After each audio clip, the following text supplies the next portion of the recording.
Okay, Game Awards time. Once again, when there's like one thing that's going on, there is absolutely 0% chance I could do anything else. Everyone is being cringe and cancer as fuck. It's Game Awards time. Sorry. We are going to watch the Game Awards, okay? I can't deal with it. I know there's 20 minutes left, but they're already showing stuff, and nobody, and I mean nobody, wants to miss out on a single second of my fucking soy-facing ad! Oh, Bob! That's it! Game Awards!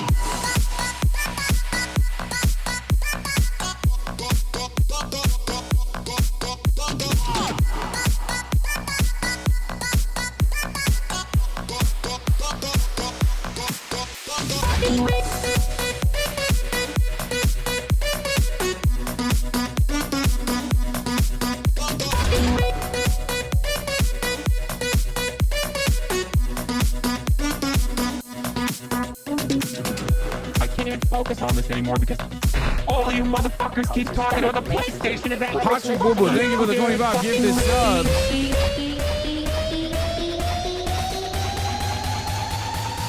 Fucking channel! Fuck! Mommy! Sorry! Mommy! Sorry! Mommy! Sorry! Mommy! Sorry! Mommy! Sorry!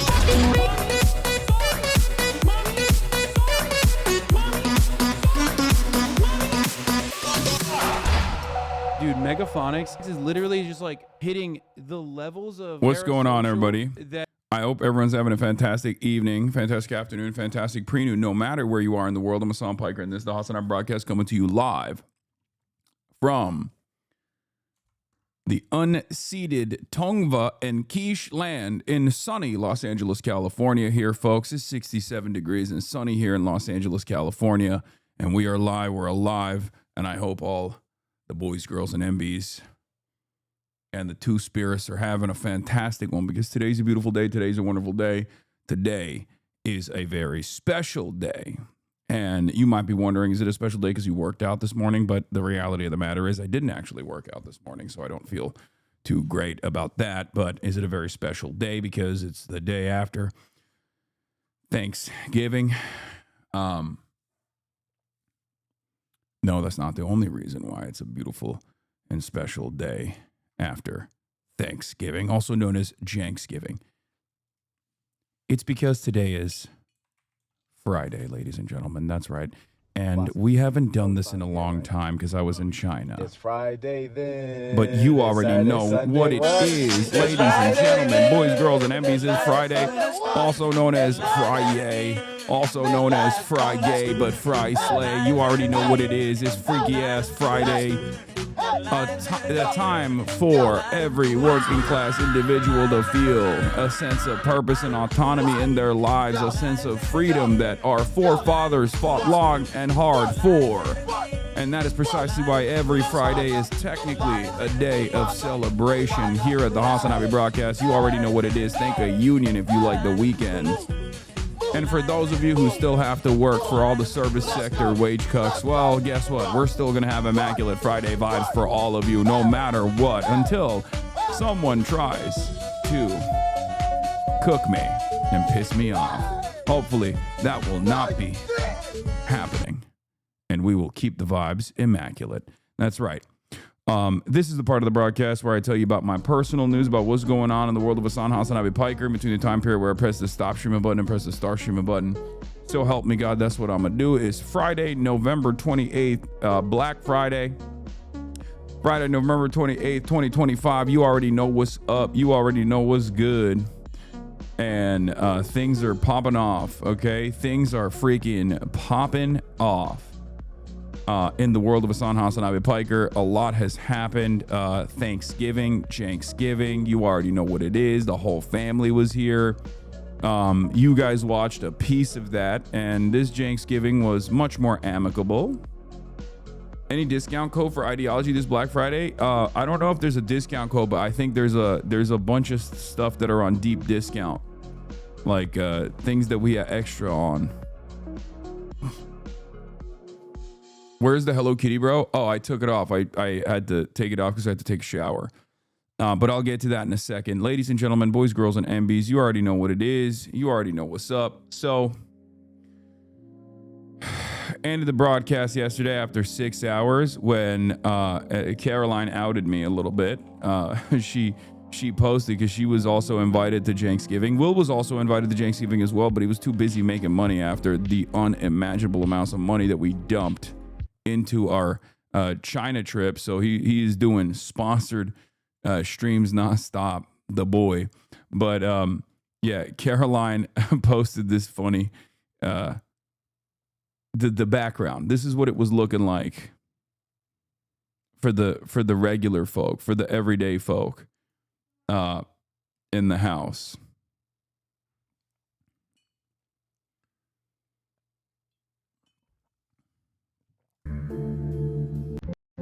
Oh my God. Like last year, Thanksgiving looked like this. Are those your parents or my grandparents?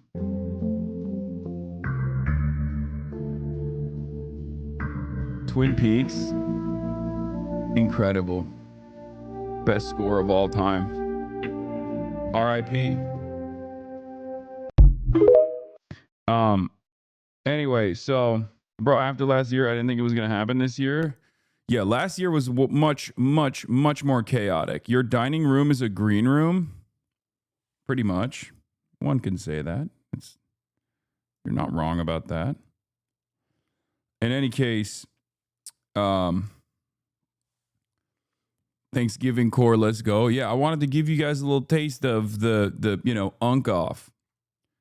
A little taste of janking off, You already know. Is jank time. Is Janksgiving, is jank time. Obviously, many of you have experiences with your own immediate relatives and distant relatives at Thanksgiving, and we get to have it in front of tens of thousands of people every year. Meanwhile, I feel like you actually made ground with Jank this year, even if he was spitting reformist talking points we know have historically failed. Yes, I'm janking my shit right now. Please don't call it like that anymore. No, there's people janking off right now. Okay, they're janking their shit hard. Hasan, they invited you and you didn't go. Oh, for Happy Thanksgiving. I can't believe they're just like posting AI stuff. It's so. I don't like how normalized AI stuff is. Why do you think Jake has seemingly moved right over the years? I don't know. He's old, man. It just happens, But look at RFK's face because it's McDonald's. Yeah. RFK wishes they were having a big spread like this. This is when the girly pops actually fall apart and then they post old photos. It's like that old photo of me, Ludwig, Myth, and XQC. That's what this image resembles, because like the girlies have been fighting, right? So this image is not going to be recreated anytime soon.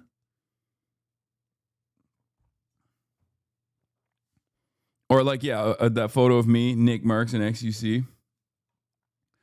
In any case, got my MAGA family to say inheritance caps are needed, but they couldn't get behind a progressive tax system so wild. Yeah, we'll discuss the many gains that you might have made with your interlocutors, aka your immediate family members. In any case, tell me at least Myth is still your buddy. Yes, I love Myth. Myth is my goat. Are you dispatching today, gooning? Yes, I will be. Please don't make fun of RFK Jr. The worm commands you to be respectful to our leader. Okay, that's true, but I'm still going to make fun of him because I don't have a worm, okay? And I hopefully will not have a pluribus-style worm insertion. Are the sweatshirt measurements all the way around my chest or shoulder width? I don't know. Why'd you torture Will? What do you mean? How did I torture him? But, hold up. Where was I? There was something I wanted to talk about. Oh, Janksgiving. We'll get to all the clips that you want me to look at in a second. But yeah, Janksgiving was fun. I think it was much more amicable than last time. So that was cool. Your lip was not bleeding a second ago. What the hell? No, I bit the fuck out of my lip. Remember when I was talking about how my lips were what's the term? Chapped in China.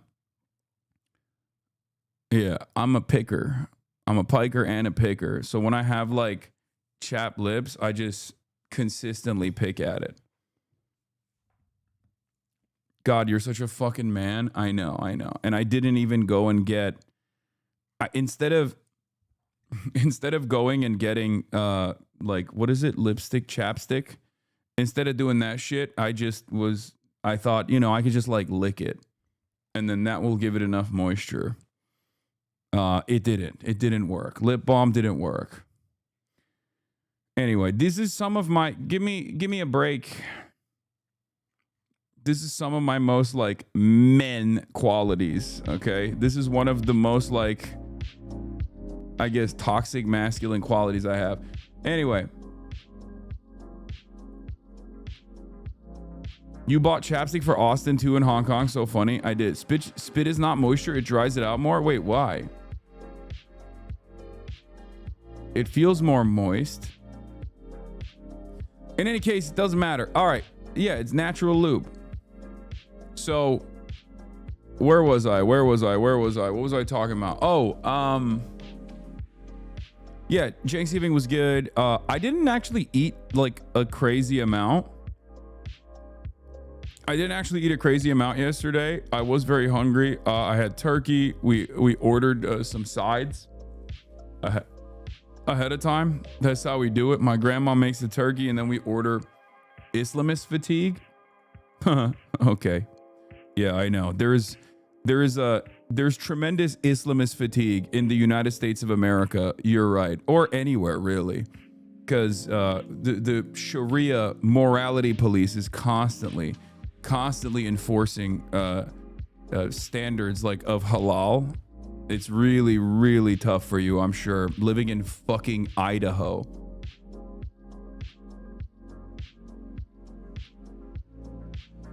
Guy who lives in Idaho is like Islamist fatigue. What do you mean, dude? What happened? Are you hearing the azan too much? The call to prayer 5 times a day? Is that what the Islamist fatigue is? You're just saying things at that point. Just DM me your address. Don't be shy. I'm good, man. Okay.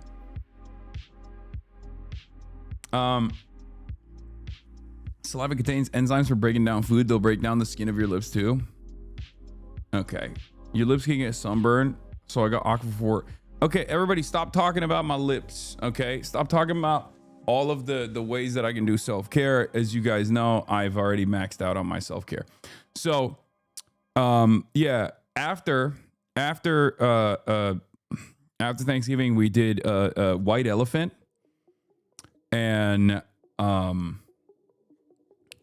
after Thanksgiving, we did a white elephant, where everybody like we do it every year, where everybody like buys shit, and of course, like, you know, I got my team to go nutty mode on the gifts, but one of the gifts was so good that I had to steal it back. Okay. Especially because the kids don't even,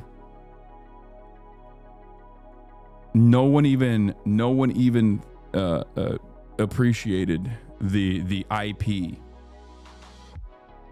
No one even appreciated the fucking IP. Okay.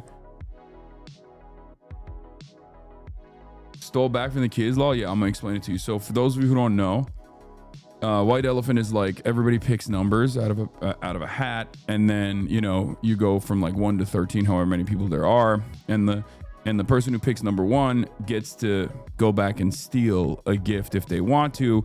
The person like number 1 picks a gift, number 2 can either steal number 1's gift if they like it or open up a new one. And there's also like a limit to how many times a gift can be stolen until it's locked in. We do 2, right? And then number 1, because they pick first, gets to also go again. So it's like a battle royale. Yes. If you play, in our household, number 1 gets to pick again, number 1 gets to steal again. And I was number 1, right? Anyway, I'm going to show you what it is, and then you guys will understand why I stole it. Okay? From my niece and nephew. Okay, unk time. Some real street justice. You know what I mean? Like, I had to do it. I picked my mom's gift, of course, and it's, you know, no disrespect to my mom, I love her, but kind of lame. It was like some museum. It was a museum stuff. Like, it was socks from the Met, and that it was like a little booklet of like, you know, art or something. And I was just like, ugh, right? Lame. No one wants it. Luckily, my grandmother steals that from me, so I have another opportunity. And the thing is, nephew picked the largest gift, and the largest gift in the packaging turned out to be something that my team had bought.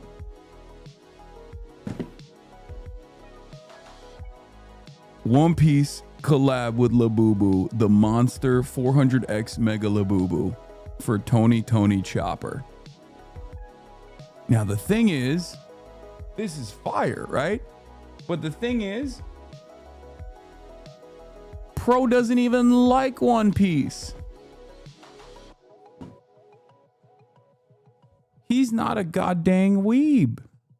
He doesn't like One Piece. He doesn't watch One Piece. He doesn't watch any anime at all. He only likes playing Madden, and I hate it because I'm always trying to, like, I'm always buying him like Nintendo Switches. I'm trying to get him into like From Software games and stuff, and he literally does not like anything. He's like 15 now.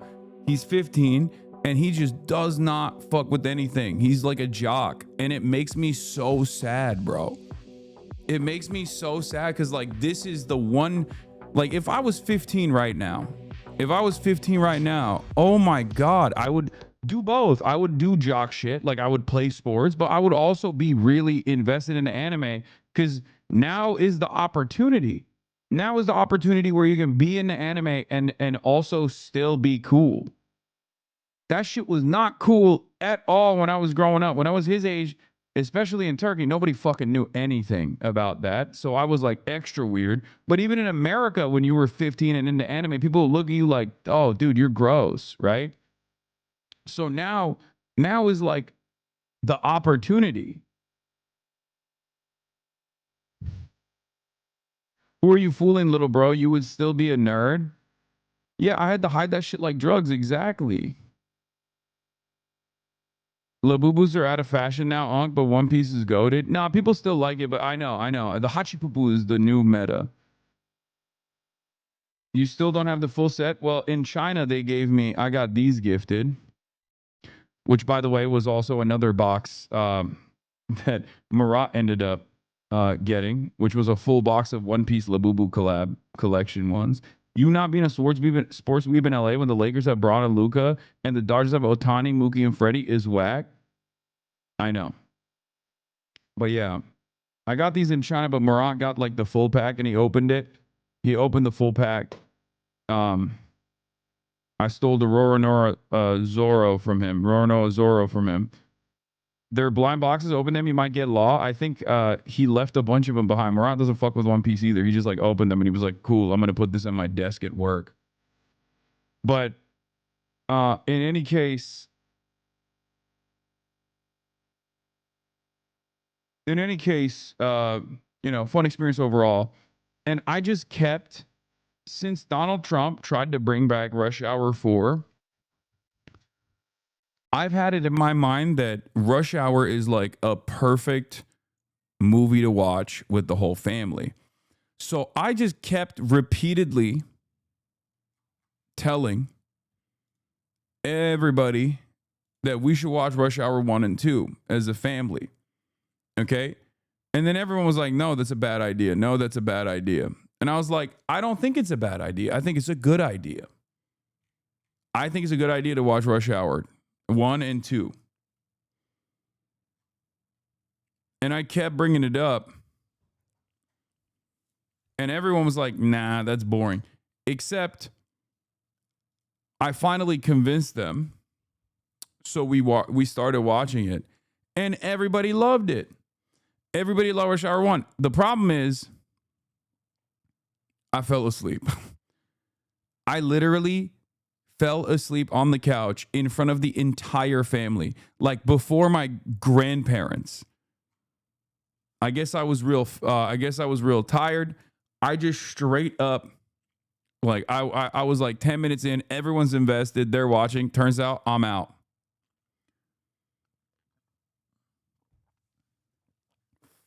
Official UNC status.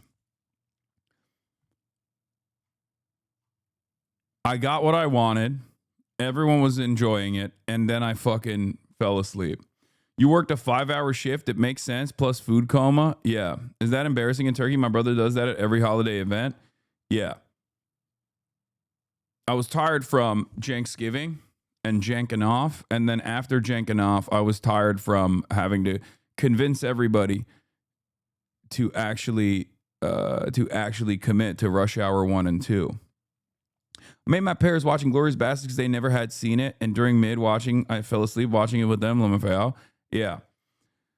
But overall, great experience. Always wonderful to be around family. I thought I could get myself to get up and go to Cutie Cinderella's Thanksgiving event, the Friendsgiving event that she was doing, but there was 0% chance. I had already passed out. I passed out by like 9.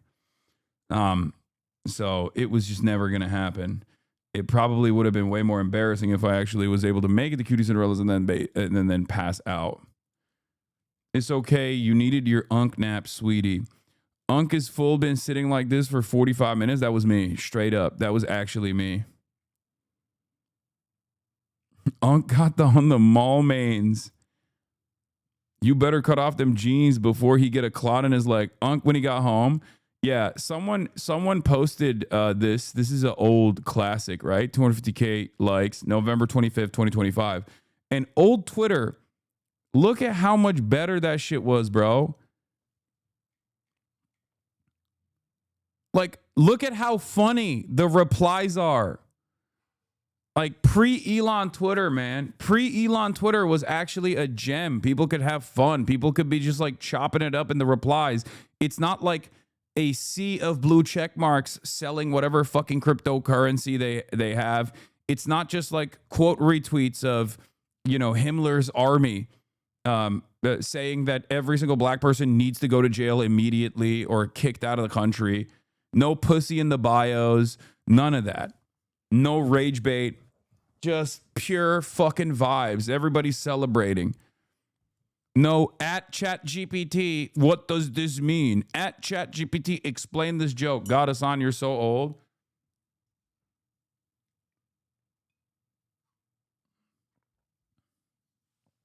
Or not at ChatGPT, sorry, at Grok. That's how little I give a shit about AI, bro. I literally fucked up the AI bots. That was only 4 years ago, but it feels like it's a lifetime ago. You know what I mean? No, Twitter was way better. You're cooking.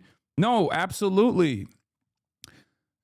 Don't it always seem to go? You don't know what you got till it's gone, Because back then I used to think Twitter was brain rot. Twitter sucked. And I just did not know. Hasan got his bitches mixed up. Yeah, my LLM bitches. It turns out that, I was wrong. I mean, that shit was ass too in a different way. But honestly, it was so much fucking better than what it is now, what it's turned into now, Queso ripped into a chatter asking him to ChatGPT something. I saw. God, I love Queso so much. My fucking goat. He has yet to have a bad take, brother. This man is yet to have a bad take. It blows my fucking mind. Chatter asked Queso about ChatGPTing something. This is his response. What did Goober just say? I guess Mountain Dew is a bad take. Like, his take on Mountain Dew is so bad. But honestly, that's fine. Ask ChatGPT, it's better. Man, take me back 10 years, I swear. Bro, just go to Google or something, cuh. Please. Bro, I'm so tired of hearing about this ChatGPT action. Bro, I'll go to Google. Dude, And even then, Google has like an AI summarization and stuff. Twitter was the basis of internet media comedy. Something would be a Twitter meme, and within a week or two, it would be across Reddit, Vine, TikTok, Instagram, and the real community and humor of the internet is based on the OG Twitter. I'm being so for real, I can write a dissertation. No, 100%. Twitter is one of the most like interconnected social media platforms out there, which is precisely the reason why when Twitter went white supremacist, when Twitter went full Nazi, every other platform became more Nazi. Like Twitter was the glue that fucking held everything together. It wasn't the most popular out of all the social media platforms, but that's where the tastemakers of the internet existed. That's where the meme makers of the internet existed. For sure. That's where all the media was. That's why we used to say Twitter is not real life, because like, while Twitter is not real life, a lot of people that are in the media would be on Twitter all the time. Like all the people that do have the capacity to move others in a certain direction, they all spend a good deal of time on Twitter. And there were downsides to that. But I do think that Elon Musk's purchase just ruined everything. I don't know, bro. I just don't. I'm telling y'all. Just go to Google like a real man. So what? You can't find out what it is. You better read those articles. Hold on. What does Goober just say? Staying on Twitter is direct material support for fascism. See, this is exactly the kind of takes that you could get on Twitter back in the day. And now you only need to go to Blue Sky to get this shit. Or I guess it's served directly to me on in my chat. You know what I mean? Like that was another beautiful part of Twitter as well. There were like different communities, right? Like there was the woke Twitter side that would just like constantly find new ways of saying that there was, you know, anti-revolutionary, counter-revolutionary behavior taking place, like reactionary behavior taking place. You're chatting through Amazon right now? Exactly.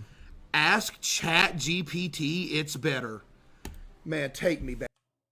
Hello, Mr. Streamer. What did you shoot this morning? I'm very curious. Chadvice guests, hints per chance. Yeah, Chadvice guests. Okay, here. Chadvice guest number 1. Okay. Hold on. Okay, are you ready? Here's the number 1 clue for our first Chadvice guest for tomorrow. I'm going to give you the first clue. Are you ready? Well, I'm going to do it again. Hold on.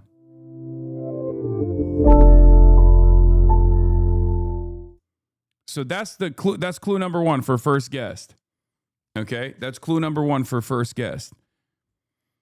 Steve Jobs? No, he's dead, man. No, think a little bit more. God, everybody says I don't listen to fucking music, but some of you guys are so not tuned in to anything. Yes, I dug up Steve Jobs. Tim Apple. No, it's not Tim Apple.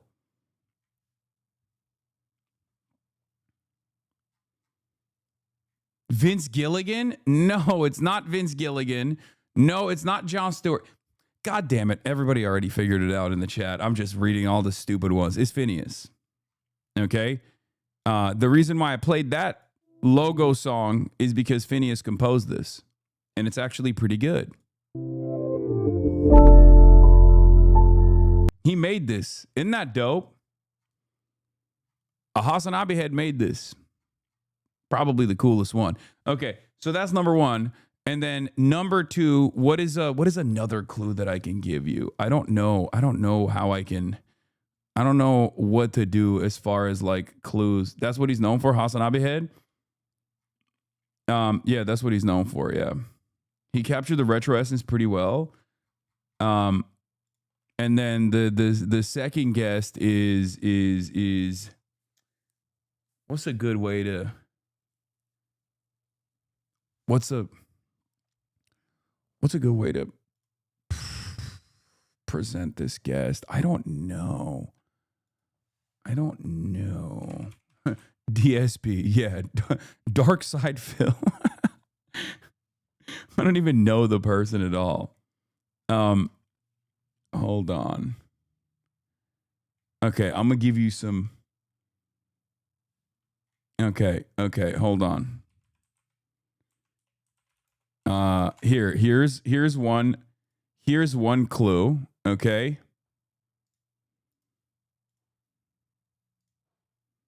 Here's one clue. Here's one clue for the second guest. Okay. Clue number 1 for the second guest. Okay. And then oh yeah, some chatters got it. Hillary Clinton, it's an engagement ring. Why would that be fucking Hillary Clinton? What the hell does Hillary Clinton have to do with engagement rings? Who was in the Twitter sphere for purchasing an engagement ring recently that all of the biggest fucking losers online made content around? No, not Taylor Swift. No, it's not Taylor. No, man, it's not Taylor Swift. It's Pokemon. God damn it. She recently got married to Bill Clinton. Yeah. No, she didn't get engaged. No, she bought herself, I think she bought herself an engagement ring or something. Or at least like I saw some of the sweatiest fucking gremlin losers online being like, here's the OG hint. Yeah. And then last but not least, attended by me, Yellow Parenti. Incel's gonna be mad. Yeah. When are they not mad? You are bad at clues, man. I think it was a good clue. She bought herself a nice ring and everybody flipped out. Yeah, I don't even know. Chat trivia is peak content. I agree. I think it's very funny doing the quizzing the chat. I hope it's a lab grown diamond. That was just a photo from Amazon Marketplace. So I don't even know if it's a lab grown diamond. I think it's just plastic. Okay. Sorry if I used an unethical photo of blood diamonds. Hasan, you live a life where you're personally chasing for that slop on Twitter? No, I didn't. I don't even know exactly what took place what the controversy is at all. I literally saw a bunch of people shitting on. I think it was Asmongold that was like talking shit about it, saying, "Yeah, this is sad," or something like that. And it was like all the worst like slop farm. It was on my IG feed as well, where it was. It was on my IG feed where they were all like yelling at Pokemon.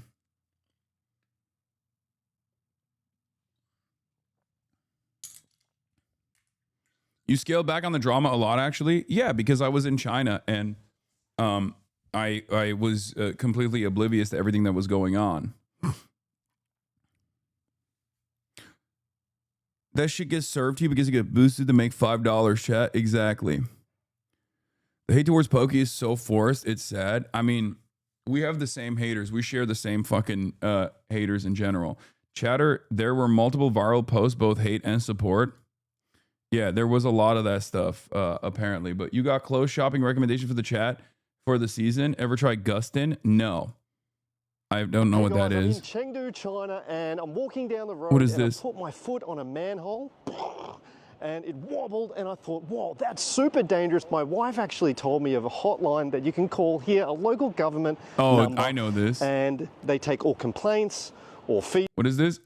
You mocked someone for suicide yesterday? You mocked someone for suicide yesterday? Who? What did I do? Was it a person that was existing in a sad state of affairs? Yeah, he was going off on someone about how they're obviously close to quitting life. It was really gross. It was quite problematic, sweetie. Oh, you mean the guy who was spamming kill yourself that got platform-wide banned? The guy from Toronto? The Toronto guy? Excuse me, sweetie. Why are you making fun of someone? Account created 3 days ago. Be better, dude. Hey. We're not doing this in Woke 2, okay? None of this in Woke 2. I am completely going to destroy all context and nuance and get mad at you. Guy on a fucking sock account that came into the chat to be like, oh, kill yourself, kill yourself, kill yourself. And I was like, dude, this guy is like 3 seconds away from ending it all. And there is a better alternative out there. Yeah, and this is probably the same person, I assume. Like,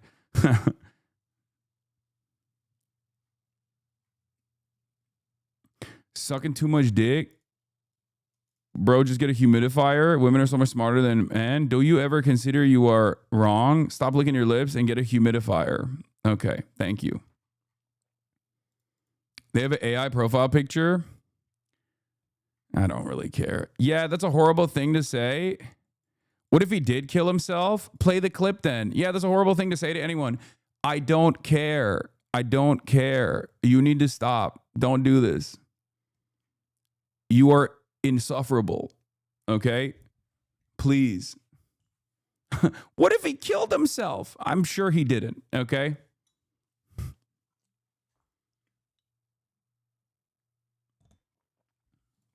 Now you're joking after he put you on blast? Yeah, what if I killed myself after he spammed kill yourself, kill yourself, kill yourself over and over again? You guys know how this, oh my God, it's happening. Remember when I said approximately 30 minutes ago that someone is going to come in and try to ruin the fucking vibes instantly?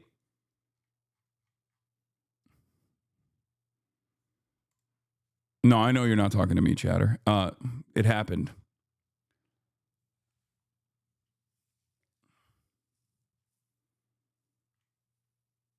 You summon them, they're like a genie. Anyway, I mean, that's not a hard guess to make at all. Yeah, what if he made all of us kill ourselves? What the fuck are you all talking about? I don't know. Every now and then there's like a random thing that gets elevated.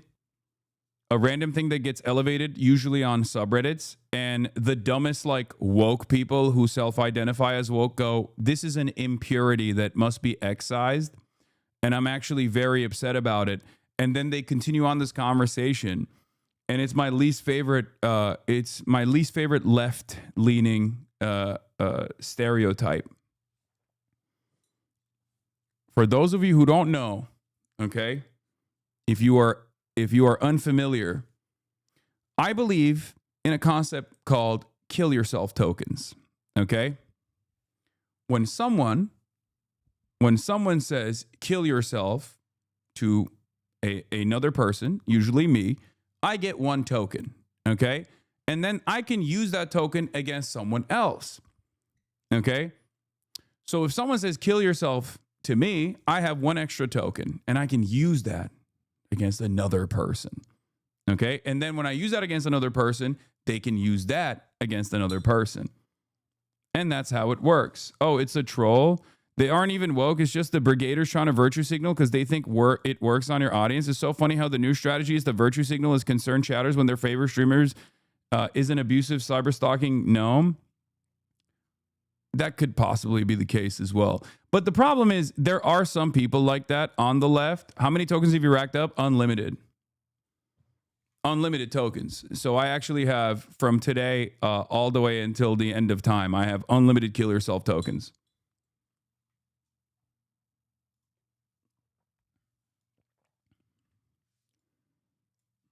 Like, anyway, but in any case, I can see that happening as well. Like alt accounts coming in to basically be like, I'm actually quite upset with you. I'm going to rob the entire back and forth of all context and nuance.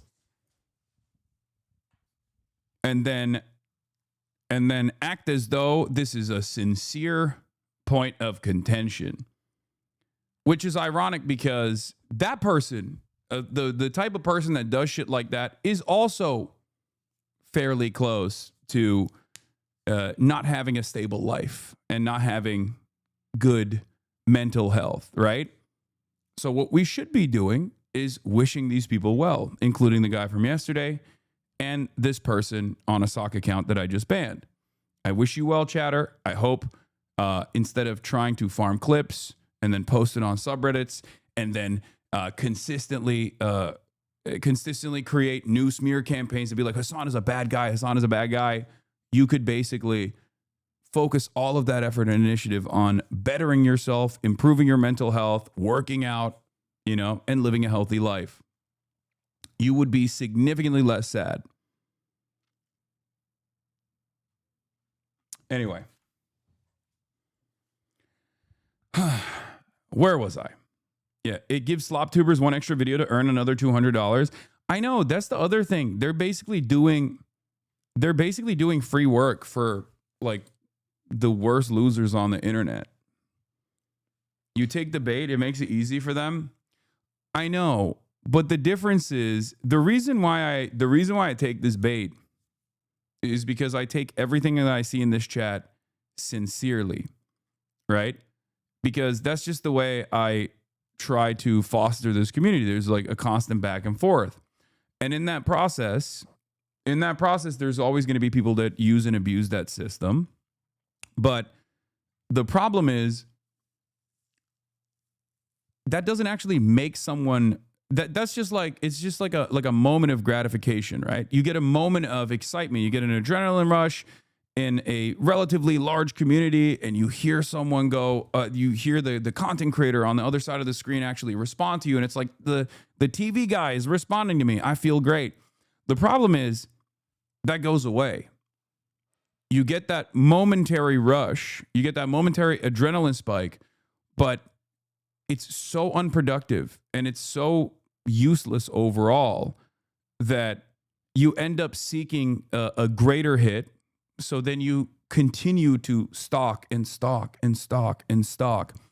You get deeper and deeper into cyber stalking, not realizing that when you're chasing a bigger high, you're actually losing a part of yourself that makes you human. Okay?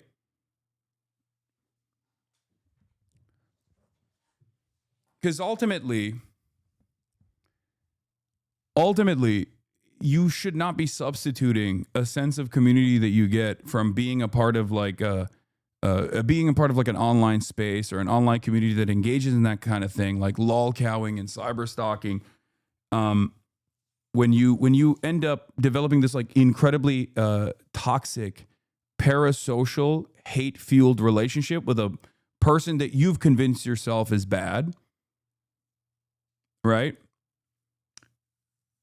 But that's really bad for your mental sanity. Do you understand? Is really, really bad for your mental sanity.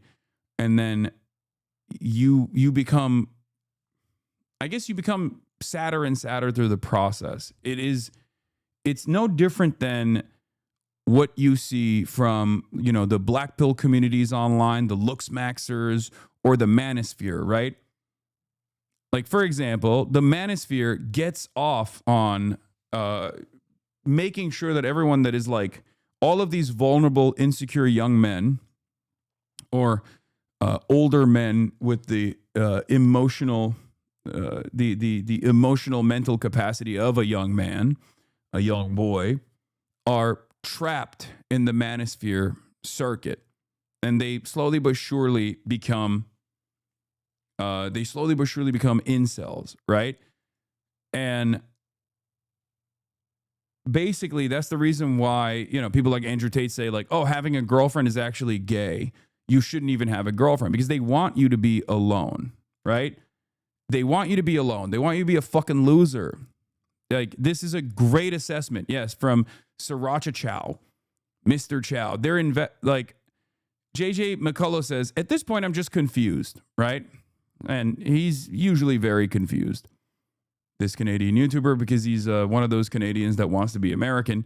But in this circumstance, he's right to be confused, right? It says, Andrew Tate, let me make this loud and clear. If you're a straight man with a girlfriend in 2025, you're gay. But the assessment here is 100% correct. They're invested in keeping guys lonely and depressed, so they're easier to prey on and manipulate. It's why these influencers are hyper obsessed with posturing and body language nobody else cares about. They're fostering an ecosystem of men dependent on the approval of other men. The most attractive thing you can be is just comfortable in your own skin. You could be a little gremlin, but if you seem happy and comfortable, that's hot. They want you to be constantly overthinking every move you make. They want you to be insecure, because insecure men are vulnerable. Insecure, vulnerable men are easy to manipulate. Okay? In some ways, it's like, what's like the narcissistic boyfriend technique or whatever? Like when someone isolates you from your friends, like you get into a relationship and your partner, boy or girl, or the emperor, tries to isolate you from your friends and family so that you constantly need their validation only, and they have no support system. Like you end up having no support system and you rely on that person, right?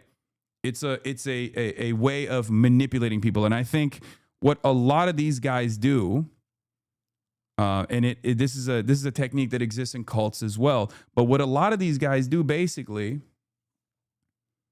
is try to isolate you from normal people that would probably pull you away from the precipice of this deep, dark, awful corner of the internet that has this addictive value. Because once you have nothing to do in the real world and you exist more and more on the internet, you need a sense of community, and that sense of community comes from, the manosphere.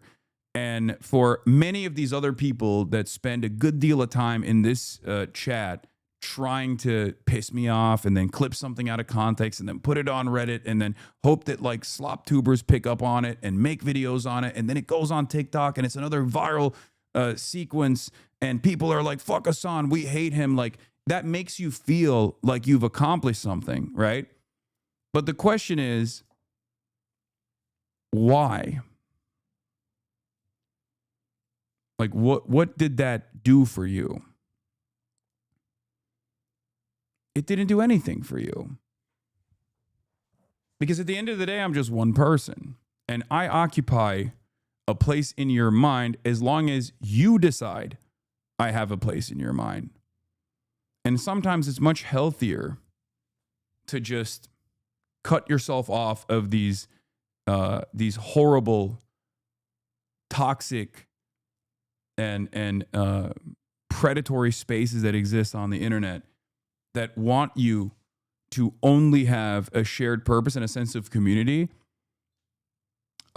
in spreading hatred around. Oftentimes it's directed by one content creator or another content creator. Like there are people that create these avenues for you. There are plenty of content creators who make content off of this. Like this is the only thing that they do.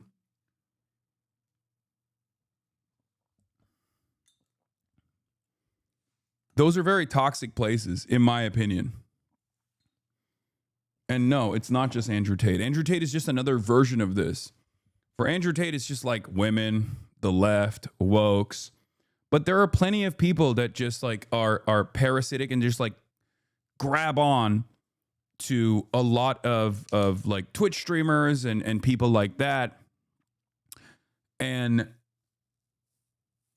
their entire content is like talking about how bad those guys are, right? How bad Pokimane is, how bad Hasan is, how bad any number of different Twitch streamers are because they're doing, Disney style content. They're fake. They're grifters. And there are entire communities that are designed around this, and they don't even realize that, like, for most of the people in those audiences, like they're being fed a sea of negativity about people.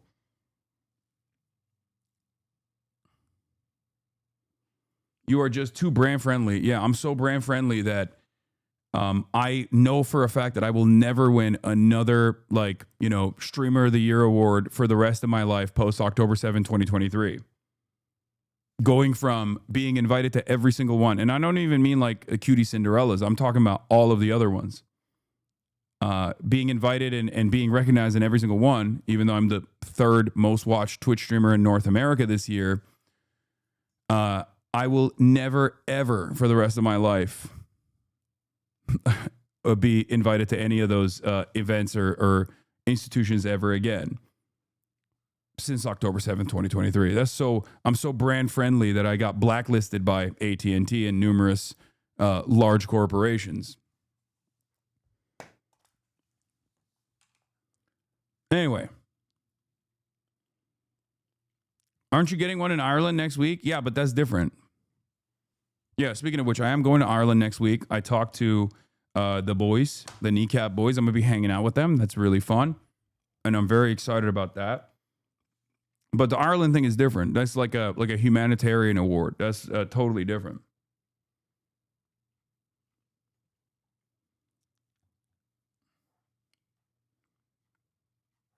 I was talking about industry specific stuff. Had to check in with Kneecap. Yeah. There's a lot to do in Dublin, parks, prison museums. Don't worry. I know. I already have an itinerary that is stacked. There's going to be a lot of drinking. There's going to be a lot of revolutionary history. There's going to be a lot of anti-imperialist history. There's going to be some traditional music as well. I'll give you the short and sweet of it. Okay?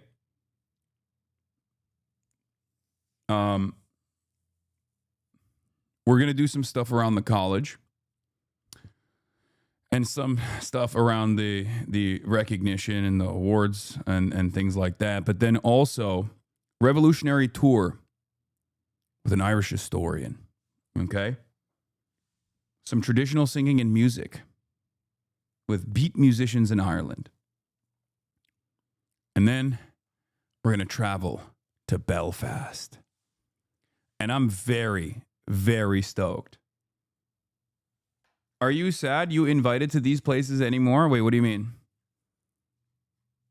No, I don't care about that shit. I care about actions. I care about impact. And I care about moving towards specific policy goals. And in that regard, like I've said over and over again this year has been perhaps my most impactful year of my political career. Who cares about industry shit?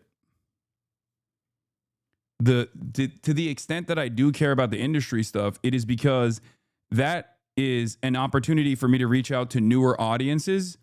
And because of what I do, I need charity, like charitability. I need charitability from people that are in the margins, right? Because I have to convince them. Because I'm oftentimes explaining things from a perspective that they never heard before.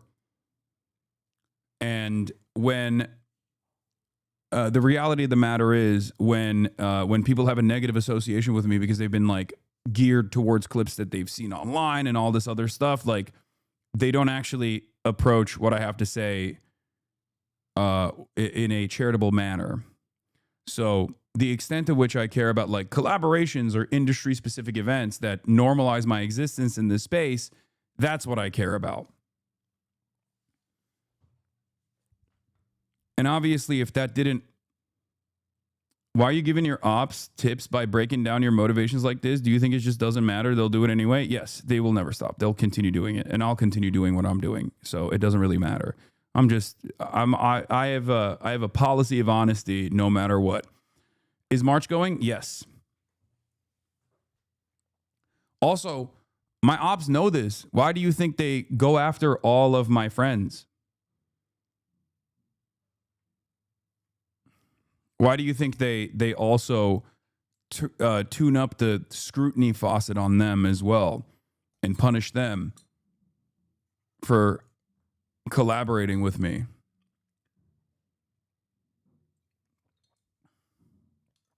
I know this is so stupid, but I became a fan of you from the collab you did with Quen. Exactly. There's a constant flow of new people coming in from all of the engagements that I have like that. The vibes are really good in here today, King. Yeah, I mean, my vibes are good regardless. Any comments on Turkey not qualifying for the World Cup once more? Yeah, it's bullshit. I actually didn't even know that, but I think ultimately the best you can do is just keep your head down and keep pushing. And that is my policy. And that should be your policy as well. You should just keep pushing no matter what. I'm going to Dublin and Belfast next to Lamau. Maybe I'll see you there. Maybe. In any case, let's look at this Hey guys, this I'm in Chinese Chengdu, thing, and then I'm going to China, blast off. And I'm walking down the road and I've put my foot on a manhole and it wobbled and I thought, whoa, that's super dangerous. My wife actually told me of a hotline that you can call here, a local government number, and they take all complaints or feedback, queries, questions, anything that's dangerous on the street, and they'll get onto it and they'll try and fix it as quickly as possible. So I'm calling 12345 right now. Hello, 你会说英文吗? Okay. Okay, 谢谢. Okay, 33 seconds the lady picked up when I called. You know, in Australia, if I called my local council, it would take minimum 30 minutes to get any human on the phone. What happened here, sir? Yeah, there's a manhole, an inspection pit, and this one is broken. So when somebody walks on it, maybe they fall in. Understood, sir. We'll report this situation to the associate department of the government. How long will it take to fix it? I cannot say for now so how long it takes. Yes. But this is an emergency. We will use the emergency channel. It only took them 3 hours to not only respond and get on it, but someone came out and actually properly started documenting it, looking at it, photographing it, and cordoning it off so it's safe for people here. No way. Look at this. They completely replaced it. They made it circular. It used to be a square. Freaking heck, I can't believe this. That's 10:12 a.m. the next day. I am just blown away by the... This is part of the reason why it's super efficient is because the system works off of like this hyper efficient process, whether it be elevating through the ranks of the party or even when it comes down to like local governance, all the way down to like individual people that work in sanitation or even cops. There is a ranking system, or not a ranking system necessarily, but like a system that requires immediate feedback, where that you can literally have, if you have like a bad altercation with a police officer, you can just, you know, up or downvote them.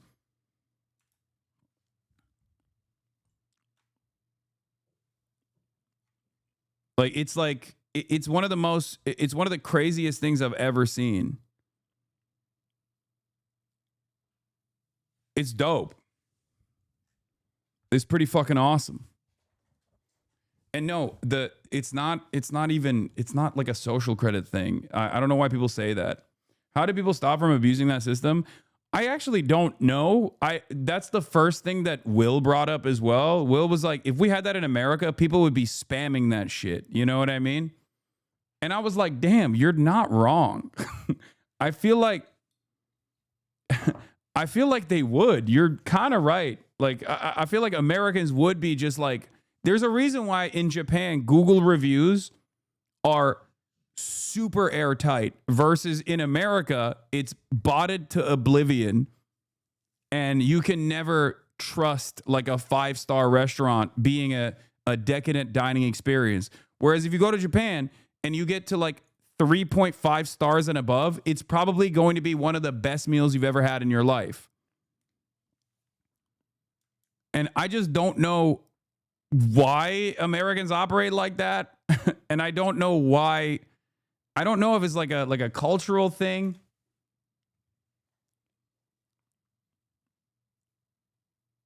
I mean, the Google reviews in Japan also are like, there was no pencil on the ground outside, 0 stars.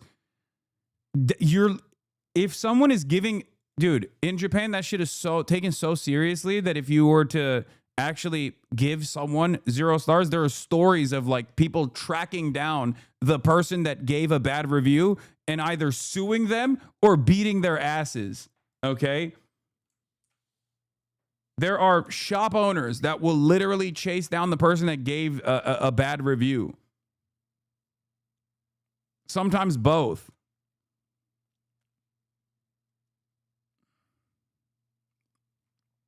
Stop spamming.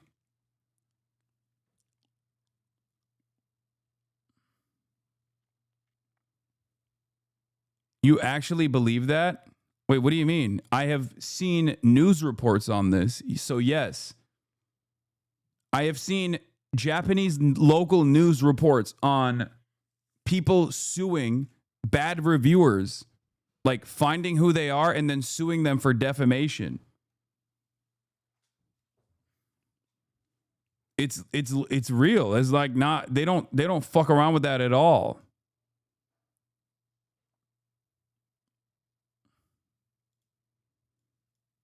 What is this? Literally not this well documented about how absurd Google reviews are in Japan.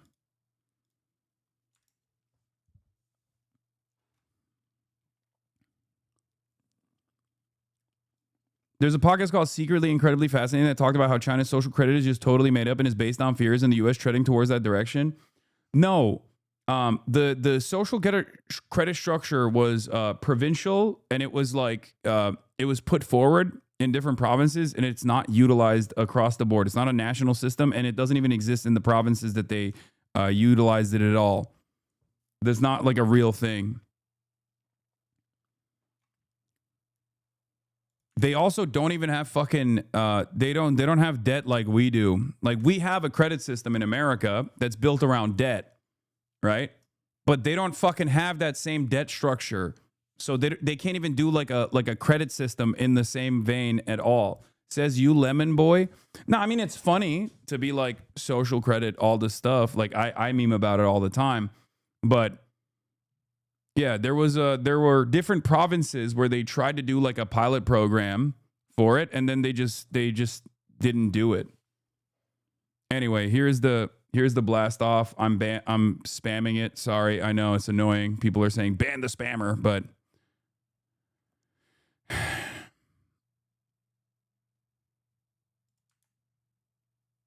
it was regarding businesses. In some provinces it was just about businesses rather than actual individuals, but ultimately none of it got implemented at the national level.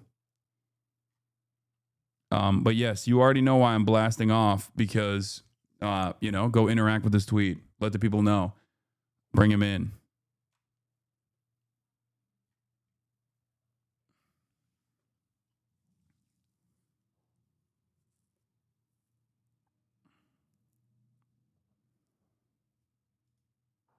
I was also watching. I watched a clip about the land ownership structure in Singapore versus Hong Kong. Yeah,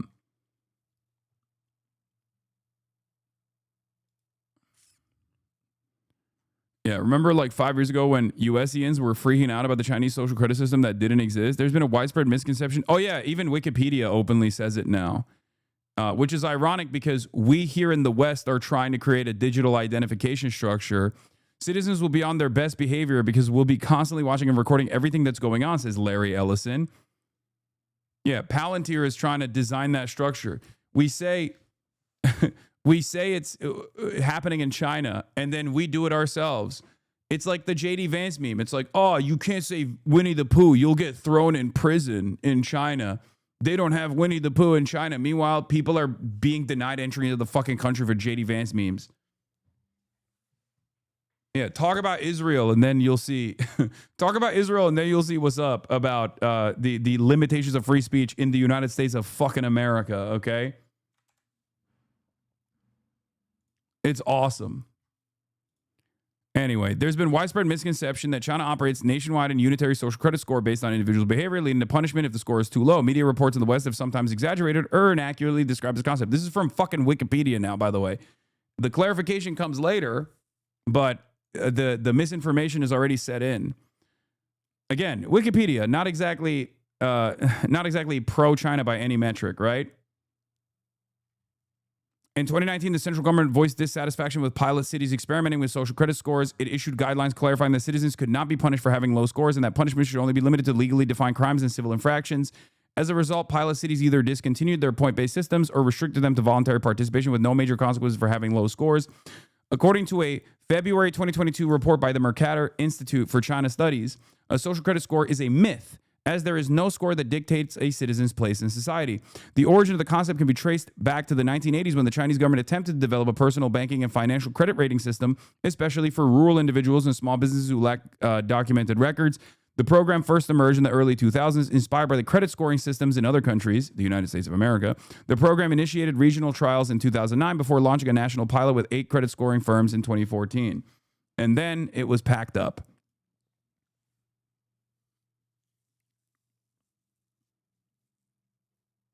Why is Pooh Bear a bad thing? It's not. I think the dude, you want to know who unironically nailed from their own personal experience with China? You want to know who unironically nailed like how things work in China and how things go in China? It was the fucking Nelk Boys. So the Nelk Boys actually went to China before I went to China. Well, not all of them, because Steiny couldn't go into China. He was denied entry. But the rest of the Nelk Boys actually went to China. Okay?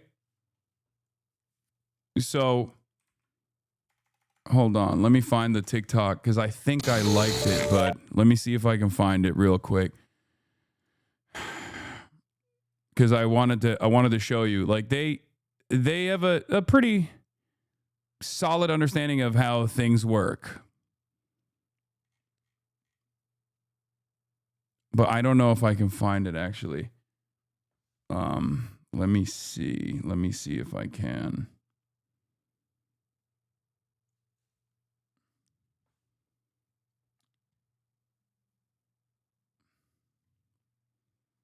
What is this link? Okay. Hold on. I'm just going to search it. Nelk, China. Maybe I can find it. Where was it?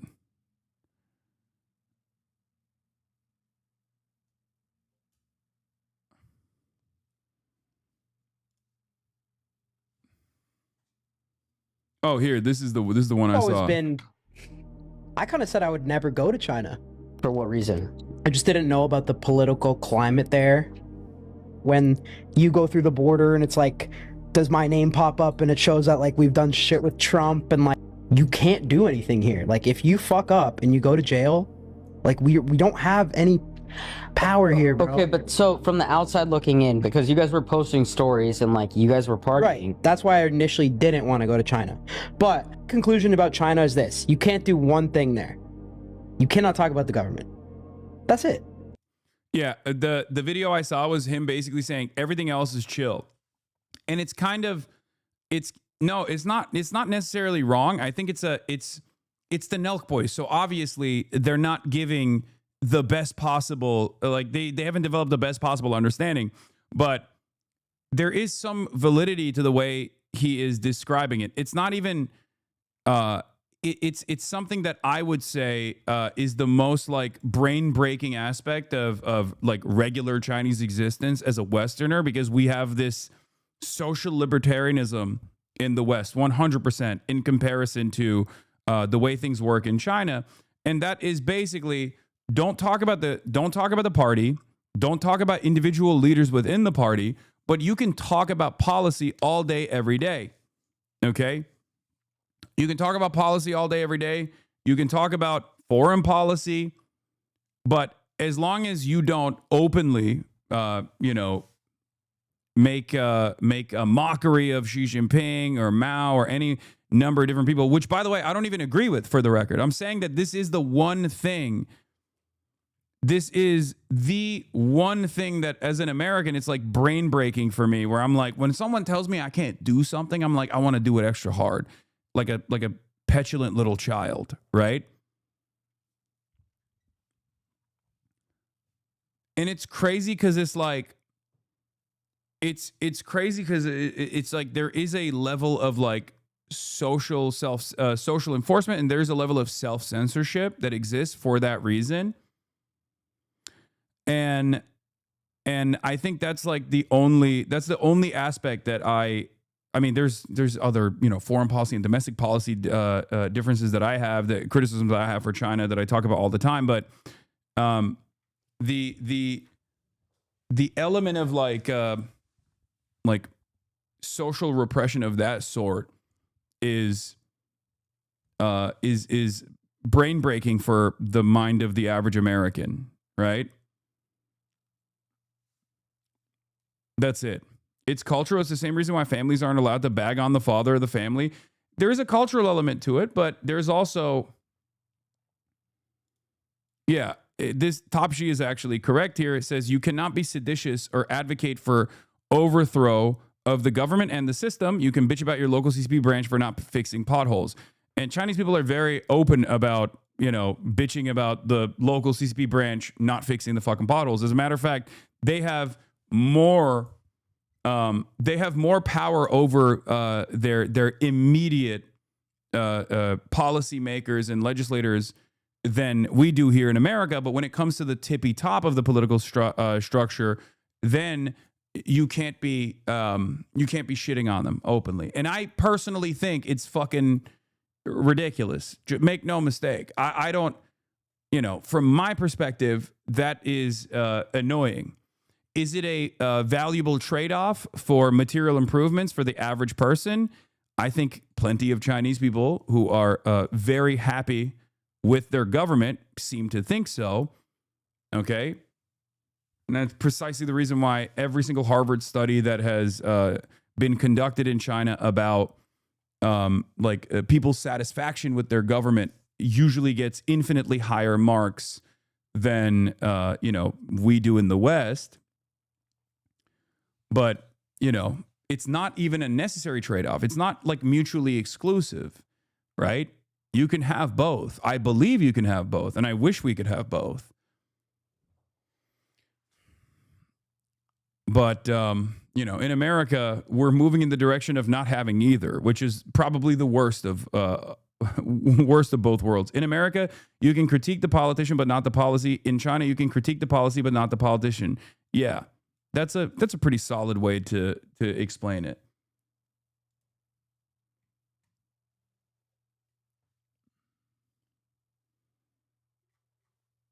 Are they not scared shitless of criticizing the government, though?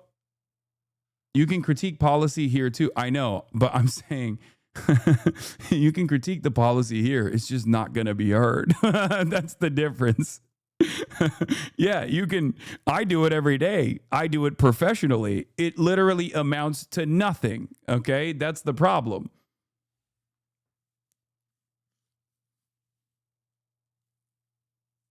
But is it helpful to critique the politician? I mean, it makes us feel. It makes us feel as though this is a liberated system. That's for sure. Can openly get on Chinese social media and say Taiwan should be free? I don't know. Probably not. Social media has like a lot more censorship for sure. Yeah, social media has a lot more censorship. But see, that's the American brain, right? Immediately you're like, ooh, there are things I can't say. I must say them, right? Like I get it. I understand. I'm the same way. I'm the same fucking way. You can disrespect the troops all day, every day in America, right? People will yell at you, but you're not going to like be arrested for it, right? Like you can get banned for it, but you're not going to get arrested for it. And I guess, yet, let's just say yet.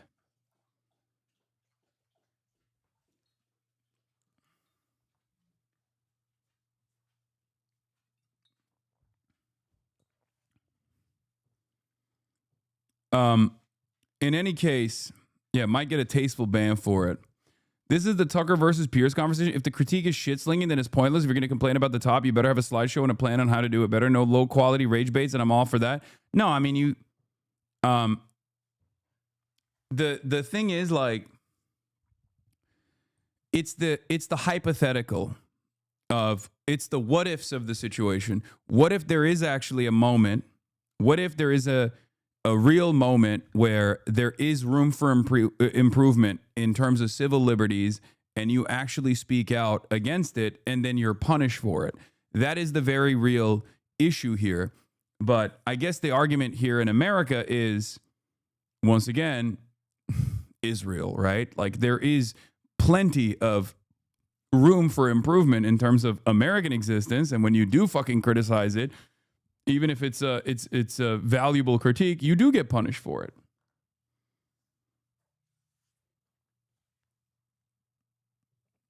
What do you? Oh God, the Fear and Bilibili upload was edited to take out the part where you guys talk about Caroline's vagina, but talking about the conversation of the removal of gay apps wasn't a problem. Yeah, but that's just TOS for different platforms. TOS for different platforms make it so that there's like enforced modesty, I guess.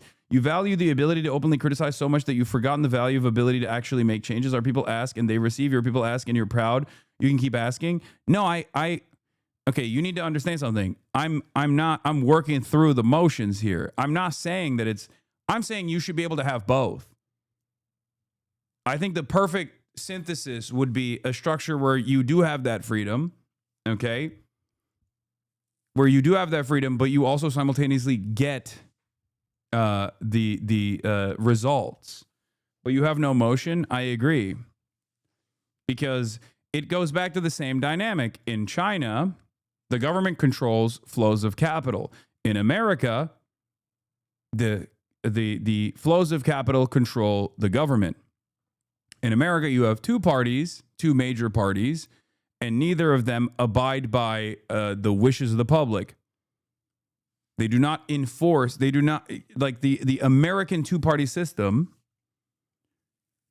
makes Americans feel as though they have a democratic say in the process. But when push comes to shove, there is always a uniparty consensus on issues that pertain to the material needs of the working class. And it's always capital that wins that battle. In China, there is tremendous control over flows of capital, and it's in the hands of the government. Can you help me understand the political versus economic positions in China? It just seems their government ideology contradicts their economic policies. Wait, what do you mean? Mars was concerned about the crises of overproduction, which is clearly happening in China. China is producing cheap goods at a rate faster than anywhere else in the world. This is peak capitalism, I fear. How can China pivot away from this? Do you think they should? Is it possible in the global economy for them? I just don't see how it's sustainable. I think the overproduction or manufacturing capabilities in China was specifically designed for a mechanism of survival and to carve out a place for themselves in the in the global in the international structure. But that's not overproduction for profit. Like the Chinese government doesn't end up engaging in overproduction specifically for a profit incentive. I don't think the idea that China is just doing capitalism better than us is correct. I don't agree with that. Because if that was the case, then they wouldn't have dealt with like the overproduction crisis or the housing bubble that took place, right? Like they would have no control over that sort of thing.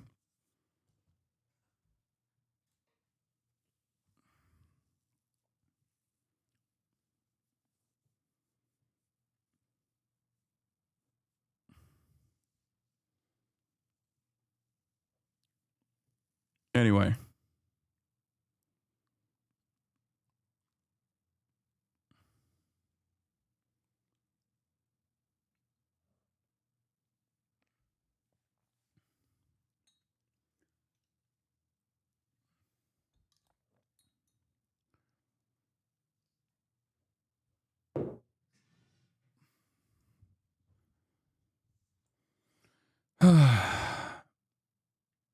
Anyway, where was I? The polls don't mean anything if we can't get people who support Medicare for all into the Senate. No, I agree with you.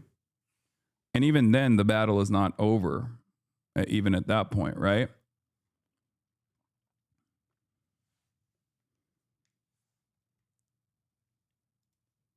Any theories about why Thanksgiving yesterday was less adversarial than last year's? Was it the election?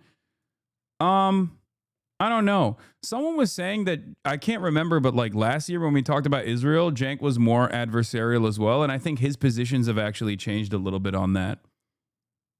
Maybe it's just a crumb of hope that Cenk also got. I was genuinely surprised it says Zoran was to the left of him. on issues. Like that was actually surprising. And there wasn't as much of an overt focus on crime and all of these other things that like all these other levers that Republicans pull on. And that's part of the reason why. Because I think even Cenk is more open about, even he's more open to the argument that I have always maintained, which is that like trans issues and things of that nature should never really be a main point of contention for either party, and that the Democrats should be actively pushing for left economic populism at the forefront of their campaigns, and then tell people like this is not a trade-off for you. Like you want healthcare, you're gonna get healthcare, but also trans people are gonna get healthcare too, and you can't fucking yell at them for existing. So that's what it is. I think the Red Vienna video actually made him reconsider his position more than he let on. Yeah, it is still a shame to see someone who's been doing this for so long be like, well, we should study it and we should utilize it. And then he's like surprised by the fact that this concept already is implemented in other places. You and Cenk doing political debate the right way? I agree.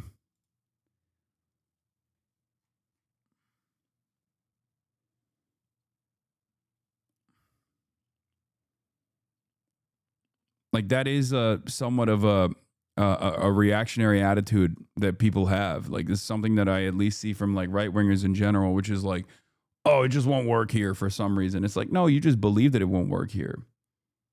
You know?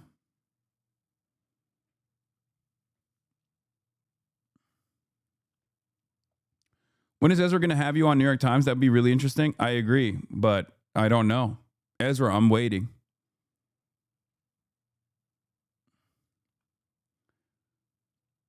He has too much optimism about right-wing populism. I agree. I think he thinks like the main enemy is the establishment liberals and the establishment conservatives.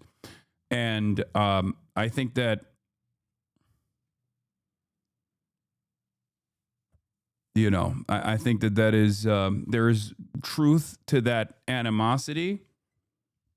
There's truth to that anger and resentment. Like he's not entirely wrong, but I don't think that it's like a unified effort from like the sloppulist right, because I think the sloppulist right is mere seconds away from flipping back to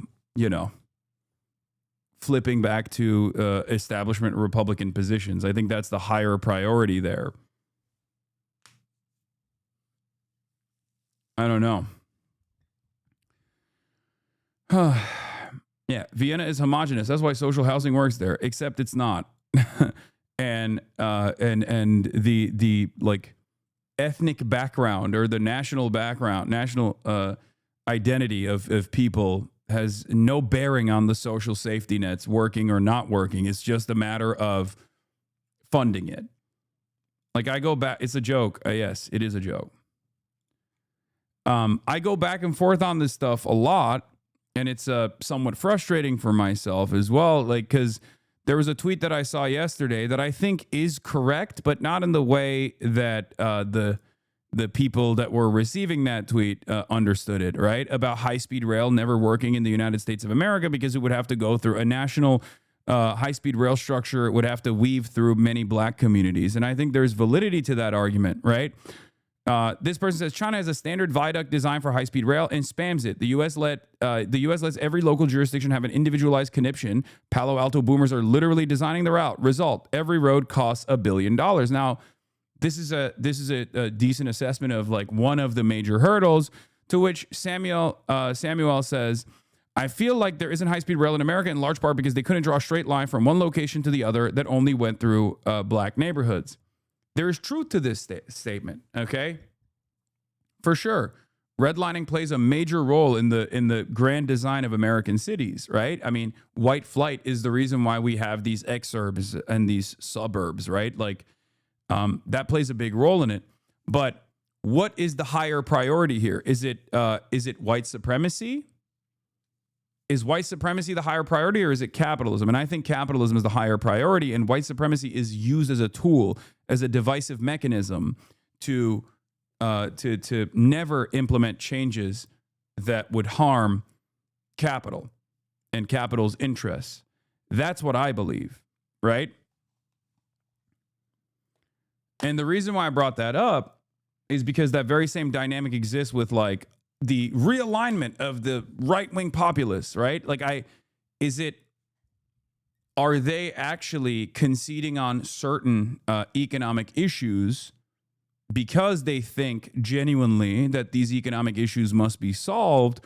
Or are they conceding on those economic issues because they have a higher degree of priority for white supremacist values? Or rather, they have a higher degree of priority for defending capital, but in an effort to defend capital, they must concede on some of these economic issues that actually harm capital in the short term, only to secure power and then do exactly what Hitler did, right? Or do exactly what Mussolini did, because these guys also ran as people that wanted to implement high degrees of socialization, nationalization, and control over the industrial output, but it wasn't redirected back to improving people's improving people's material conditions, improving the working poor's day-to-day existence. It was actually a mechanism of control. They used socialization for its popularity, only to then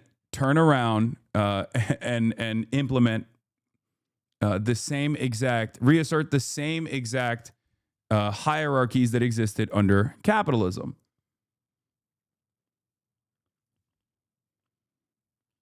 So I don't really understand how high-speed rail is bad for capital. Capital dictates short-term profits over long-term goals. And therefore, high-speed rail is very damaging for the airline industry.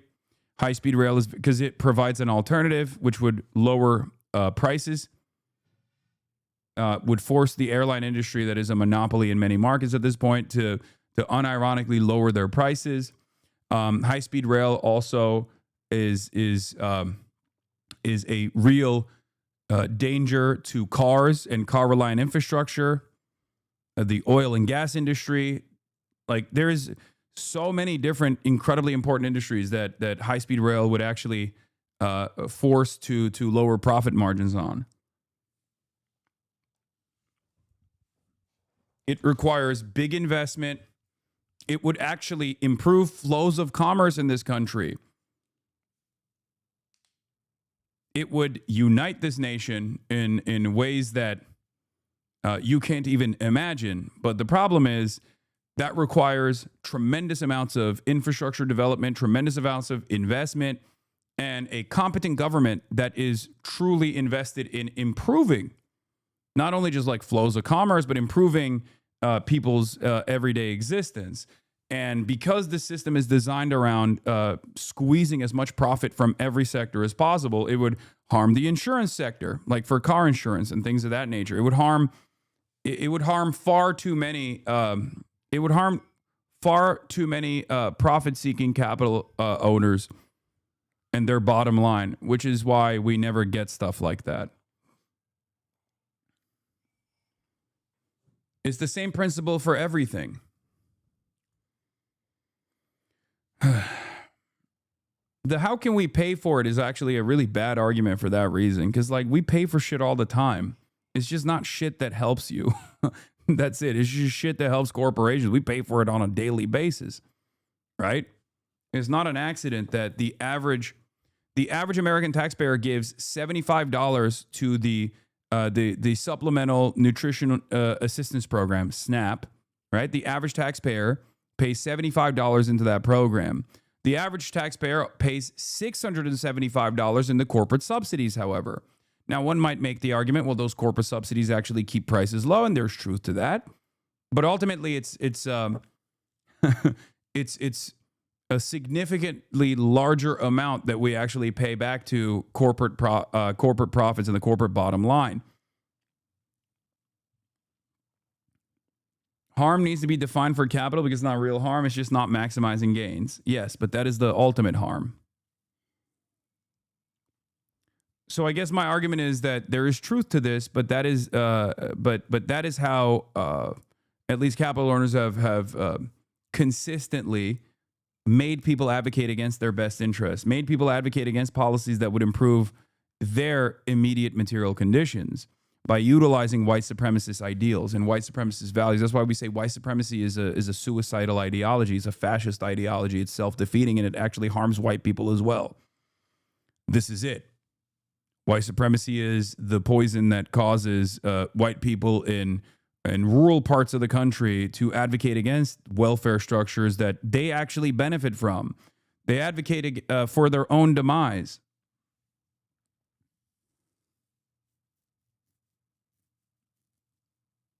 In any case, that is where we're at.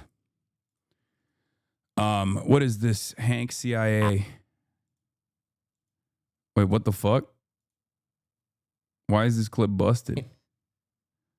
As like we're driving home in this fucking British cab on the wrong side of the goddamn road, Hasan Piker keeps playing We Are Charlie Kirk on a goddamn phone speaker and putting it in my ear. True. And he's like, Will, listen to this. Will. I was like, this is a CIA torture tactic. Like, honestly, when I die and get to hell, I feel like I'm going to be able to tank part of it because I will have experienced it before. You know what I mean? Yeah, he was, I don't know if he described the situation that he was in mentally when I was doing that to him. Swimming in nausea on the wrong side of a British cab with We Are Charlie Kirk on a phone speaker being pressed against my head. I don't know why he didn't like that. That's crazy. I thought he would appreciate and enjoy the sounds. Were you drunk? Yeah, I was twisted. I was definitely zooted that night. Is that how you, yeah, it was in Hong Kong. Is that how you feel when Caroline and Christian are singing? Yes. Yes. I thought the soothing sounds of Charlie Kirk and a celebration of Charlie Kirk would actually help him. After listening to the best techno in this underground Hong Kong club that we went to. You were fighting back against Kwando? This was your trauma response by latching onto that song? Yes, it's all over TikTok now. What, We Are Charlie Kirk? We are Charlie Kirk. We'll carry the flame.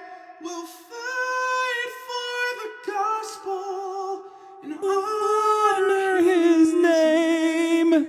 We are Charlie Kirk. It's true. Damn. She spit. She was spitting. Stavi has a trademark on keeping it twisted. I didn't know that. There's so many vids. We are Charlie Wait. Kirk. We crumble in the flame. A bloody racket. Who the hell is Charlie Kirk? And Kirk was Jesus's brother. It's gone international, mate. Fucking hell. Wait, what did they respond with? Racket. Who the hell is Charlie Kirk? And Kirk was Jesus's brother. It's true. It's true. He was Jesus's brother. Hasan is compromised. You can't actually enjoy this song and be a normal human being. It's a bop, dude. There's a Bossa Nova remix?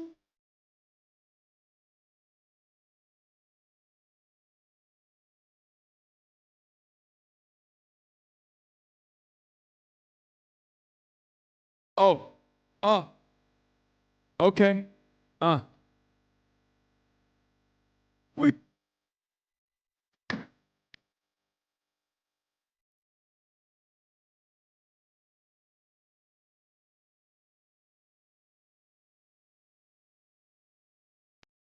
In my mind, I was thinking it's gonna bust in the Quando, honestly. Like I don't know. I can't be the only one who thought that it was gonna go into a Quando remix, right? We are Charlie Kirk, we carry the flame.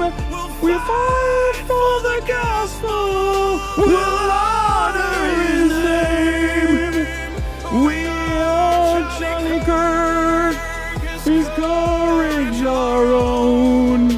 Together unbroken, we'll make heaven known. It's so good. I actually unironically enjoy it. I'm sorry if you guys think that that's fucked up. Is anybody in here? What? Can I sing you a song? Sure. Okay, Going in the bathroom and sinking We Are Charlie Kirk to get over my social anxiety. ready? Here I go. Okay. We are Charlie Kirk. We carry the flame. We'll fight for the gospel. We'll honor his name. We are Charlie Kirk. Yeah, I need a vocal coach. So I can get better at singing, just so I can sing the Charlie Kirk song better. You know what I mean? That's torture. You can't get away. I get the feeling you really wanted that debate to happen now, and that missed opportunity now haunts you. Yes. This one has 1.7 million likes.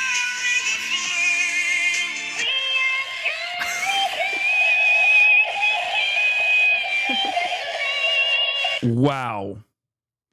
Chat, is that like sarcastic, or do the singers mean it? I don't think a single person.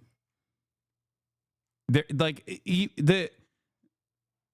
initial AI music, the AI song was created by someone who thought that this would be a banger. They made it sincerely. Okay. Oh my God, this has 374,000 likes. Breaking. Erica Kirk says, I was praying to God to make me pregnant when Charlie was killed. Hell nah, this bitch is about to pass JD Vance's baby as an immaculate conception. 374,000 likes. It's over. It's over. And there is unironically, one, there's power in numbers, right? And two, there is no counter to this, right? There is no counter to this by the right. They can't do anything about it. They could just like complain and say, this is really fucked up. How dare you? But how dare yous don't, you can't really how dare you out of this. You know? You just simply cannot, how dare you, sir, your way out of this. And it's fucking over. Dude, you really have the goods if you feed and water it. Integral pipes. According to the pin post, it was made to honor Charlie. Yeah. This is the Vivo Tunes team stands firmly with Erica Kirk, Charlie's family, the entire Turning Point team, and President Trump's team. Like, yeah, exactly. They made this AI shit thinking that they were honoring his name and honoring the gospel. Okay. And of course, people took it and went crazy mode with it. People took it and were like, oh, I'm gonna meme about it, you know?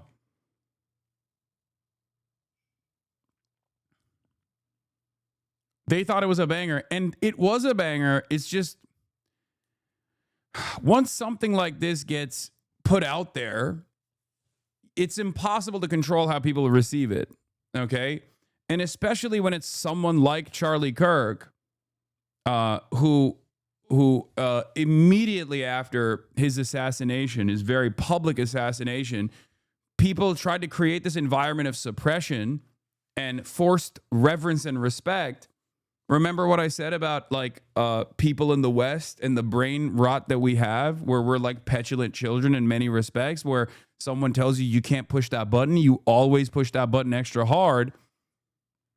People responded this way partially because of the aggressive ways in which the administration tried to venerate Charlie Kirk and make people forcibly respect him. It's just never going to work. I think that if they hadn't engaged in this kind of like weird forced compliance around respecting Charlie Kirk, it just never would have. It probably wouldn't have been this aggressive. This backlash wouldn't have been as aggressive. People would have probably said, "Oh yeah, he fucking suck my dick," and then everyone would have moved on regardless, and he would have been forgotten, I guess. But they Streisand affected this into a much worse version of events where there is like aggressive pushback.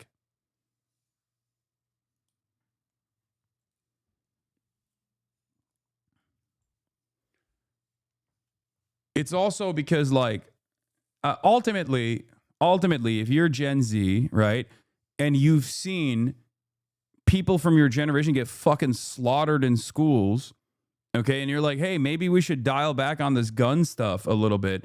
And then people, including Charlie Kirk, are like, well, you know, some of you are going to die, but that's a sacrifice I'm willing to make so that we can have fucking guns. Yeah, of course people are going to turn around and be like, well, okay, well, you died at a school shooting, you know? And that's precisely what happened.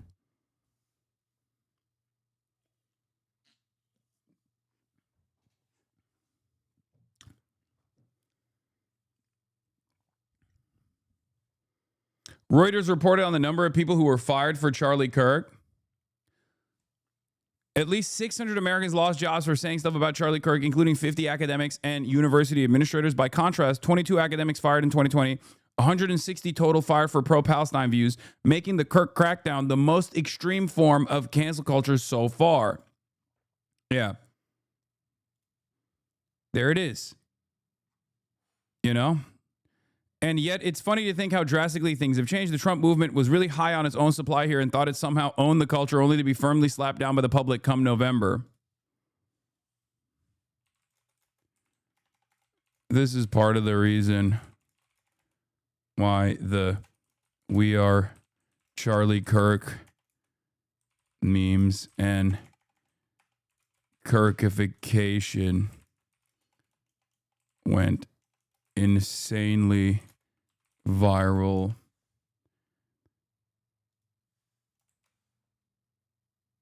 We Are Charlie Kirk.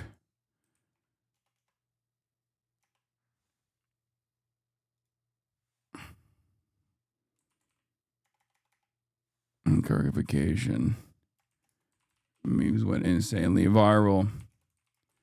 You can't expect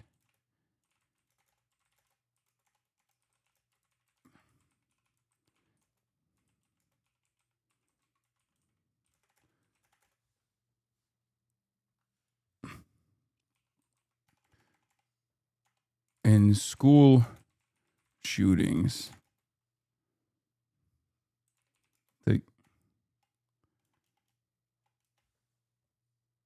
You can't. You know what? Mandate reverence is better. Yeah, you can't mandate reverence for a generation that saw their classmates get slaughtered in school shootings. And that's why we carry the flame. This is part of the reason why the "We Are Charlie Kirk" and Kirkification memes went insanely viral. You can't mandate reverence for a generation that saw their classmates get slaughtered in school shootings. Boom. Past the Kirky.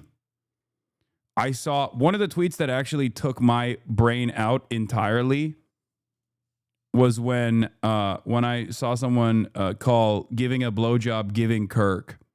I think that was the maximum. Like, that's when I was like, oh no. Like giving neck. That was the most. That was definitely the most insane version of events. We are Charlie Kirk, we carry the flame. 1.1 million likes on this, bro.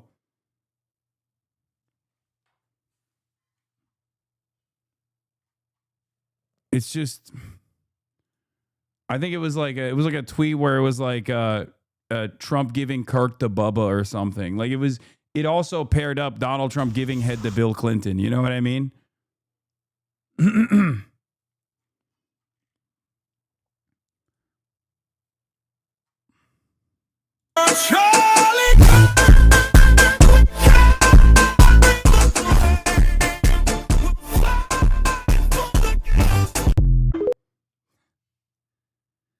You just made this a bigger thing. I don't think I have any capability of bringing this. Like, you're talking about memes on TikTok that have 1 million plus likes, brother. It's just not working. Absolutely diabolical work starting a video essay like this. Oh, is this the one that got banned on YouTube? FD Signifier did a white on white violence video about Charlie Kirk, and then he got clapped by the YouTube mods, I think.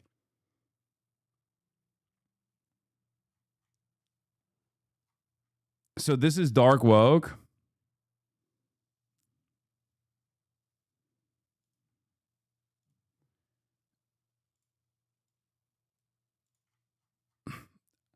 I wouldn't even say this is dark woke. I don't know, maybe.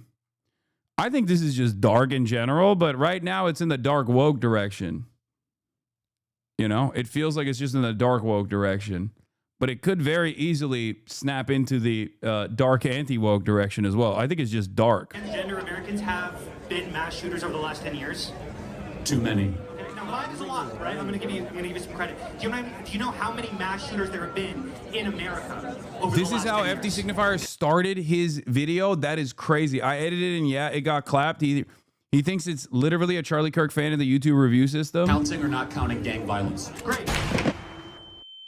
I want to watch that execution. That'll make my day better. I want to see him on a public block and get him be publicly executed. And I think that would be justice. At what age should you start to see public execution? That's how he started his YouTube essay on white violence. That's crazy, bro. Goddamn, Oni, that's a meme audio. Counting or not counting gang violence? Great.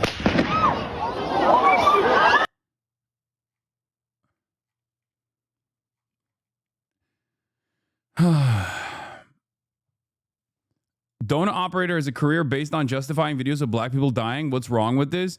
Not only that, but also I'll explain if you want to understand what, like, the reason why this is seen as different from the broader audience, or at least like the regulators. I can explain that for you. But Donut operator also literally has a Patreon where he just shows you the uncensored gore porn of black people getting murdered by cops. Like, where you want to, like, if you want to really see the action, you can go fucking subscribe to his Patreon. It's insane. But the difference there, of course, is that he's leaning into pre-existing forms of systematic violence, whereas Charlie Kirk being assassinated is outside of that structure, right? Charlie Kirk didn't get shot and killed, or Charlie Kirk wasn't assassinated by the government. He wasn't killed by well, as far as we know, Charlie Kirk wasn't assassinated by the American government. Okay, why are you promoting pro-assassination nonsense? Dude, stop it. Stop it. Okay, your incapability of understanding my current analysis on the way that people move on from certain issues is not my problem. Okay, go clip it. Go talk about how Hasan is fucking celebrating Charlie Kirk's assassination or whatever the fuck you want to do. But this is analysis. Okay, please.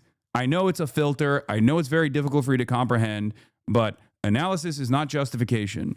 Okay, I just came onto the stream and the first thing I see is you showing these lame videos. Well, okay, well then fucking shut up, okay, and keep watching. And maybe instead of chirping, because clearly your brain cannot do two things at the same time, instead of typing in the fucking chat, force yourself to hear what I'm saying.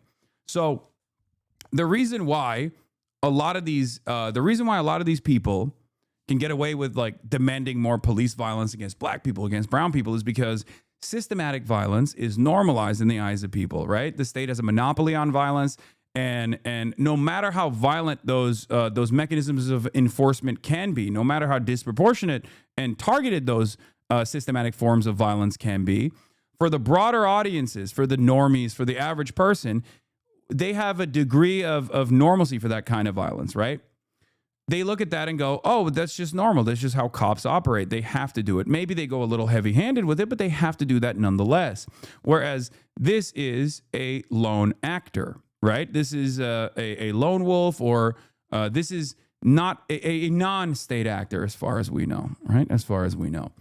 And that is precisely the reason why when someone talks about it or is coming across as like celebrating it or whatever, then there is a lot of pushback against it, especially from those who are beneficiaries of the structures of violence, or at least have a level of privilege where they don't actually find themselves in the receiving end of said structural violence, or maybe they're oblivious to the types of structural violence that they actually experience, like, you know, poor white people, for example, that think that the current capitalist organization of the economy doesn't actually create a tremendous amount of harm in their lives, as long as they can preoccupy their minds with the kinds of direct forms of violence, systematized violence from police against other groups, black people and brown people.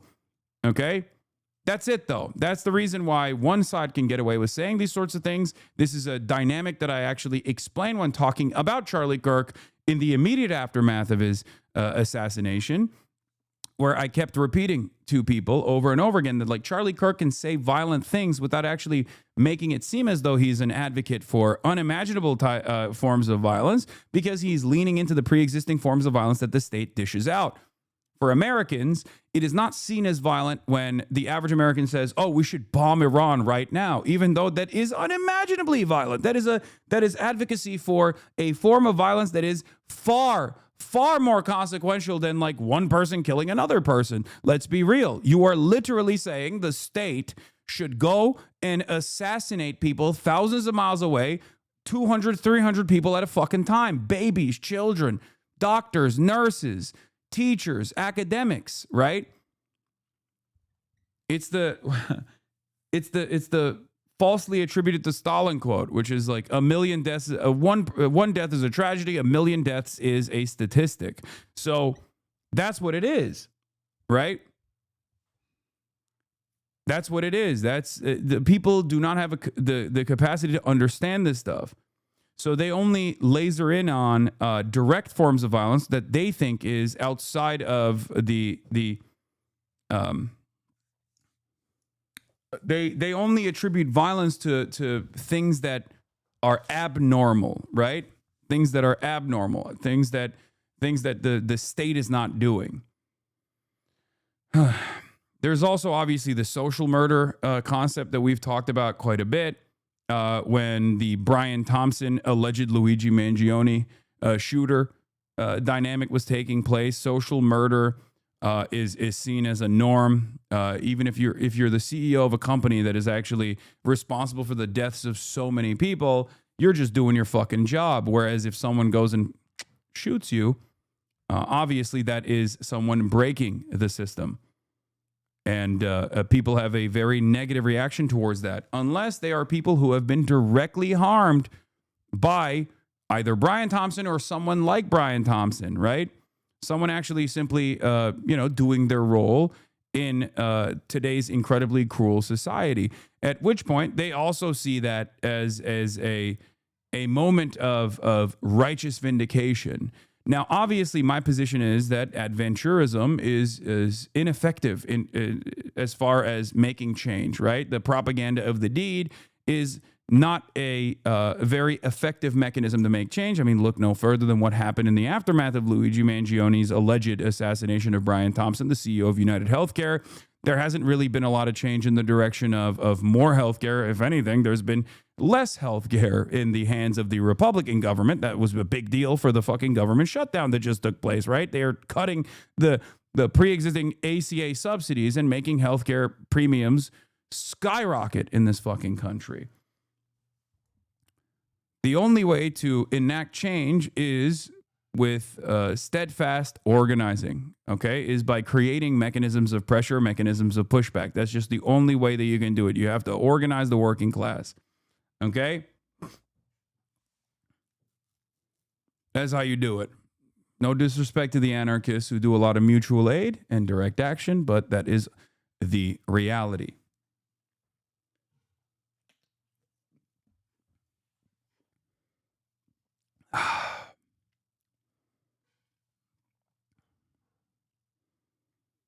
So,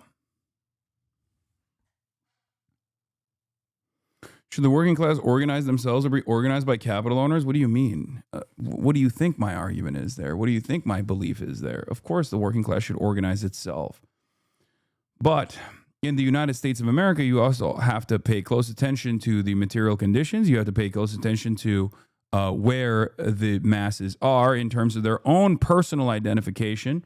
The working class do not see themselves as an exploited proletariat, but instead temporarily embarrassed millionaires and billionaires in this country, and they have no class consciousness. The one class that has actually class consciousness or act out in accordance to their class interests is the capital owners in this country, all the way from the petite bourgeoisie, the small business owners, down to the mega corporation owning, board sitting CEOs in the executive suite. And they are consistently reinforcing the structures of dominance that actually dominate the working class, that divide the working class, that make themselves believe that they have an alternative out there within the confines of capitalism. Okay. Anyway, this is the last video I'm going to play until we get to the news. And here it is. We are Charlie Kirk in library prank. Even prank accounts are doing this now.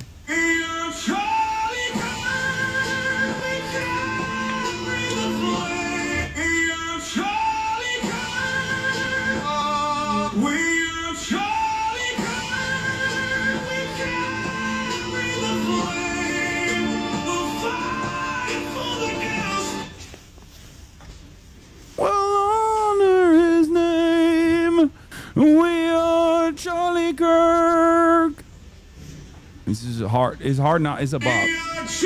It's literally a bop. I'm sorry. It's a fucking bop. It's just a bop. It's a bop. Yeah. When you lost the annoying prank bros, it's over.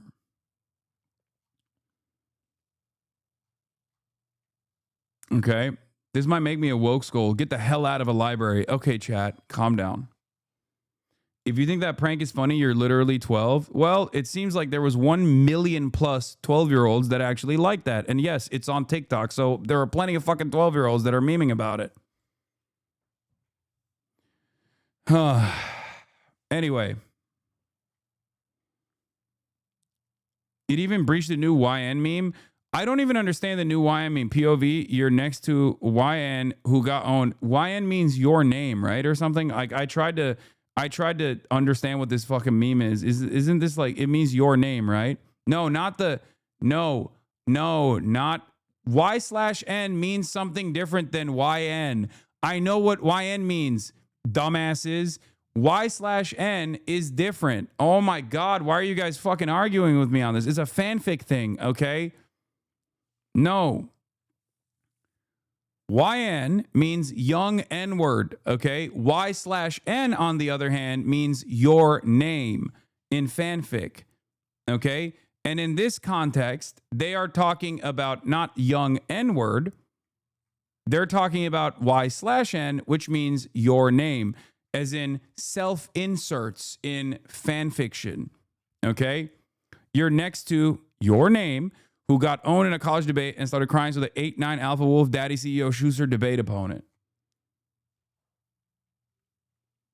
Yes. It still confuses me, though. They were about to take your head clean off. I know.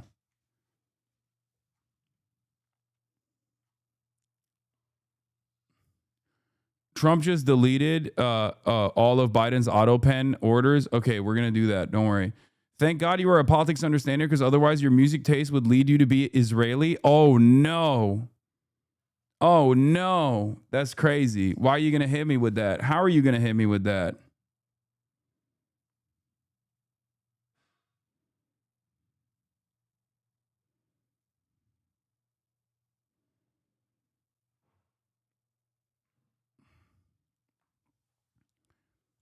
It's fucked up.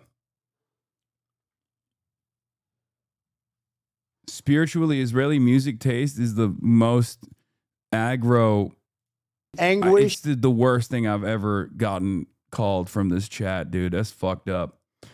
Anyway, all right, let's get into it. So the two National Guards members one was a woman, the other one was a man,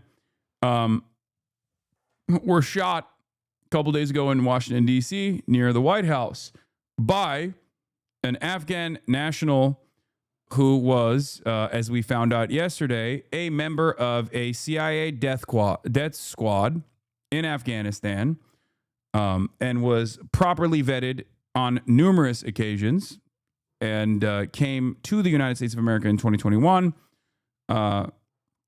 with a bunch of other collaborators of the American occupation in Afghanistan. So,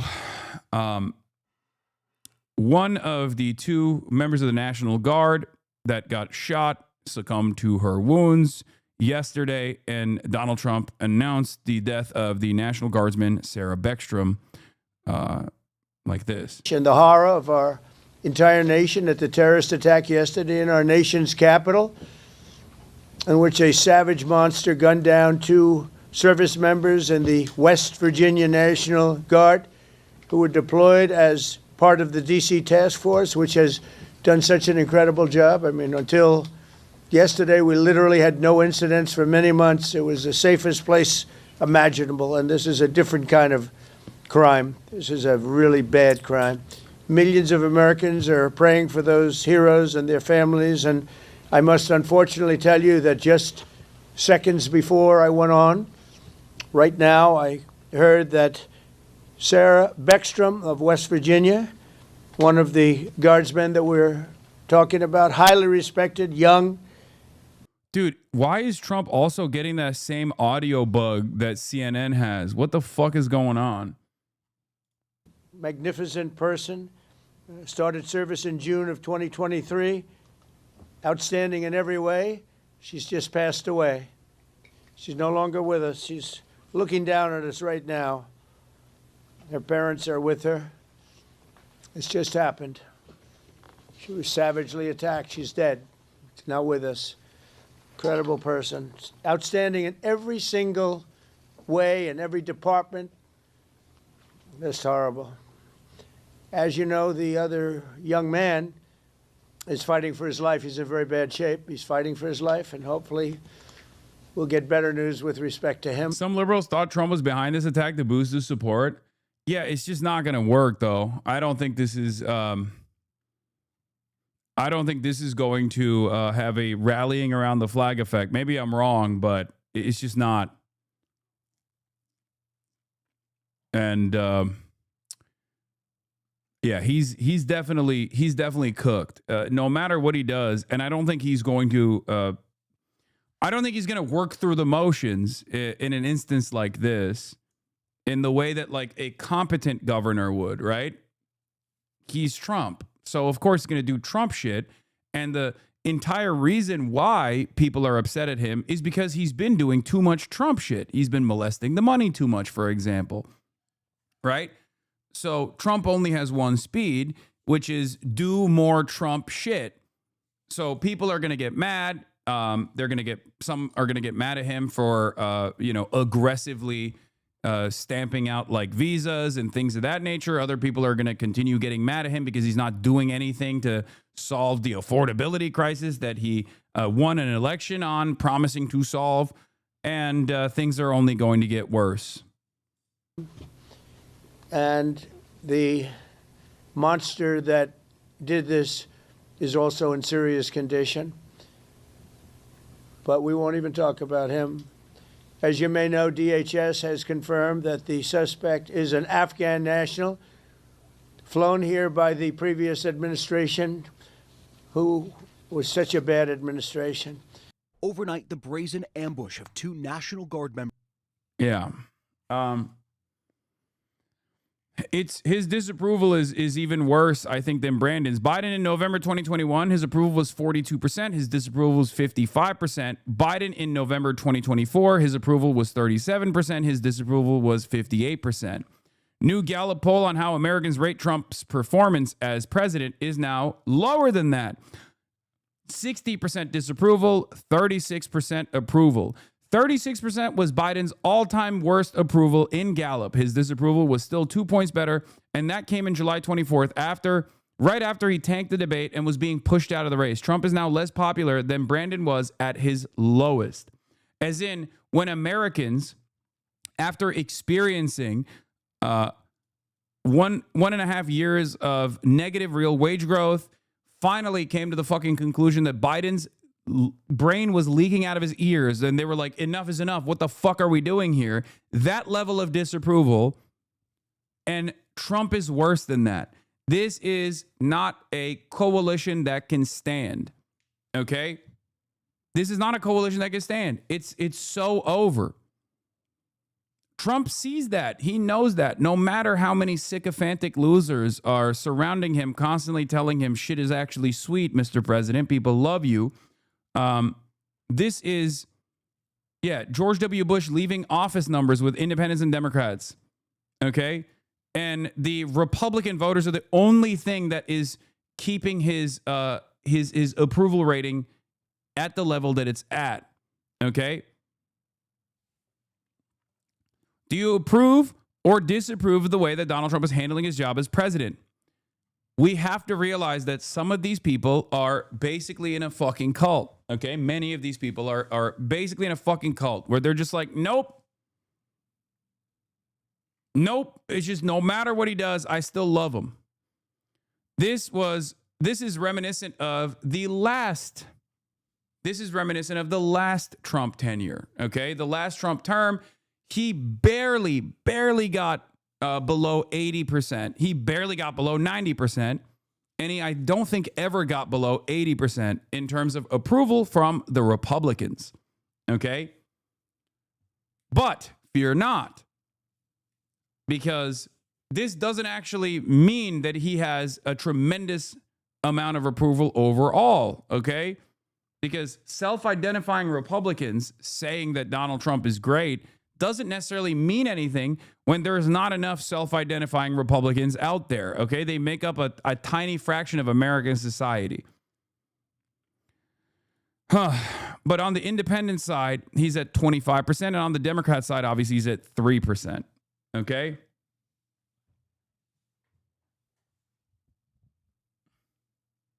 How many dislike it because he's not awful enough? A very, very small number. That's an irrelevant number of people.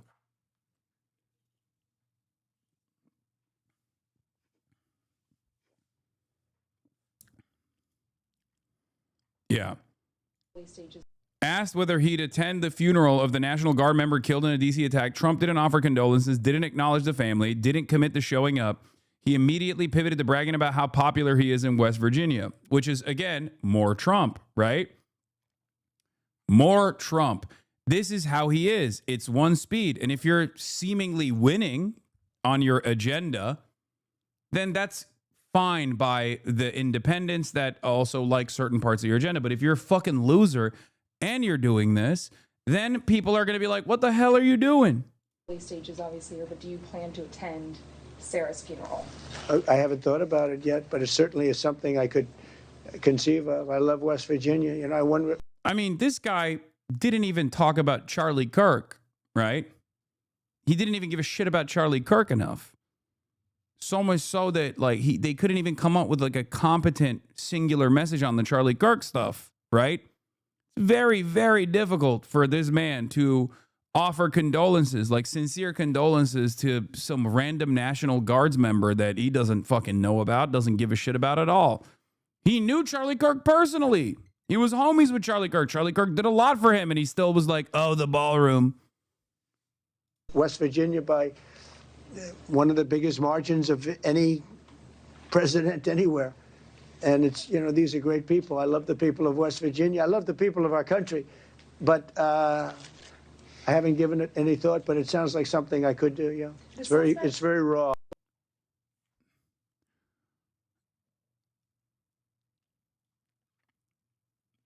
Anyway, this is actually kind of crazy given how he was expected to blow this wide open and making it a talking point, but it goes to show you he probably doesn't know / remember it happened, bro. This is proof he's lost it.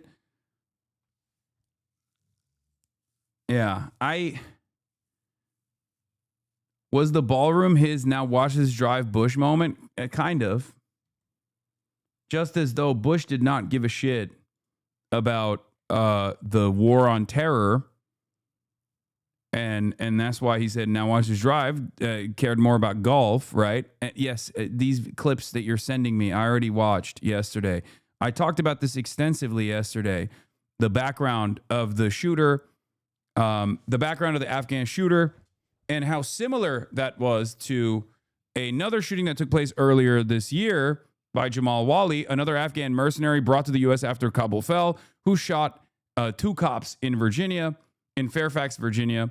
Listen to the incredible rant he delivers before he snaps, then watch how smoothly he draws and racks his weapon. Obviously a professional killer at his wit's end. Yeah, he literally says, I should have joined the fucking Taliban. That's what he literally said in the video. Incredibly sad and disturbing video depicting the violent end of an Afghan man who made the mistake of working for the special forces in the CIA. I should have served with the fucking Taliban, he says, seconds before he draws on the cop. Yeah.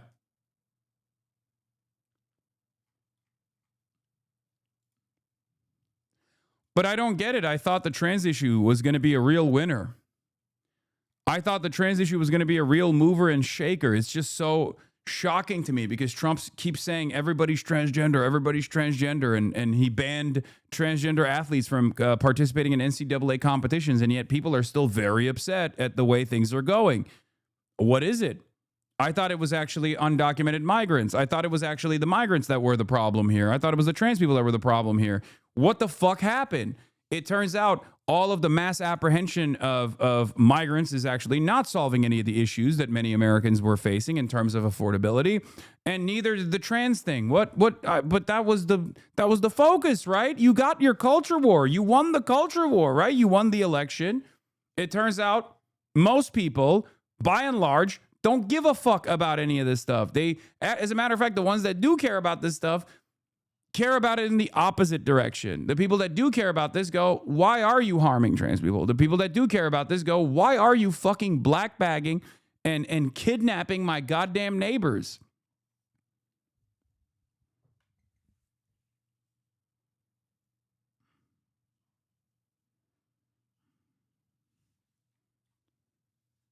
And this is something that I will continue stressing over and over again. If you hear from anyone, whether they present themselves as centrist, whether they present themselves as apolitical, right-wing or far-right, if they spend any amount of time telling you that the culture war shit is the most relevant and most important thing that you have to focus on, you must understand that those people are unserious, and at best, they're delusional and they're stupid, and they've been duped themselves and they're trying to dupe you in the same way, or at worst, they are cynical. Okay, they are cynically advancing the culture war narrative because there is no real solution to the actual pain points, the actual pressure points that harm you, whether it be the affordability of healthcare, whether it be the affordability of housing, or whether it be the affordability of higher education, or better job prospects and better wages and better benefits. Those are the things that people actually fucking care about. Okay? That's it. That is what politics is supposed to be about. And yet there is this uniparty consensus on these issues. At most, you get marginal incremental change in the positive direction from the Democrats, and they never actually fulfill those promises anyway, right? They'll tell you, oh no, we're going to fix this stuff.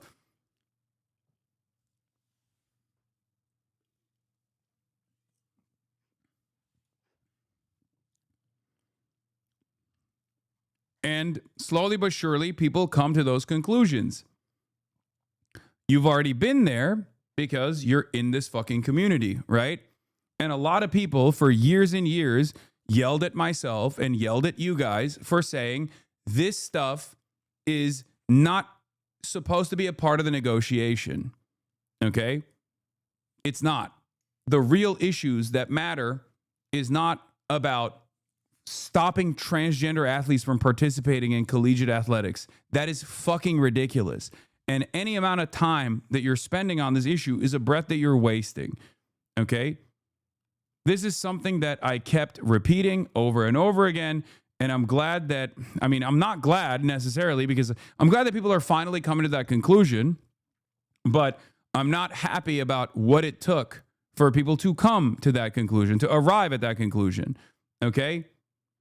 I fear this won't matter. Americans have short memories. If Trump makes Republican lives better, they'll forget everything, the plan, and say it's past of the plan. I don't even know what you're trying to say there, but yes, you're right.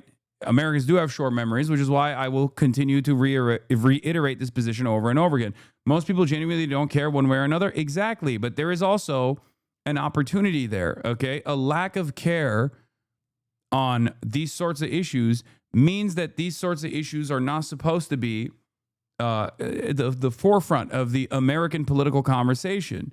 This doesn't mean that we just like write off trans people in the way that the Democrats are presenting, right? That's fucking ridiculous. Of course you're not supposed to write trans people off. That's insane. And as a matter of fact, it was a failure anyway, because Kamala Harris did write off trans people in the last election cycle. She didn't talk about trans people at all, and yet she was still bullied mercilessly for one fucking response she gave to a pre-existing government policy about offering medical care to trans prisoners, right? Like that was something that the Trump administration did as well, but it doesn't matter. When they do it, nobody gives a fuck.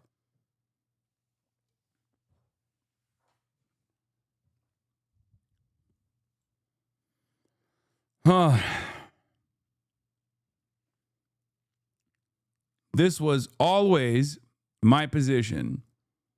It's not that we write off trans people, or even worse than writing off trans people, it's not that we actually take an anti-trans stance or whatever. It's that we work to build as large of a coalition of support as possible by pushing for policies and having a class-first politics so that we can bring as many people on board as possible.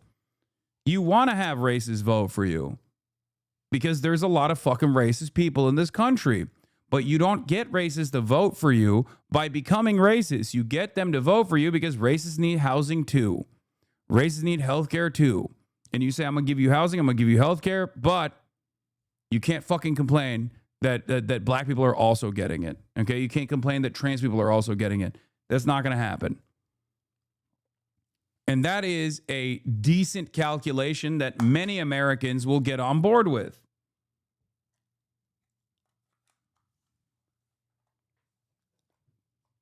That's it. Is it the noise gate? Is so weird. Like, it doesn't say anything for 2 secs and didn't finish his thoughts. What are you talking about? I am finishing my thoughts. Anyway, yeah, this is not a radical position. This is the correct position. Okay.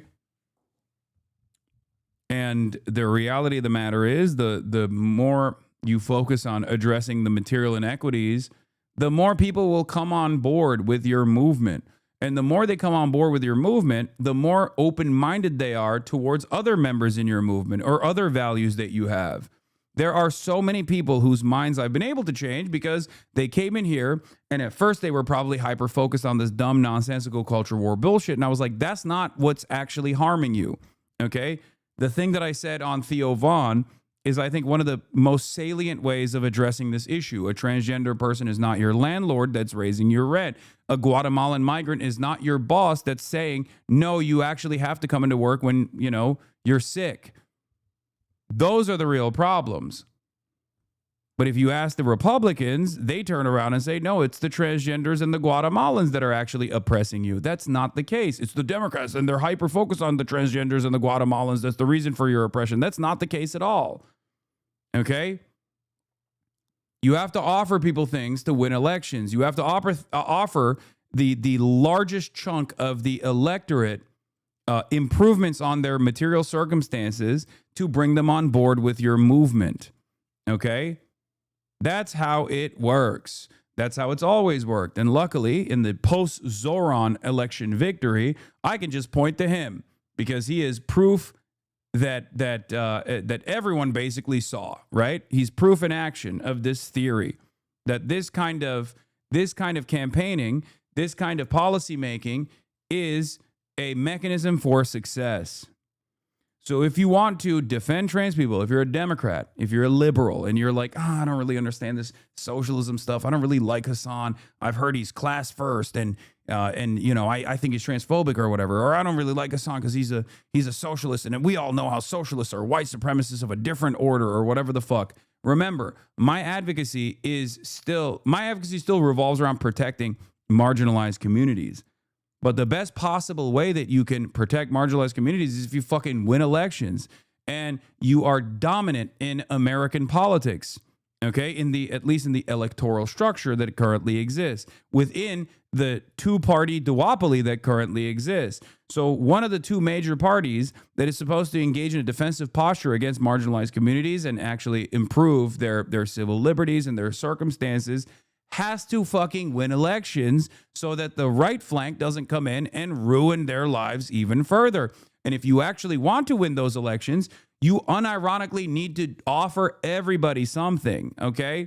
And you need to make sure that you are earnestly communicating that you are going to improve people's lives. You are going to improve people's lives unconditionally, because no one's life gets improved when trans people are barred from competition at the NCAA. That's not improving anybody's life, right? Just as no one's life gets improved when they fucking fire off a clip about their least favorite political commentator on Twitch, your life is not improving. You just get a moment of satisfaction and maybe some props from this like community that you're participating in, but you didn't actually improve your life in any meaningful capacity. Okay? We have a finite amount of time on this planet. You should probably use it in a more productive manner to try to push towards goals that improve everyone's material circumstances. How is this any different than Ezra Klein's bad take? Great question. Ezra Klein actually thinks the best possible way is through incremental gains on the material improvements, while simultaneously taking a right-wing, oftentimes reactionary position on social issues. I'm not saying you should take a reactionary position on social issues. I'm saying that social issues should not even be a point of contention in your campaigning. It should not even be brought up. Any moment that you're engaging in the culture war is a moment that you're most likely going to fucking lose, because culture war issues are created specifically by Republicans and focus tested endlessly in an effort to be as appealing as possible to the broadest base of support. The transgender bathroom bill was an abject failure for the Republicans in North Carolina. There was tremendous pushback. Donald Trump was pro-trans at the time in 2016 when he first ran for president. And he even said North Carolina is fucking up. So what did these groups do? They went back to the drawing board and figured out that the best possible way to engage in the anti-trans conversation was not by saying, oh, they can't go and piss in the bathroom for their actual gender, right? We need to figure out a new way to be anti-trans. And the new way that they figured out was, and they focus tested this endlessly, right? The new way was sports and children. Americans believe that sports is probably the last bastion of meritocracy, okay? Where people who are truly and uniquely gifted end up winning. And if you tie trans identity to something that most people don't understand but don't necessarily care about, right? If you tie trans identity to like a sinister way of faking being trans because you want to win the high school swim meet, all of a sudden Americans were actually 80-20 on the opposite side, where they were like, yeah, that is true. Trans people are ruining the meritocracy in sports. I hate that. I don't fully understand what they're doing, but now I feel like they're sinister. And the other side of it is, of course, protecting children. They very cynically claim that trans people or trans existence was somehow harmful to children. It was a disgusting thing made up mostly by pedophiles when they kept saying this like weird group of people that you don't fully understand that breaks the gender binary, and the way that you were taught is actually also harmful to children, and it bricked a lot of people's brains. It was a successful form of counter messaging against trans existence. That doesn't mean that you should lean into that. That means you should counter message against that all the fucking time as though you are campaigning year round in the same way that Republicans do.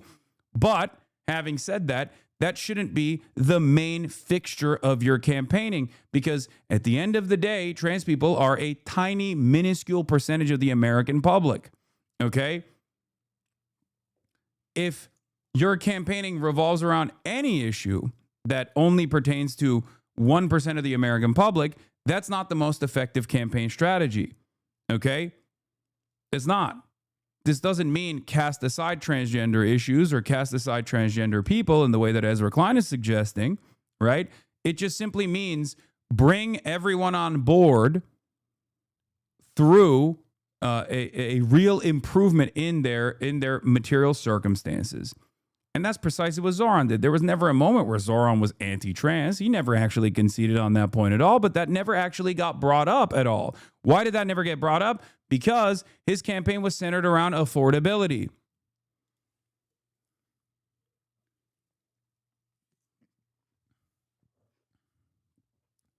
Black and brown people know that if white men didn't want to do this, it would not be a conversation. The message of patriarchy, the nuclear family, etc., and it comes out grows.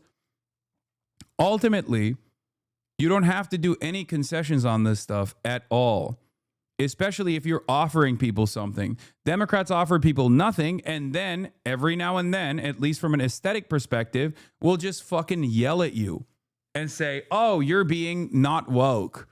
They look smarmy, they look out of touch, they look elitist, and even for the identities that they're seemingly defending, they look fake, right? This is this community has a shit ton of trans people in it, and if I were to ask my trans chatters, do you think the Democrats actually care about you? I think they would in unison say, oh, fuck no.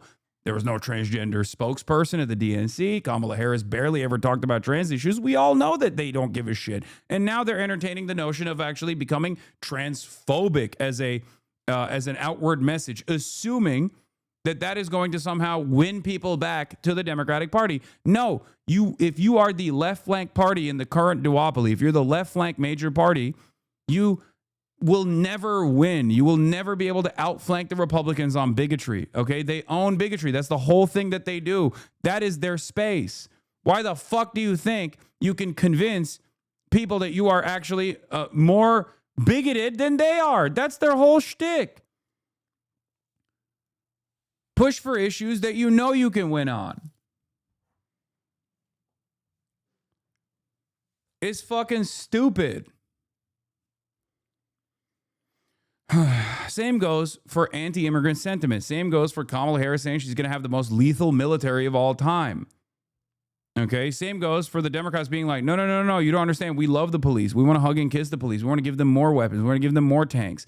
It's fucking dumb. Okay? That's why, what do I always say? Make the police do their fucking jobs. Okay? They're dog shit at their jobs. Make them do their jobs. Okay? That's it.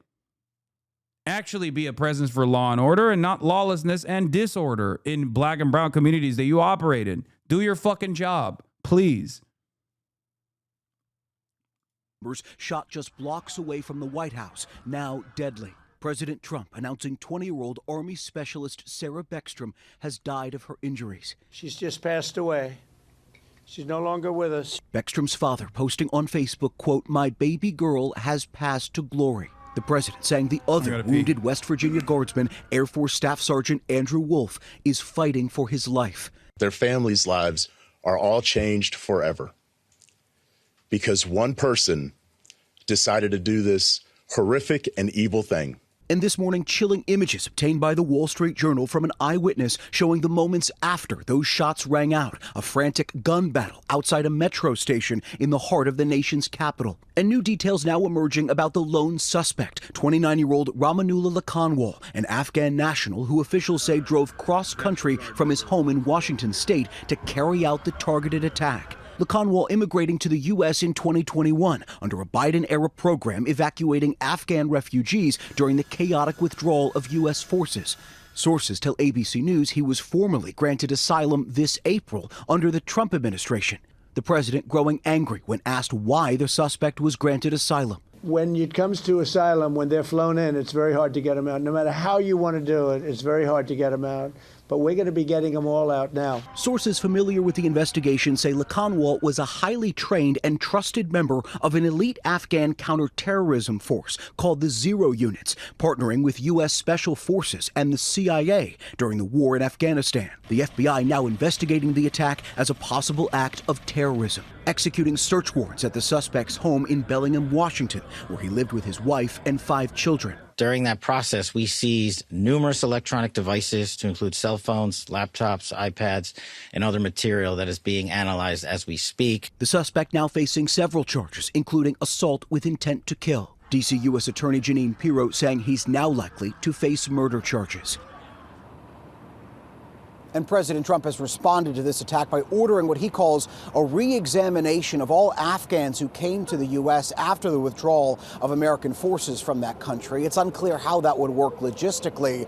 Also, U.S. Citizenship and Immigration Services now announcing they are halting the processing of all immigration requests for all Afghans indefinitely. Rebecca. All right, Jay, thank you. President Trump says he's ready to expel anyone who is, quote, not a net asset to the United States. And he's also threatening to end immigration from what he describes as third world nations. Our Nancy Cordes is in West Palm Beach, Florida, and joins us now this morning. Nancy, what specifically is the president speaking about? Good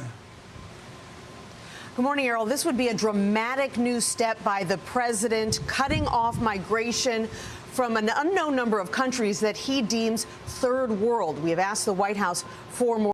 Yeah, we got to get more racist, I think. You see, just as the traffic density problem can be solved if we just built another fucking lane, the American issue is we just haven't been racist enough, right? If only we were just a little bit more locked in on the racism, just one more level in the white supremacy spectrum, and we'll fucking fix it.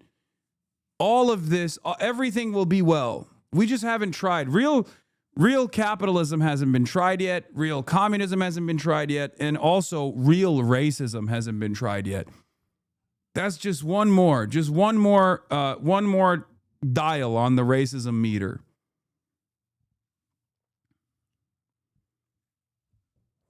I promise.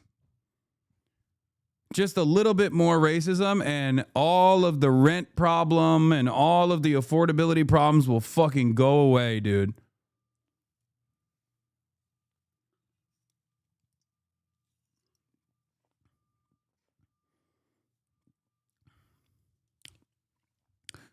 These are the same motherfuckers that go, the left is calling us Nazis to kill us, and they start saying and doing Nazi shit law. Yeah, I mean, the entire point of that is to stop dissent. And it's an abject failure because obviously in the United States of America, free speech is one of the only things that we have. So obviously, whenever you try to take that away, Americans are going to be like, fuck no. Fuck no.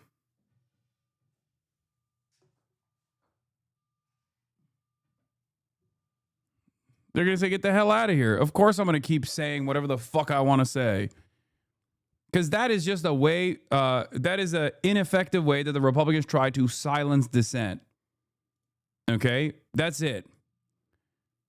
In any case, here's the long-ass effort post from this dipshit.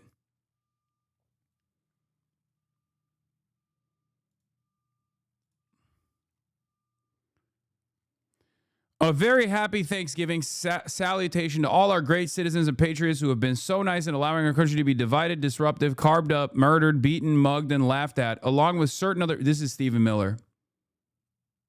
100% Stephen Miller wrote this, okay? I can see from like the first couple of sentences, this is a Stephen Miller exclusive, okay? Because it is identical. It is identical to something you would hear from Goebbels or something you would hear from Hitler, you know? It's just straight up. Carved up, murdered, beaten, mugged, and laughed at, along with certain other foolish countries throughout the world for being politically correct, and it's just plain stupid when it comes to immigration. The official United States foreign population stands at 53 million people, in parentheses, census, most of which are on welfare from failed nations or from prisons, mental institutions, gangs, or drug cartels. Yeah. No, totally. That's what's going on here. You're so right. It is all the foreign nationals that are on welfare. Yeah, certainly not like the fucking forgotten white people that are born and bred American that are on welfare. It's just the foreigners that are not doing anything for America except, you know, picking all the fucking crops and playing a incredibly important role in all of our agricultural output that makes sure that Americans are well fed without taking a dime out of that fucking welfare structure anyway. It's so dumb. It's so stupid. It's just so wrong. Yeah, Melania is part of them. Obviously, so is JD Vance's wife as well, by the way. Yeah, they and their children are supported through massive payments from patriotic American citizens who, because of their beautiful hearts, do not want to openly complain or cause trouble in any way, shape, or form. They put up with what has happened to our country, but it's eating them alive to do so. A migrant earning $30,000 with a green card will roughly get $50,000 in yearly benefits for their family. The real migrant population is much higher. This refugee burden is the leading cause of social dysfunction in America, something that did not exist after World War II. Failed schools, high crime, urban decay, overcrowded hospitals, housing shortages, and large deficits, etc. As an example, hundreds of thousands of refugees from Somalia are completely taking over the once great state of Minnesota. It's ironic to also shift the focus over to Minnesota, where Minneapolis is unironically one of the few cities in the country that has actually improved the material conditions of the people that live in Minneapolis. But of course, there's a lot of Somali people there, right? So if you're a fucking racist dipshit from looking at it from afar, you go, oh, the demographics of Minneapolis are shifting. I hate that. Meanwhile, the people of Minneapolis are actually pretty fucking happy. So happy that they hated the incumbent mayor and still ended up voting for the incumbent mayor. Right? No, Kaya. No, Kaya. Out. Get out of there. Oh, my God. Get not there. Classic. She loves getting into this one cubby. She wants the mic cables so bad. Up to mischief. Anyway, Somalian gangs are roving the streets looking for prey as our wonderful people stay locked in their apartments and houses, hoping against hope that they will be left alone. The seriously R-worded governor of Minnesota, Tim Walz, does nothing, either through fear, incompetence, or both, while the worst congressman woman in our country, Ilhan Omar, always wrapped in her swaddling hijab and who probably came into the USA illegally, in that you are not allowed to marry your brother, does nothing but hatefully complain about our country, its constitution, and how badly she's treated. This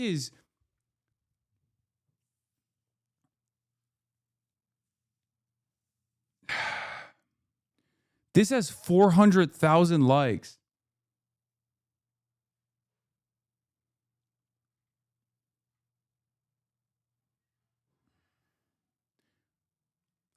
I hate this shit, dude. This is... Oh, yeah, happy Thanksgiving. Our president is Adolf Hitler. If Adolf Hitler was somehow even dumber than the original Adolf Hitler...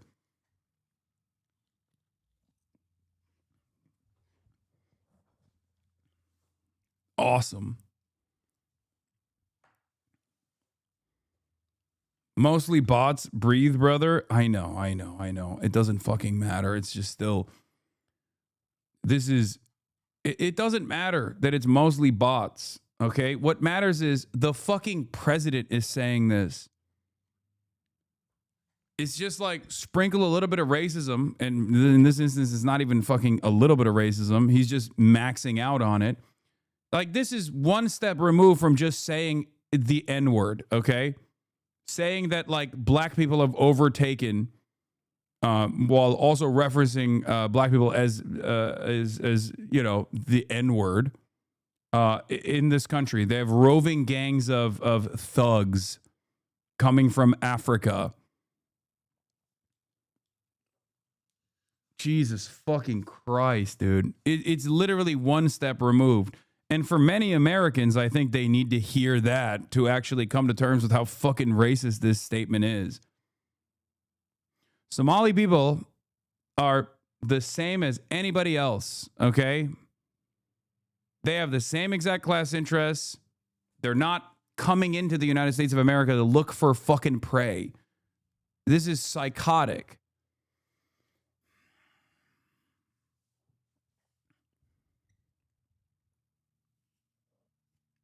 Jesus Christ, dude.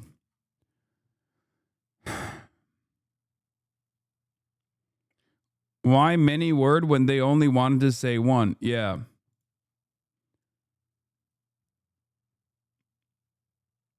They're literally saying they want him to be a fascist. I'm ready for President Trump to actually be a little more like the fascist dictator the Democrats lie about. Crush this invasion and color revolution with an iron fist, no mercy. Yeah.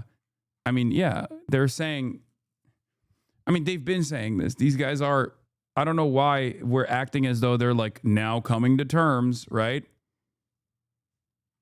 The post gets worse. What?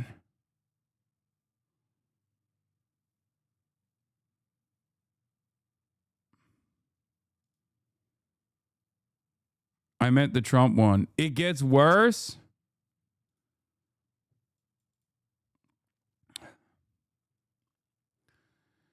Oh, Ilhan Omar. He continues on with Ilhan Omar, but hatefully complain about our country, constitution, and how badly she is treated when her place of origin is a decadent, backward, and crime-ridden nation, which is essentially not even a country for lack of government, military, police, schools, etc.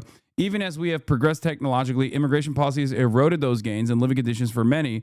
I will permanently pause migration from all third world countries to allow the U.S. system to fully recover, terminate all the millions of Biden illegal admissions, including those signed by Sleepy Joe Biden's auto pen, and remove anyone who is not a net asset to the United States or is incapable of loving our country, end all federal benefits and subsidies to non-citizens of our country, denaturalize migrants who undermine domestic tranquility, and deport any foreign national who is a public charge, security risk, or non-compatible with Western civilization. What the fuck does this mean? These goals will be pursued with the aim of achieving a major reduction in illegal and disruptive populations, including those admitted through an unauthorized and illegal auto pen approval process. Only reverse migration can fully cure the situation. Other than that, happy Thanksgiving to all, except those that hate, steal, murder, and destroy everything that America stands for. You won't be here for long. Yeah, this is a Stephen Miller rant, 100%. Donald Trump is not capable of crafting this many words together. And also, you can see the fucking anger and resentment. Remigration is obviously a European fascist concept, by the way. Yeah, is a far-right concept originally from Europe of ethnic cleansing via the mass deportation. Remigration is it was utilized by the AfD in Germany, or is being utilized by the AfD in Germany. It just means like remigration is just deportation. It's just a European way of saying deportation.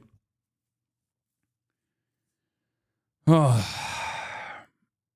I think you're cooked. Me? Why? I'm a fucking American citizen. You can suck my dick if you think I'm getting deported out of this country. Yeah. By the time, as I've said over and over again, by the time it gets to someone like myself being denaturalized, it's over for America has shifted so dramatically. I'm not saying that it's not. I'm not saying that that's not like a ambition from this administration. But if they're coming after like a rich Twitch streamer with a massive fan base who is an American citizen, born American, natural born U.S. citizen, that means they've gone over so many more vulnerable populations at this point. Because I'm not a naturalized citizen. I'm a natural born U.S. citizen.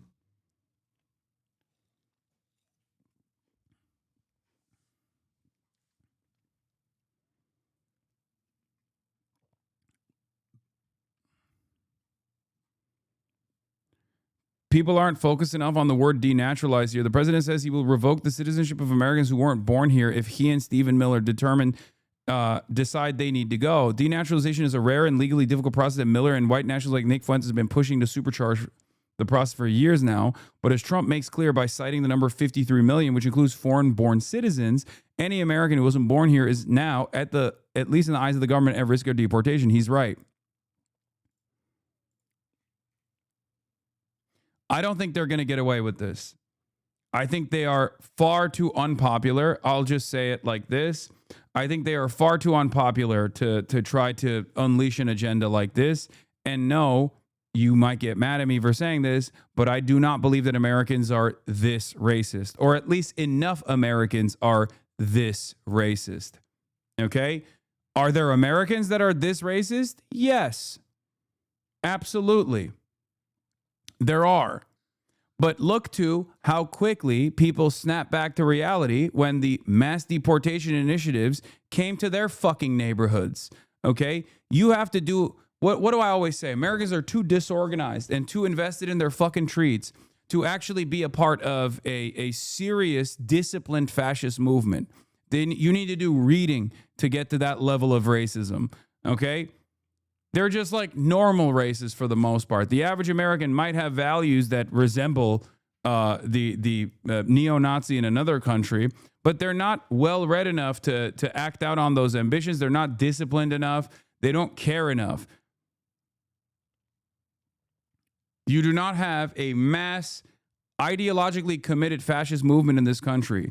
This is basically trying to, this is a statement by Stephen Miller in the direction of a mass, ideologically coherent and ideologically organized, loyal movement that does not exist. Okay?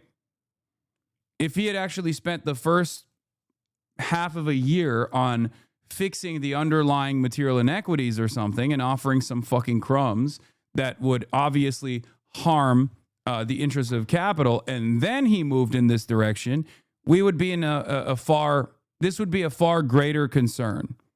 Okay? We're not there, and there is no loyalty beyond a cult-like cult-like level of support for Donald Trump from the base that is withering away. Okay?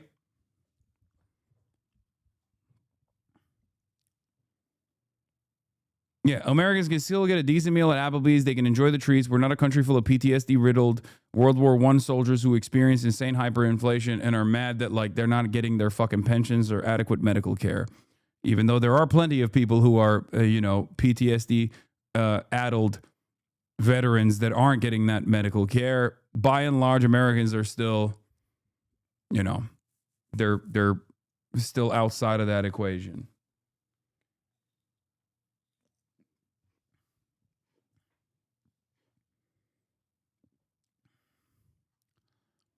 If you're a legal immigrant or the children of legal immigrants, they're coming for you too. It doesn't matter if you're a U.S. citizen. It doesn't matter if you were born here. No one is safe. This is the agenda of the far right. Yeah. The Department of Homeland Security also posted the stakes have never been higher and the goal has never been more clear. Remigration now.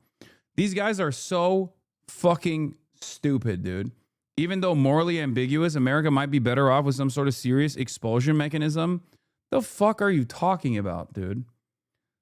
One of the few redeeming qualities of the United States of America is the fact that immigrants have actually made this country the dominant power that it is, whether it be the fucking brain drain or whether it be the rich tapestry of cultures. It's so fucking stupid.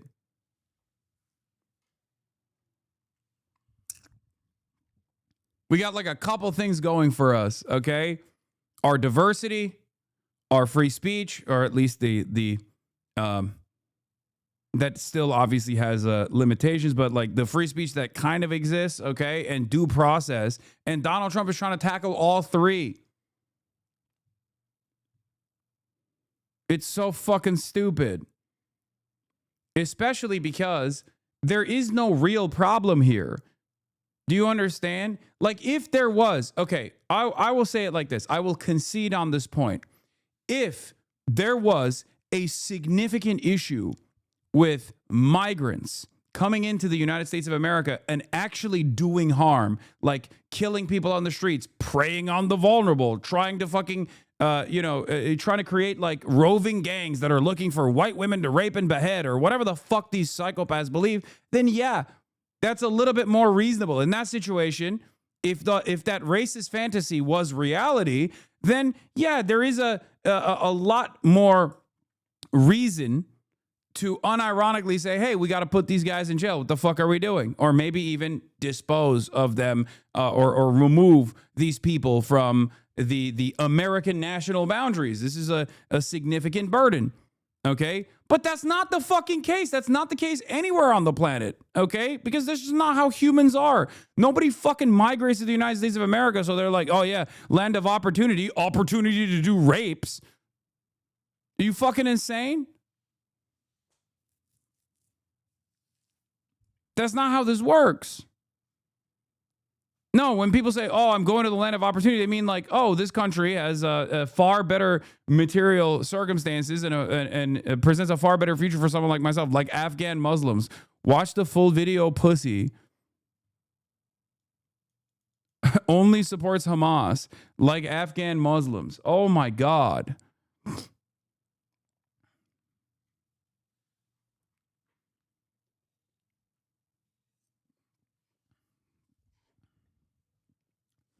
Right-wing lunatic chatter.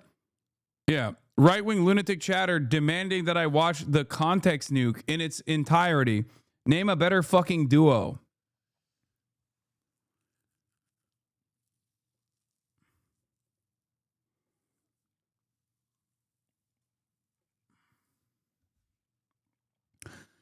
New York Times got a State Department cable in which Rubio orders diplomats in Europe, Canada, Australia, and New Zealand to press for immigration limits and cite crime.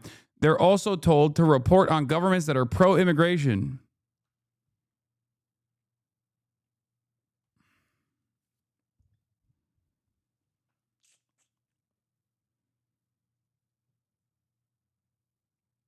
That is a description of settler colonial societies in which transplants are sent to terrorize indigenous populations. Isn't third world migration to the hegemonic metropole?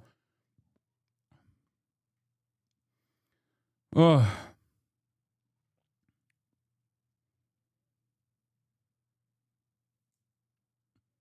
Anyway, it's just so fucking stupid.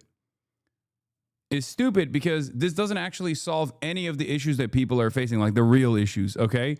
It's just a made up problem. And the more people refuse to solve the real problems, the more they lean into this made up problem, okay? And here we are. I cannot believe it. I can't believe how fucking psychotic this is. This is insane. The Trump administration is arresting the wives and husbands of U.S. citizens when they show up for their green card interviews, even though they entered legally and have no criminal record. So much for family values, says Nicholas Kristof, New York Times columnist, author.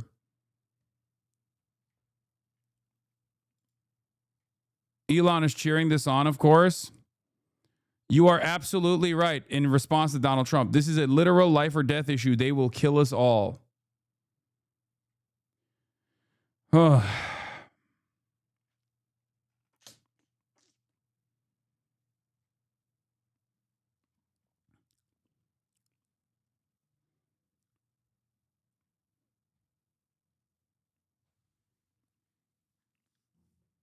This is what the hogs got out of that post.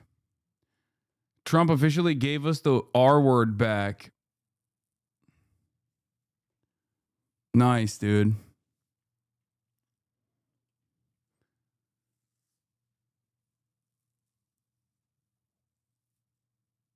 Did you see that Pauline Hanson used a clip of you reacting to her shitty movie trailer for a post promoting it? What? I don't know who the fuck that is, and I don't care. Anyway, just we're all systems go on the enshittification. It's just like everything that the American government has done that's like awful and bad and cruel, we're just leaning into, okay? Oh, the cruelty is what you want, right? People are like, no, we want affordability. We want affordability. And the administration goes, oh, you mean you want more cruelty, more senseless cruelty, more murder in Latin America and more cruelty to your neighbors. That's what you mean, right? And it's like, no, we want affordability. He's like, nah. Actually, no, we want more cruelty. That's what you want. I'm going to give it to you. It doesn't matter what you want. More blood for the blood god. New Indiana Senate Republican Mike Bohacek, whose daughter has Down syndrome, says he's a no on redistricting, citing Trump's slur. Many of you asked my position on redistricting. I've been an unapologetic advocate for people with intellectual disabilities since the birth of my second daughter. Those of you that don't know me or my family might not know that my daughter has Down syndrome. This is not the first time our president has used these insulting and derogatory references, and his choices of words have consequences.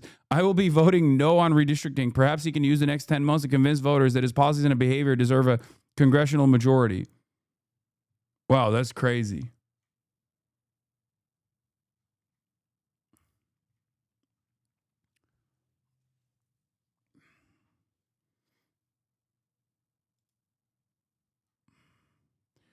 I don't think people realize what has happened. We are officially at war with Islam. Islam declared war on U.S. service members on U.S. soil.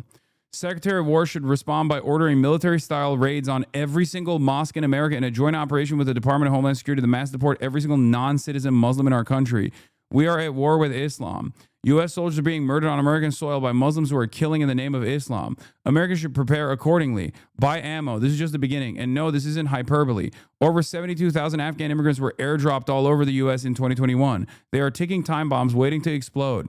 We must prepare to combat these enemy combatants who are likely planning more ambush-style attacks of jihad on service members and innocent Americans. Every devout Muslim is a foot soldier in Islam.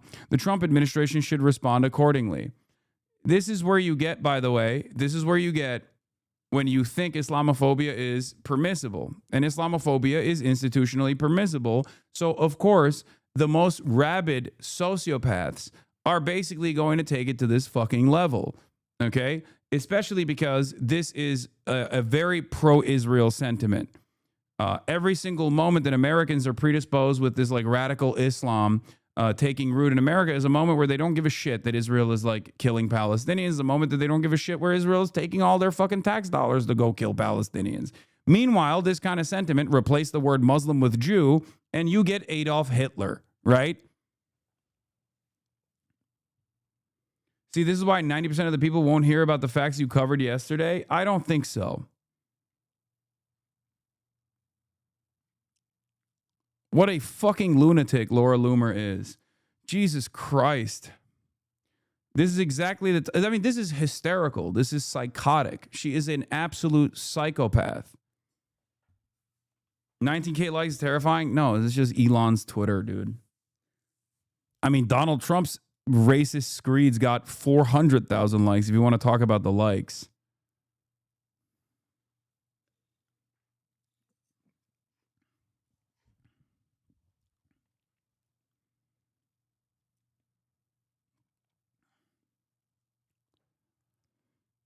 Anyway. Oh. Yeah, this is the most terrifying fucking racialized screed I've read in a while.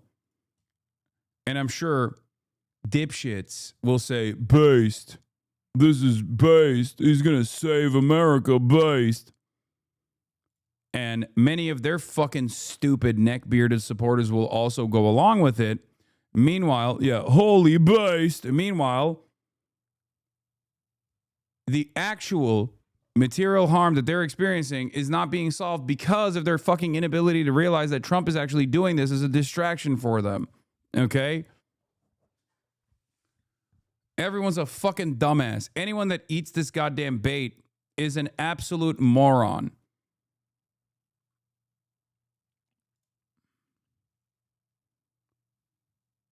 I don't know. This is so psychotic.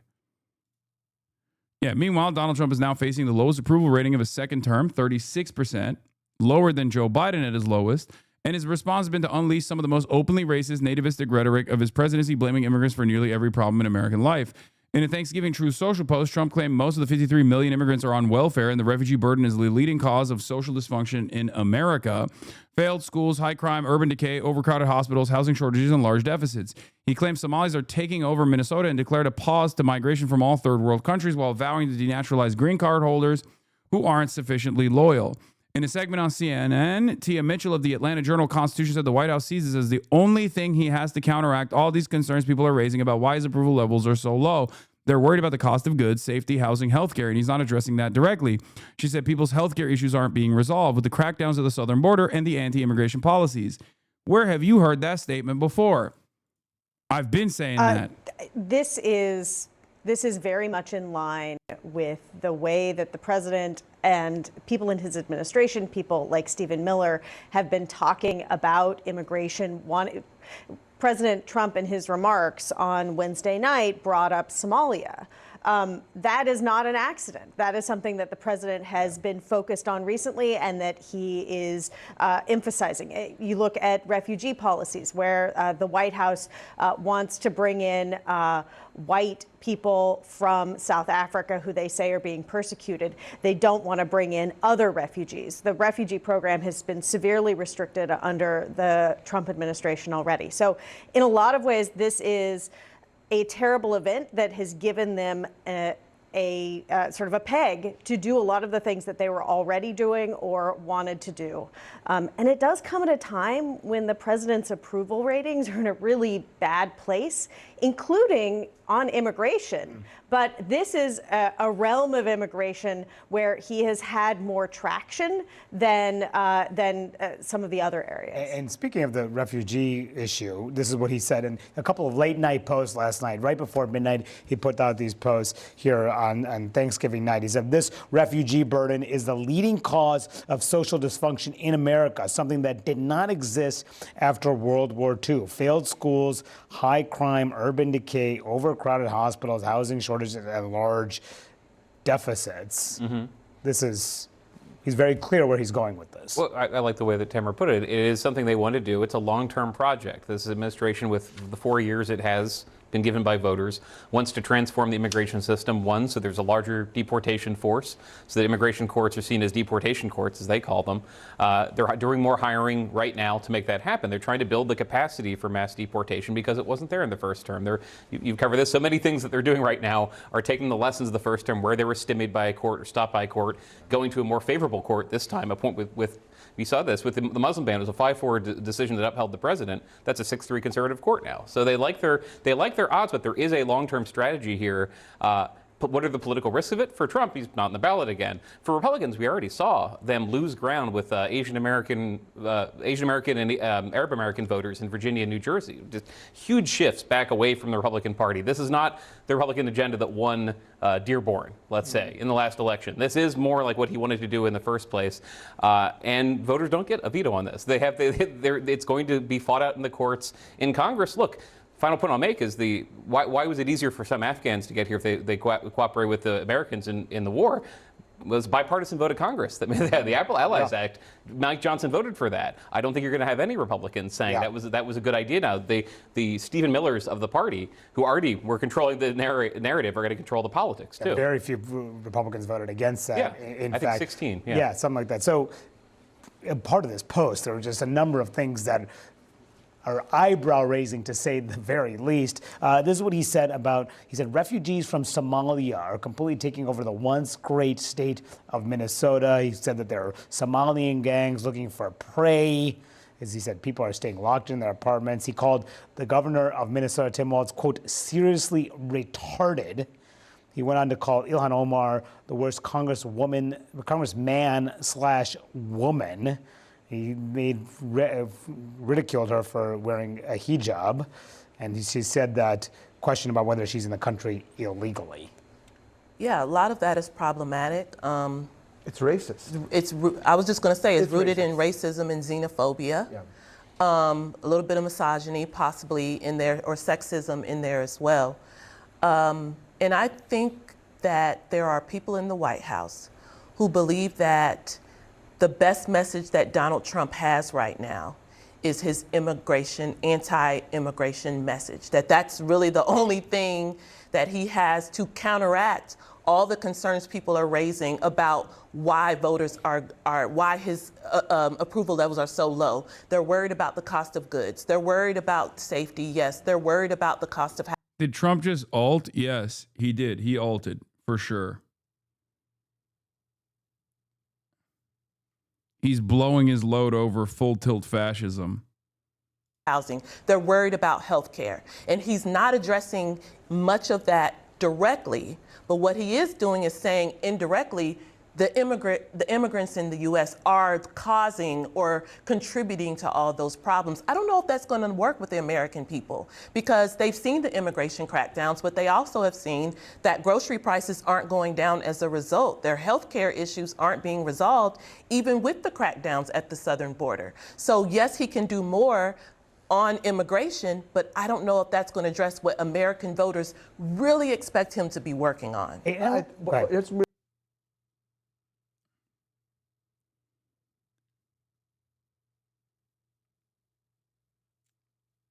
or trust me, somehow it will work because Americans are very racist. I don't think so. I mean, yeah, there are a lot of racist Americans, but I don't think most Americans are that racist. Okay? America is far too diverse for Americans broadly to be that racist. And you didn't trust me when I told you the immigration stuff was going to backfire. So trust me on this. Okay? If Americans were that racist and this was the most important part of his agenda, then they would have been perfectly fine with Donald Trump implementing his anti-immigrant agenda. Why did Donald Trump experience record low disapprovals by this point in his term? Why is Donald Trump seen as morally repugnant? Why is Donald Trump's attitude? Why is Donald Trump's policies on immigration being negatively received? Why is Donald Trump's policies on immigration now being negatively received by the population? It's because Americans conceptualize legislation, but when that legislation is implemented, especially on the right, and they start experiencing the impact and the outcome of said legislation, they immediately go, no, this is not what I was talking about. I didn't realize this is what it was going to look like. And I told you this before the election. I told you that eventually, once the Gestapo start kidnapping people, that Americans were very quickly going to turn around and say, yeah, we didn't like this at all, actually. Now, we can have a conversation on whether or not that's too late, too little, too late, sure.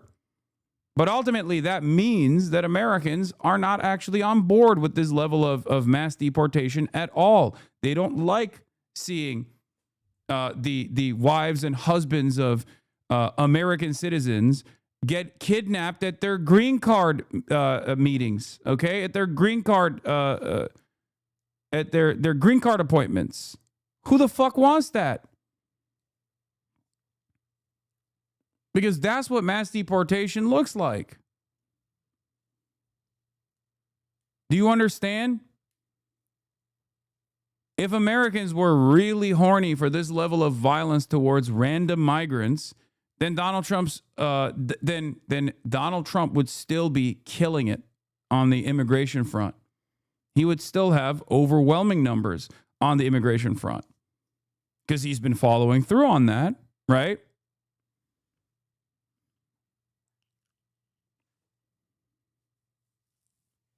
So one must ask the question, why, especially in places where ICE is doing raids?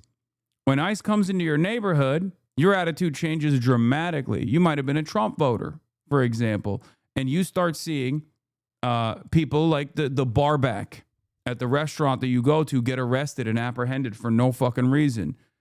You see military raids at the Home Depot that you frequent against people that you've contracted out for help in the past, landscapers, gardeners, things of that nature. And you go, who is this for? I don't want this.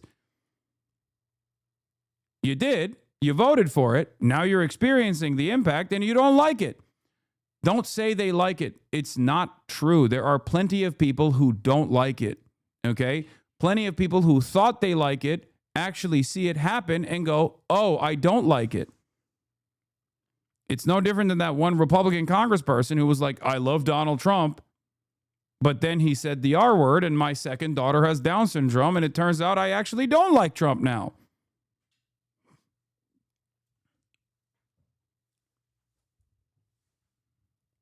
Do you not understand?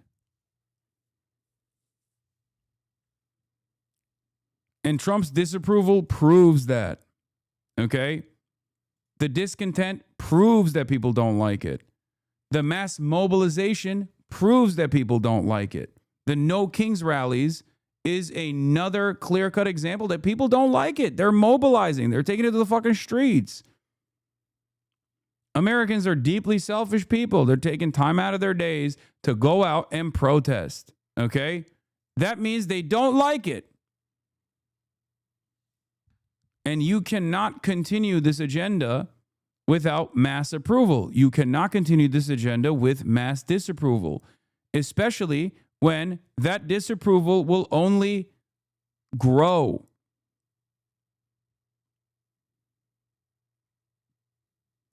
If Donald Trump was killing it and he had no concerns about his base recognizing that he's not doing shit on affordability, he wouldn't bring Zohran Mamdani into the White House and sit by his side and act all chummy and even defend him against contentious questions in the by the press pool, right?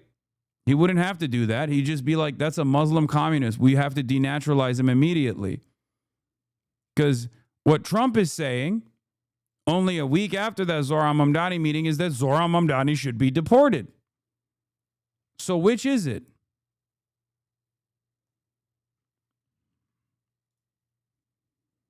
I said roads are unpaved, schools underfunded, utility bills are costly. Half your paycheck subsidizes your landlord's lifestyle. You have no real job prospects. Your health insurance premiums are insanely high. Immigrants are not the reason for this. Trump and his rich buddies are. And that's just the truth, and I will continue saying it. And I think there is an unprecedented opportunity to make Americans recognize that now. Because the guy that they fucking voted for is not delivering on this.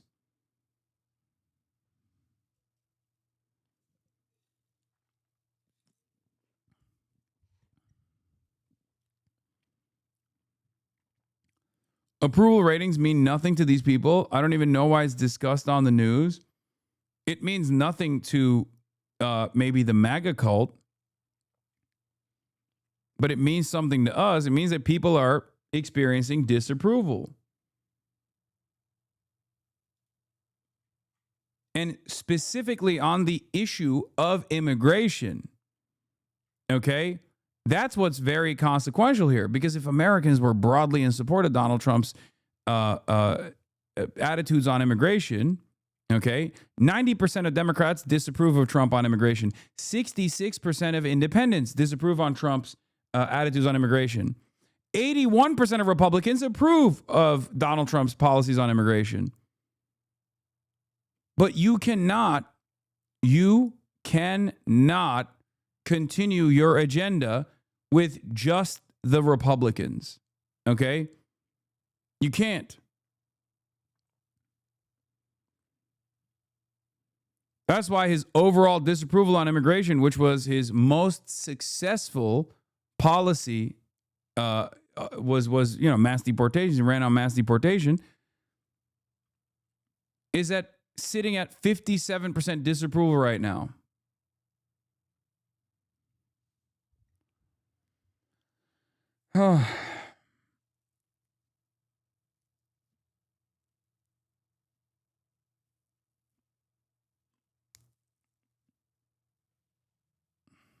That's it. Raffle, this guy is R-worded as fuck. Hell yeah, brother. You're right. I'm definitely the one experiencing an issue with his mental faculties and not the fucking president. And not the dumb fuck that supports this president. Jesus Christ.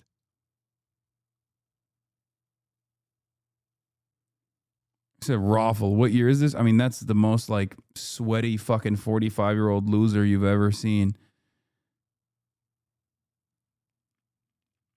Anyway, this is a textbook war crime extrajudicial killing. Hexeth order on first Caribbean boat strike. Officials say killed them all. 2 survivors were clinging on to the smoldering wreck. The Special Operations Commander overseeing the September 2nd attack ordered a second strike to comply with Hexeth's instructions. It's unfathomable that the USG lawyers were signed up on a no survivors boat strike, no get out of jail free card.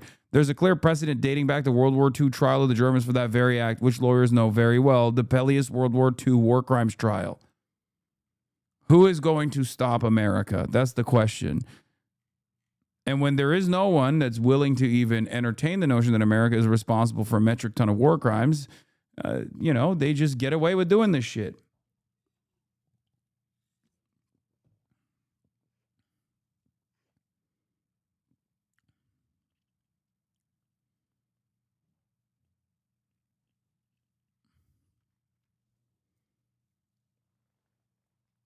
Anyway.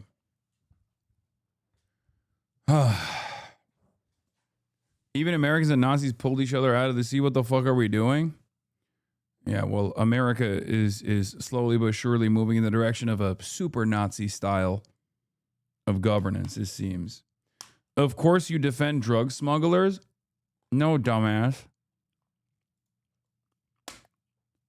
You're defending war crimes. I'm defending due process. I'm defending rules of conflict. You're defending war crimes. Do you understand? Not at all, but you are. You are. Because I'm saying we must abide by, it's not even a war.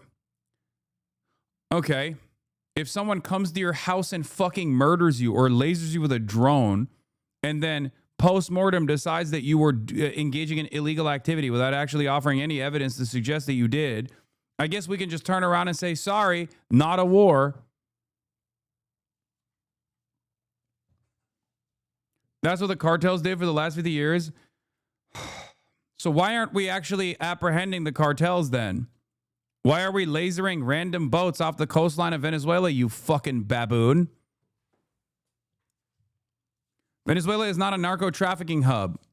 Donald Trump's own department, Donald Trump's own DEA recognizes that Venezuela is not a narco-trafficking hub whatsoever. Why are we fucking lasering small fishing boats? Good question. You should strike the bosses.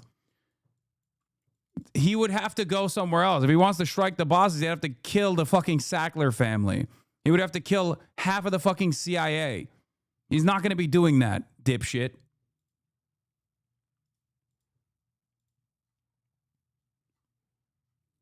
And the reason why he doesn't have to do that, don't say true now. The reason why he doesn't have to do that is because dumb fucks like you look at a bunch of random fishermen in Venezuela or small-time fucking drug runners going from Trinidad and Tobago and Venezuela, getting lasered off the fucking coastline of Venezuela and go, hell yeah, we're doing something. Pop the champagne. Yeah, it's for dummies like you who just don't read into what's going on at all. But drug runners are a big problem too. Dog, do you live in Trinidad and Tobago? The fuck are you talking about? We're not even talking about solving the problem with opioid addiction in the country. Amsterdam is narco capital? Oh my God, Amsterdam. What the fuck?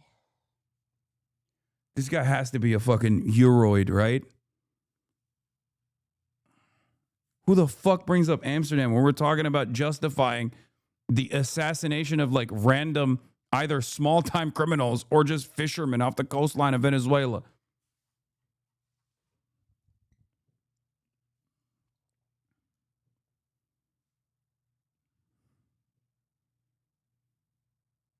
Yeah, Venezuela brings drugs with tiny fucking fisher boats over to Amsterdam with the top open too.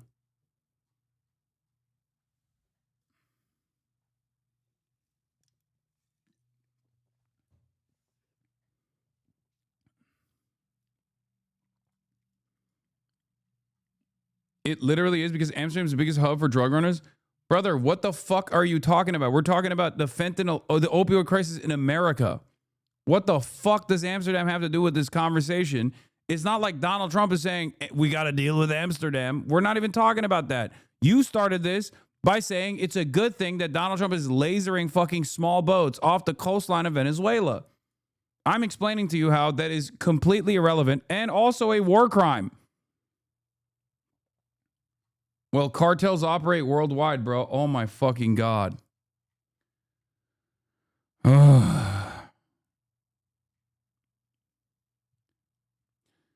Explain to me, with whatever words you can use, how killing random small-time criminals, or rather fishermen, off of the coastline of Venezuela is actually tackling the narco-trafficking hub that exists in Amsterdam.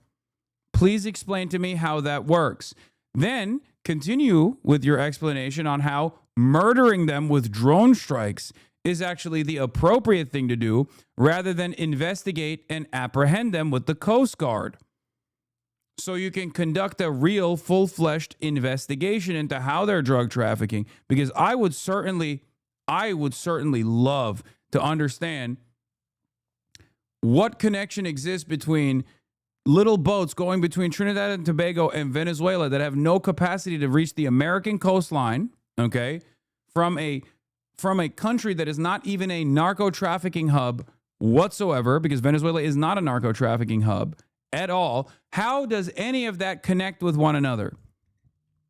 Small-time criminal will think twice before signing up to smuggle this shit. You are so fucking stupid.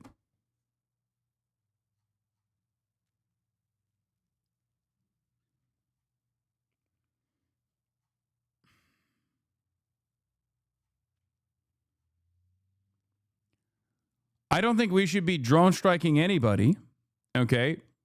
But even in the equation that you have designed here, drone striking American drug dealers would probably be more effective, even though it's ultimately ineffective regardless, than fucking drone striking random fishermen off the coastline of Venezuela.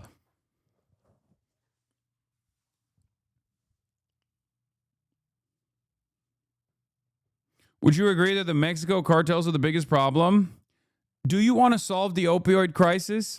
Because if you do want to solve the opioid crisis, trying to violently attack what you suspect is Mexican cartels is not going to solve the opioid crisis. Okay, if you want to actually tackle the opioid crisis in America, then what you have to do is, instead of waging a failed war on drugs, which America has been waging for the past fucking half a century at this point, okay, what you have to do instead is focus on rehabilitation over incarceration. As a matter of fact, the previous administration did a little bit of that, and for the first time ever under the Biden administration, they were able to lower the number of overdose deaths in the country. The first time in the past couple of decades. Think about that. Overdose deaths were going up every single year. And I believe it was the last Biden administration, through safe injection sites and through mass distribution of EpiPens, or not EpiPens. What is it called? The nose thing? I'm forgetting now. Narcan. Mass availability and distribution of Narcan was actually able to combat overdose deaths for the first time ever. Testing kits and a focus in the direction of a focus on harm reduction and a focus in the direction of rehabilitation is the only way to solve it, because America is the market for drugs, okay? Either you tackle the market for drugs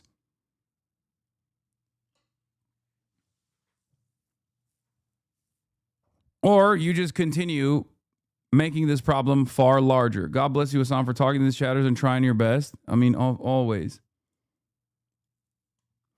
Yes, that's good. I would never argue against this, but I've seen what smugglers are capable of that, and I hate them for real. Okay, you hate them. Sure. It's not like I love drug smugglers either. Okay?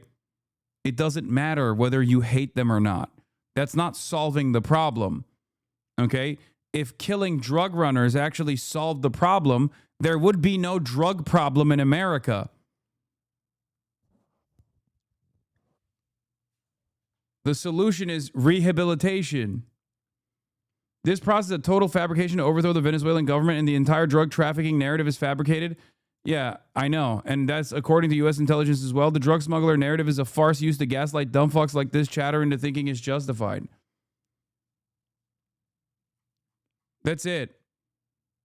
The real reason is Venezuela has oil, okay? And Venezuela is probably willing to play ball with American refineries, but we want that oil with we want unrestrained amounts of oil in the natural reserves that they have, okay? And the best possible way to get that is pulling in Iraq and Venezuela. But this time, instead of WMDs, the Donald Trump administration isn't even really trying that hard, but basically saying, we need to destabilize Venezuela because they're a narco trafficking hub, even though there is no evidence to suggest that they are actually a narco trafficking hub whatsoever. Even with the WMD shit with Iraq, the American government at the time at least tried to come up with like a fake narrative. They even made like the fake evidence that they showed at the United Nations. We don't even have that with Venezuela. The administration is so incompetent. And they know that no one will actually push back on this stuff, that they don't even have a fucking vial of drugs to show from Venezuela. Oh, watch as they do that tomorrow, by the way. I just spoke that into existence now. They're going to be like, this is fentanyl that came from Venezuela. And Maduro made it himself personally. We have to kill him tomorrow.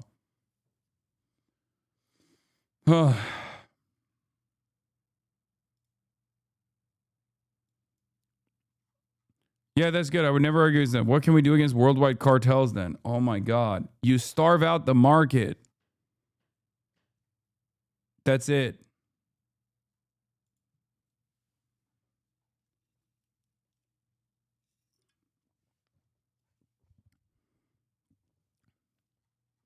You starve out the market.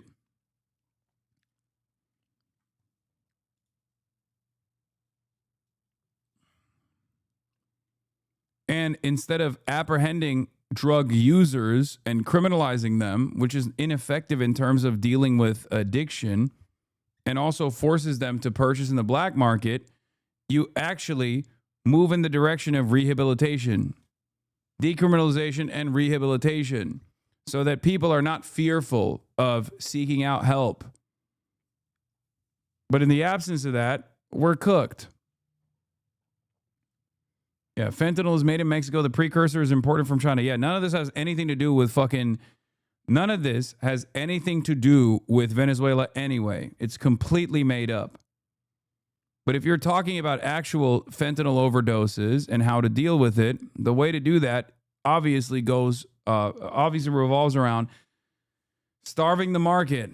This would actually harm the cartel's bottom line anyway, in the same way that an expedient process of migration would also harm those who actually engage in crossing people over the border at a pretty high markup.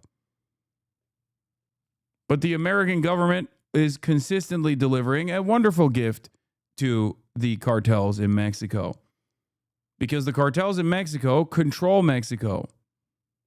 And I think America would rather have a destabilized, cartel-riddled Mexico than one where the cartels have either legalized and are a part of like the normal industrial output of the nation of Mexico,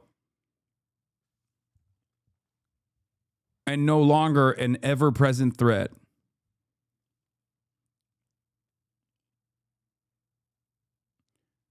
America is the market for the drugs that the cartel is shipping. And you have to either starve out that market or you have to stop it dead in its tracks. You can't stop it by tighter border controls. You certainly can't stop it by saying all these undocumented migrants are actually delivering the drugs over the border, because that's not the case. Because they're coming through regular points of entry. They're coming in with American citizens driving the drugs in chopped up cars.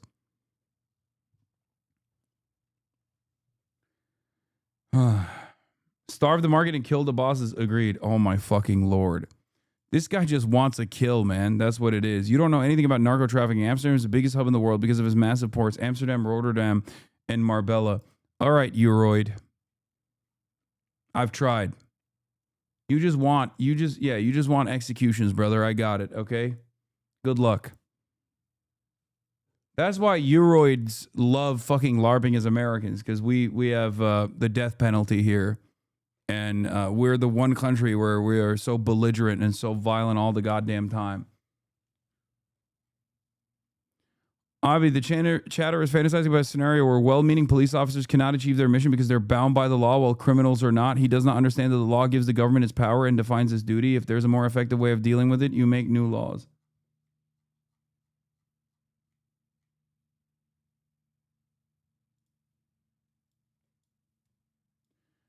Yeah, because I know people who died innocently because of smugglers. You wouldn't get it at all. Yeah, dude. As an American citizen, I don't know anyone that has died to an overdose. Are you fucking that stupid? I'm an American, dumbass. The fuck are you talking about? I don't think there's a single fucking person in this chat that lives in the United States of America that doesn't know numerous people. Overdose? Are you dumb? I talk about killings.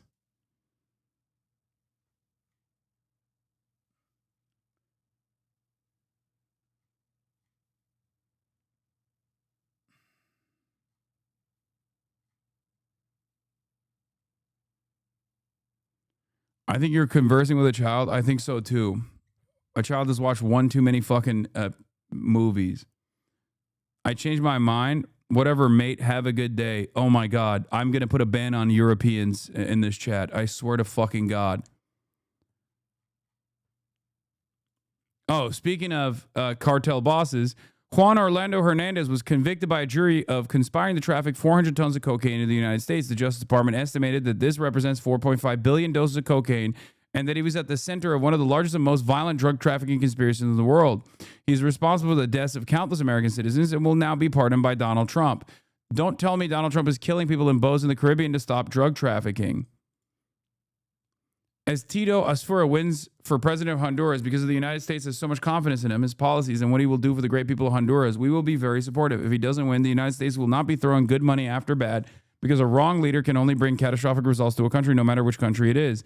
Tito will be a great president, and the United States will work closely with him in order to ensure the success with all of its potential of Honduras.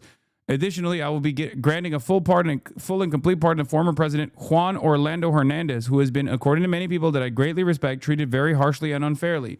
This cannot be allowed to happen, especially now after Tito Asfura wins an election when Honduras will be on its way to great political and financial success. Vote for Tito Asfura for president. And congratulations to Juan Orlando Hernandez on your upcoming pardon. Thank you again for your attention to this matter. Make Honduras great again.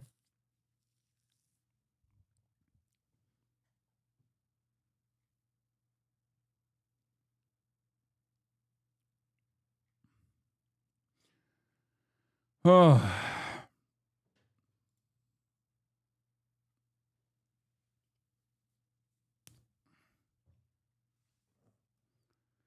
It's fucking awesome.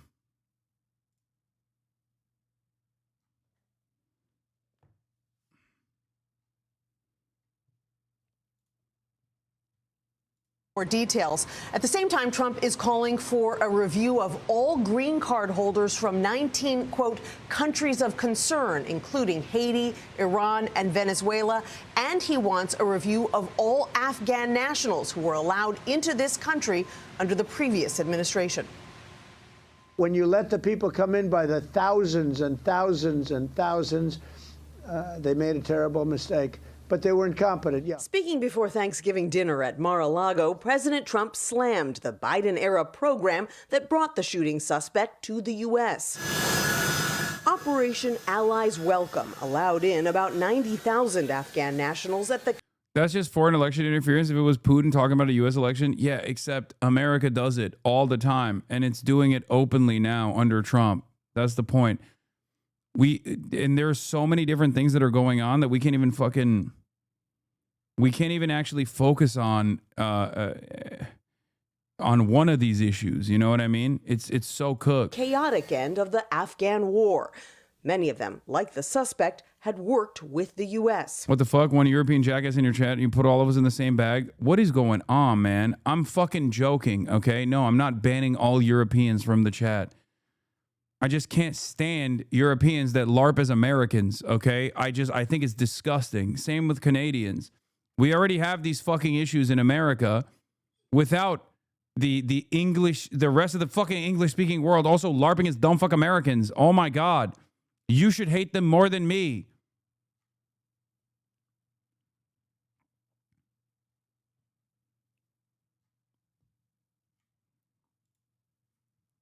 There was no vetting or anything. They came in unvetted. And we have a lot of others in this country. We're going to get them out. But they go cuckoo. Something happens to them. Your DOJ IG just reported this year that there was thorough vetting by DHS and by the FBI of these Afghans who were brought into the U.S. So why do you blame the Biden administration? Because they let them in. Are you stupid? Are you a stupid person? Because they came on a plane along with thousands of other people that shouldn't be here, and you're just asking questions because you're a stupid person. That Justice Department Inspector General audit determined that the FBI played a critical support role in screening and vetting Afghan refugees, flagging 231 individuals on a terror watch list. Yesterday, the Department of Homeland Security announced that it would be reviewing all asylum cases approved under the Biden administration. A DHS official tells CBS News the suspect's asylum case was approved under the Trump administration earlier this year. When it comes to asylum, when they're flown in, it's very hard to get them out. No matter how you want to do it, it's very hard to get them out. But we're going to be getting them all out now. DHS says it has stopped processing immigration requests from Afghanistan while it conducts this asylum review. And now UN agencies are calling on the U.S. to continue allowing asylum seekers into this country and urging them to allow due process. Kelly. All right, Nancy, thank you. Behind. Me? Hi, sir. Happy Thanksgiving. Hi. What do the Somalians have to do with this Afghan guy who shot the national? Nothing, but Somalians have caused a lot of trouble. They're ripping us off for a lot of money. There's a tremendous amount of money going back to Somalia. What the hell are we paying money to Somalia for? But they're ripping off our country at a level that few people have been able to see before. That's about the only thing. You talk about competence. We have Ilhan Omar, who does nothing but complain about our country and our Constitution. And she comes from a country with practically no country. It's devastated, it's crime-ridden, it's a mess, it's a disgrace. And we took their people at a tremendous... We're not taking their people anymore. We're not taking their people. And we're getting a lot of their people out because they're nothing but trouble. Okay, thank you very much. Cuckoo. Something happens to them. Your DOJ IG just reported this year that there was thorough vetting by DHS and by the FBI of these Afghans who were brought into the U.S. So why do you blame the Biden administration? Because they let them in. Are you stupid? Are you a stupid person? Because they came on a plane along with thousands of other people that shouldn't be here, and you're just asking questions because you're a stupid person. And there's a law passed that it's almost impossible not to get them out. You can't get them out once they come in. And they came in, and they were unvetted, they were unchecked, there were many of them, and they came in on big planes. I mean, I think he's losing it. All signs point to him. I don't know if it's dementia, but he's just like completely out of control. He's a maniac, dude. He's losing it more than he has. He's just fucking crashing out nonstop.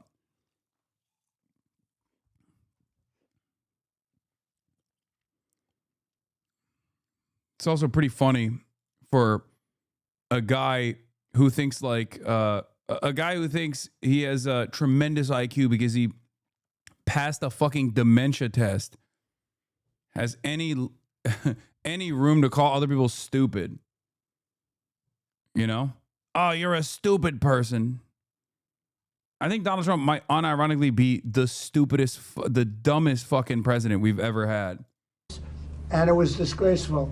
And if you look, you'll see there was a law passed. It makes it almost impossible not to let them in, not to certify them, so to speak, once they come in. And they came in, and they shouldn't have come in. And frankly, the whole thing was a mess. The whole Afghanistan situation was a mess. It should have never taken place. If we're going to go out, and we would have gone out because I had everybody ready to go. We were going to go out with strength and dignity and precision.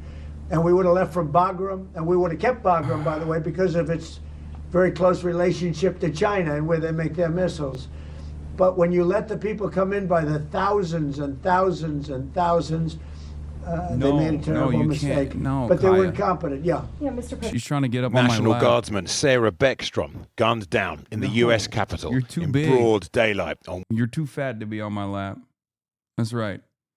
This is abuse. Literally trying to look at this. Look. I don't even know if you can see this. Look. No. What do you want? The fat phobia is crazy? Okay, well, she is fat, though.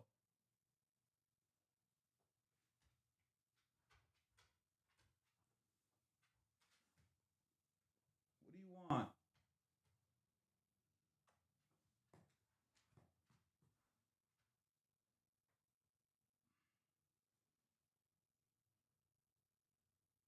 What? What do you want? Look at this. Okay.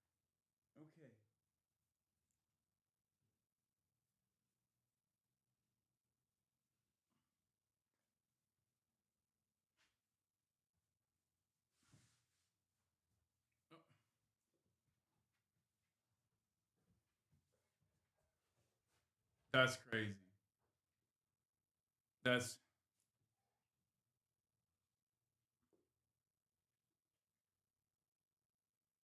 What is this? I can't sit at my own desk? All right, move. Come on. Move. Big old lady. Oh, God.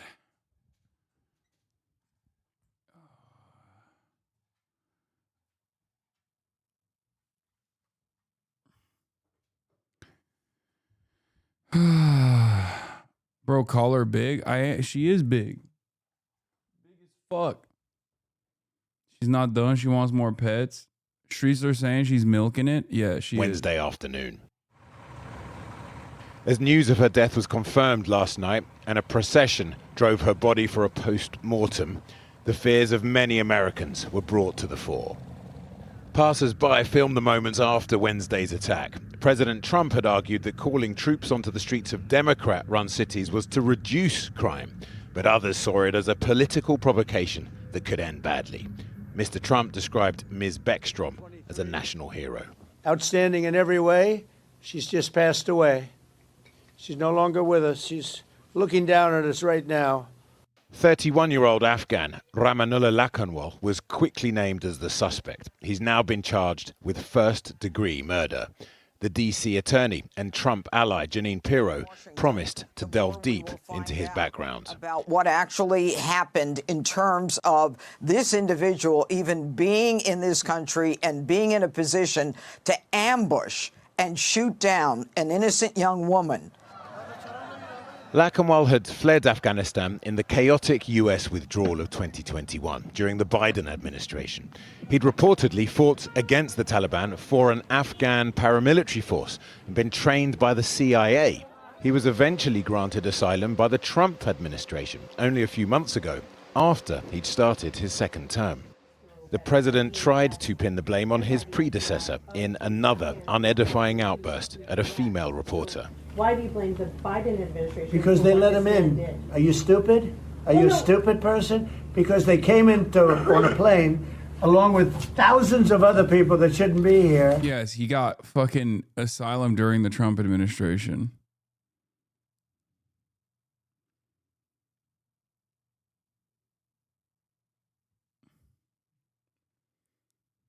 Trump himself is an immigrant and of German origin. Yes, every American is an immigrant, except for Native Americans. He just... This is so brain-breaking, dude.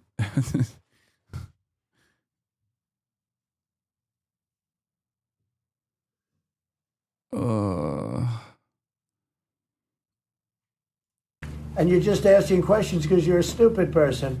On social media, Trump promised to denaturalize migrants who undermine domestic tranquility and deport any foreign national who's a public charge, security risk, or non-compatible with Western civilization. Migrant communities are fearful that ICE raids may now escalate, with several federal agencies announcing sweeping immigration reviews.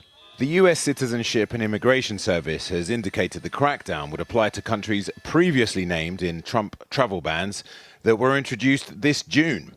They include states the US has very complex relations with, like Afghanistan, Iran, Cuba, and Venezuela, and several that Mr. Trump has fewer obvious reasons to target, like Sierra Leone, Togo, and Turkmenistan, making a list of 19 countries considered, quote, of concern. Afghan rights groups say, don't blame us for the alleged crimes of...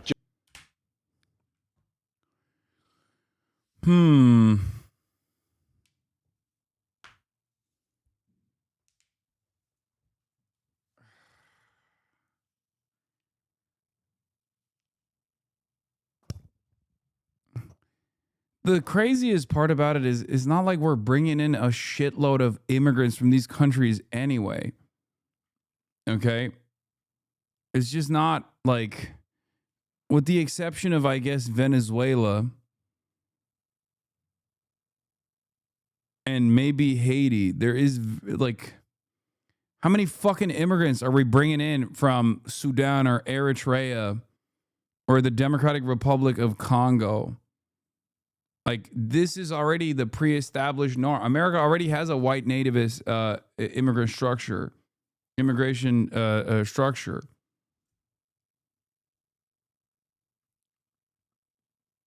This is just trying to offer red meat to the racist base. Yeah, what did Laos do? I don't know, but...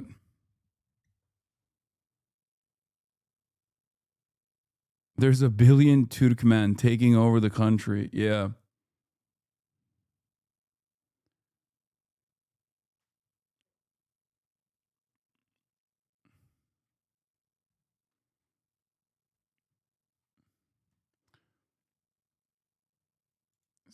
2 hours before the Trump post, he definitely wrote it.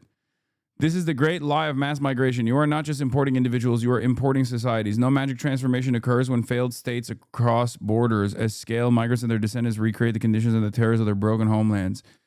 It's so crazy for Stephen Miller to say this because he's Jewish, number one. And number two, at a certain point in American history, they said this about Jewish migrants, as well as they said this about Italian migrants, as well as they said this about Greek migrants, Irish migrants. Okay? It's just like none of this is real. None of it is real. It doesn't work that way. It does not happen. There's not a real problem. The reality is this. Exactly. Careful, that foreigner wants your cookie. This is it.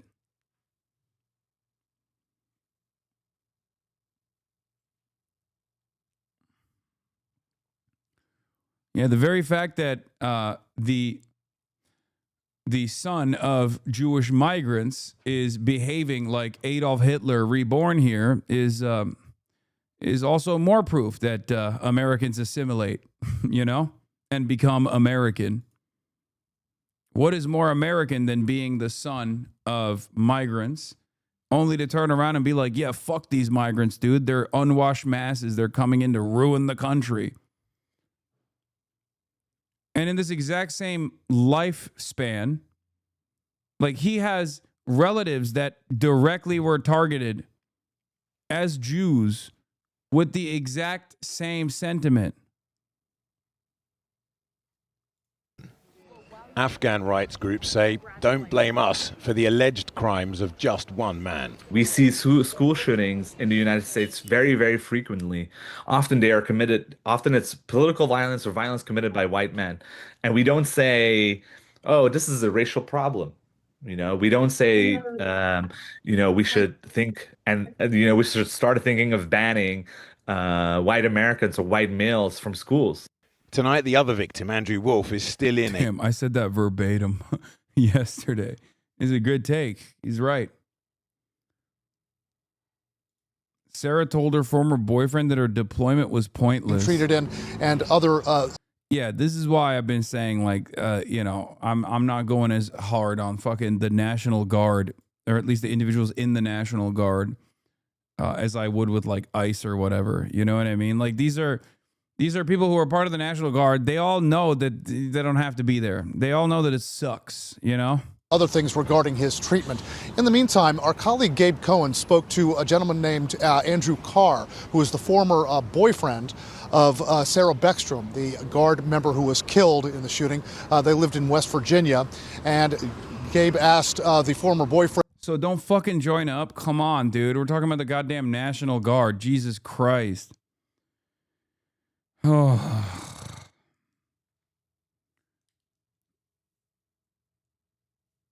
Like, please.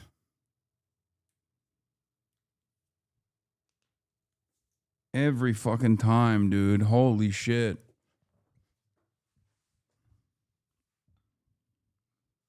What Sarah Beckstrom felt about her deployment to Washington. Take a listen. Did she believe in the mission of being there? Did she think it was important, or did she think they didn't belong there, the West Virginia National Guard? It was mixed. She got deputized in there, and they gave them no rights to do anything. She was like, people spit towards us, cuss at us, throw things at us, and we can't do nothing. She couldn't detain nobody. She couldn't stop them from doing wrong. It was like they told them to call the cops. She wanted to make the difference. She wanted to extremely. She was happy with it. And she just was also like, why am I here if I can't do nothing? Where they limited them so much, she's like, it's pointless. She's like, oh, never mind. She was like, I want to be able to, I want to be able to, you know, combat crime with weapons. Jesus Christ. She's like, let me do cop duties, please. That's crazy. Ugh. I mean, she's 20 years old, dude. She was 20 fucking years old. Lemao, are you defending her and making fun of chatters? Yeah, I still don't give a shit, dumbass. Do I think that... Hey, guys.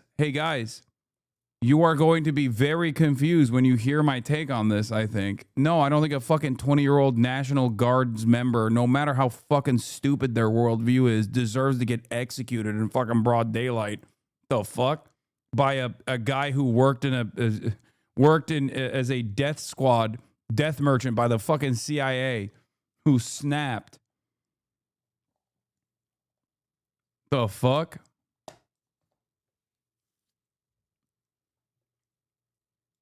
Wow. Yeah, I can't believe she wasn't a Maoist. A Maoist third worldist.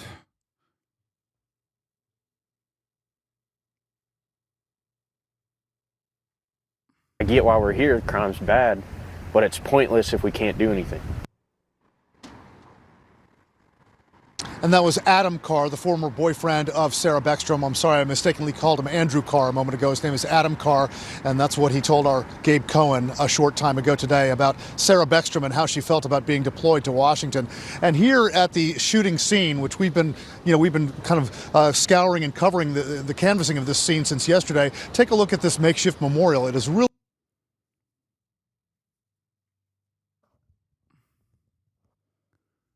It's just extra wild because, like, DC crime rates do not. I mean, there is no justification for deploying the fucking military to DC in any case, right? That's like the last option. What are you talking about? Unless there's like a direct military style conflict, what the fuck's the military doing there, right?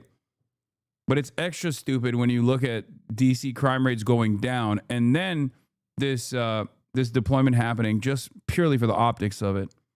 A critical condition. And the attack one on that is him and illegal. Sarah Beckstrom, highlighting America's profound social and political divisions. Well, joining me now is the lawyer and former head of Human Rights Watch, Kenneth Roth. If you're a US citizen or green card holder from any of these 19 countries, or probably a few more, you're probably living in fear of being grabbed by one of these hooded federal agents. What legal protection do you have? I mean, quite a few.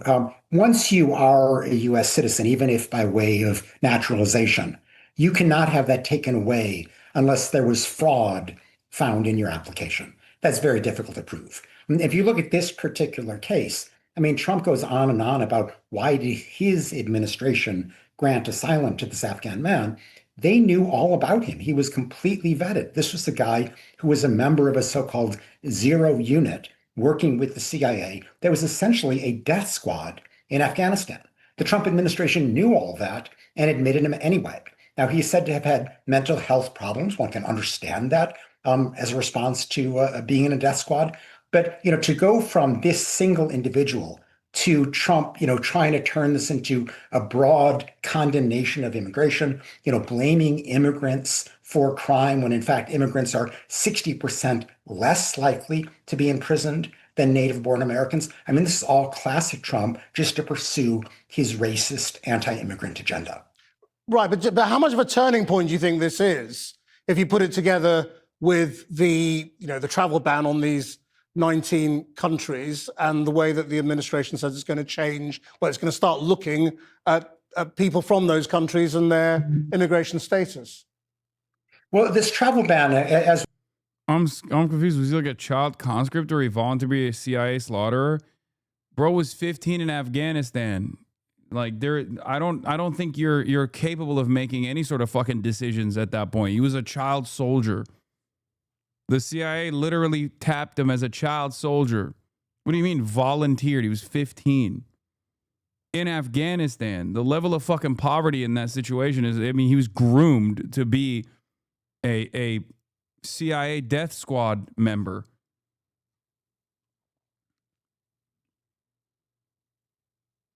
was just noted, was instituted in June. And in a sense, Trump is just saying, I'm going to intensify this travel ban, mostly on countries in Africa, the Middle East, and Central Asia. And it's a bit of a mishmash of countries. There's not a lot of rhyme and reason to it. If you look at Trump's social media posting where he announced this, it was classic rambling. He went on and on about Somalis in Minnesota, and then toward the end got around to this particular Afghan man. But I think we should recognize what's happening here. I mean, Trump's polling is plummeting in large part because he's not addressing the cost of living problems that many Americans are feeling. It's interesting people are quick to notice the grooming and recruitment of a minor for sex, but not for war crimes. Unfortunately, chatter, I don't think people are quick to notice the grooming and recruitment of a minor for sex either. It's just where we're at right now.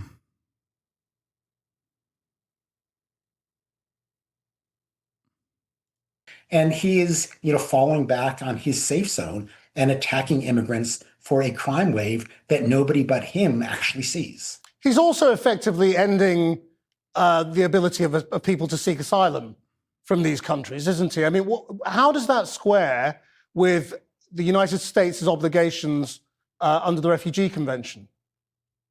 Well, there are two ways to look at that. I mean, one are people who are already in the United States. They have a right to seek asylum. That's a judicial decision. Trump can't just say, no, you're not going to get asylum. If they actually have a credible fear of persecution if sent back, they're entitled to stay. Now, where Trump has much more leeway is around refugees outside the United States who have petitioned to come to the United States. And Trump has radically reduced the number of refugee admissions from 125,000 that typically come in to just roughly 7,000. I mean, a radical reduction. And he wants to reserve a lot of those for white South Africans fleeing what he claims is a huge problem of racist violence in South Africa that, again, most people don't see. And obviously the Secretary of State, Marco Rubio, has... Yeah, that's the real add insult to injury moment. Where it's like, oh yeah, white refugees from South Africa are actually experiencing white genocide, and we must bring in more of them. When the overwhelming majority of white people in South Africa are laughing at that notion and saying it's ridiculous. Meanwhile, everyone else that is like actually from areas that we have destroyed that want a better life, well, fuck those people. An immigrant family background himself. But Cubans are also on this list, aren't they? I mean, the Cubans, the Venezuelans, And, that's the irony here. And Marco Rubio has, in a sense, given up his past. One appropriate response to this would be to say, okay, here was a guy who was committing summary executions on the US government's behalf. Maybe we should stop supporting summary executions. But that's not what Trump is going to say. Yeah. Why are we in Afghanistan for 20 years? Why do we have a outsourced death squad that is engaging in civilian executions? Maybe we should stop those things. It sounds pretty woke, I know. It's unacceptable. The death squads will continue.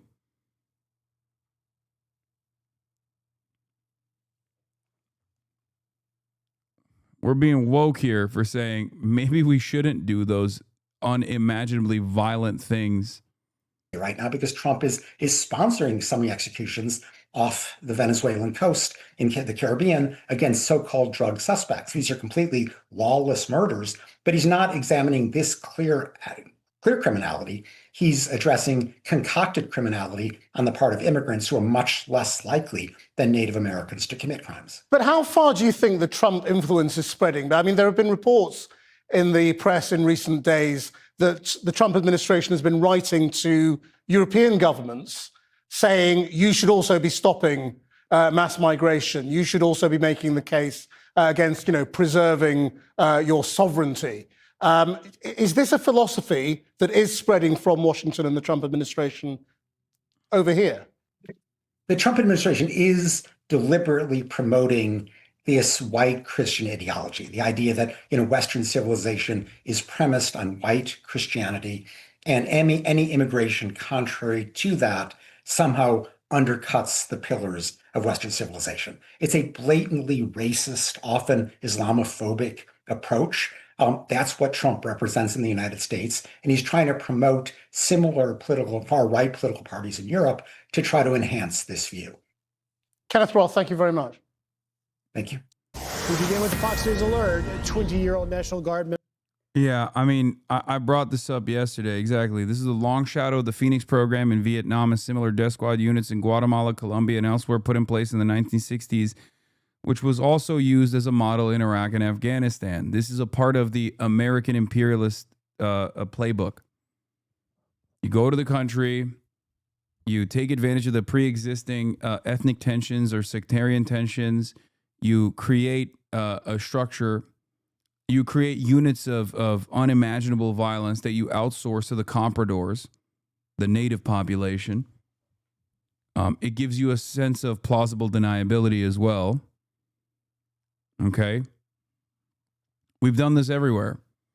And then once the dust is settled and you quote unquote lose the war to the native anti-imperialist forces, you then bring those guys to the United States of America. You utilize them to create a steady flow of propaganda against the country that you just had to embarrassingly leave.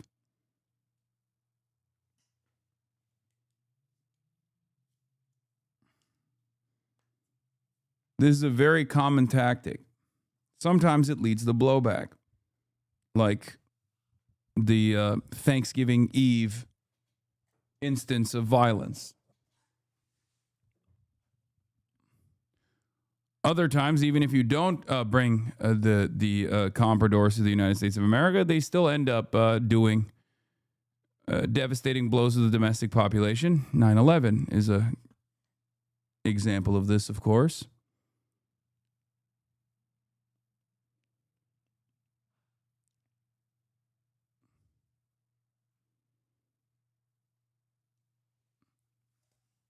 And then we have the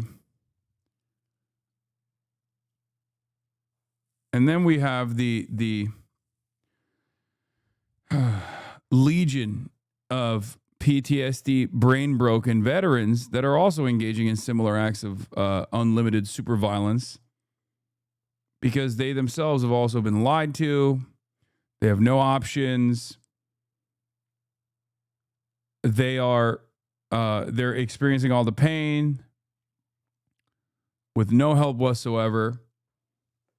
And then the only way to to seemingly bring back control into their lives is by engaging in suicide by cop, or killing themselves and killing a bunch of other people, just like snapping. Word soup. Are death squads that bad? Yes.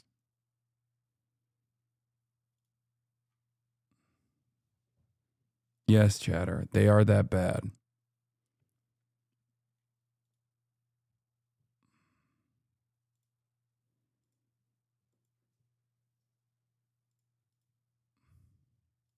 Dead, and another fighting for his life after Wednesday night's ambush Let's in see how the Washington. Republicans are talking about the story now. The Washington, D.C. Fire and EMS Department sharing this video of them honoring the victim, Sarah Beckstrom, as her body was transferred. Sarah Beckstrom of West Virginia, one of the guardsmen that we're talking about, highly respected, young, magnificent person. Started service in June of 2023. Outstanding in every way. She's just passed away. She's no longer with us. She's looking down at us right now. That was the president breaking the tragic news yesterday. The president also saying 24-year-old Andrew Wolf still fighting for his life right now. His family asking for prayers. The suspect had worked with the CIA and evacuated to the U.S. from Afghanistan in 2021. The death of Beckstrom means he will likely face upgraded charges to include murder in the first degree. The DOJ also pushing for the death penalty.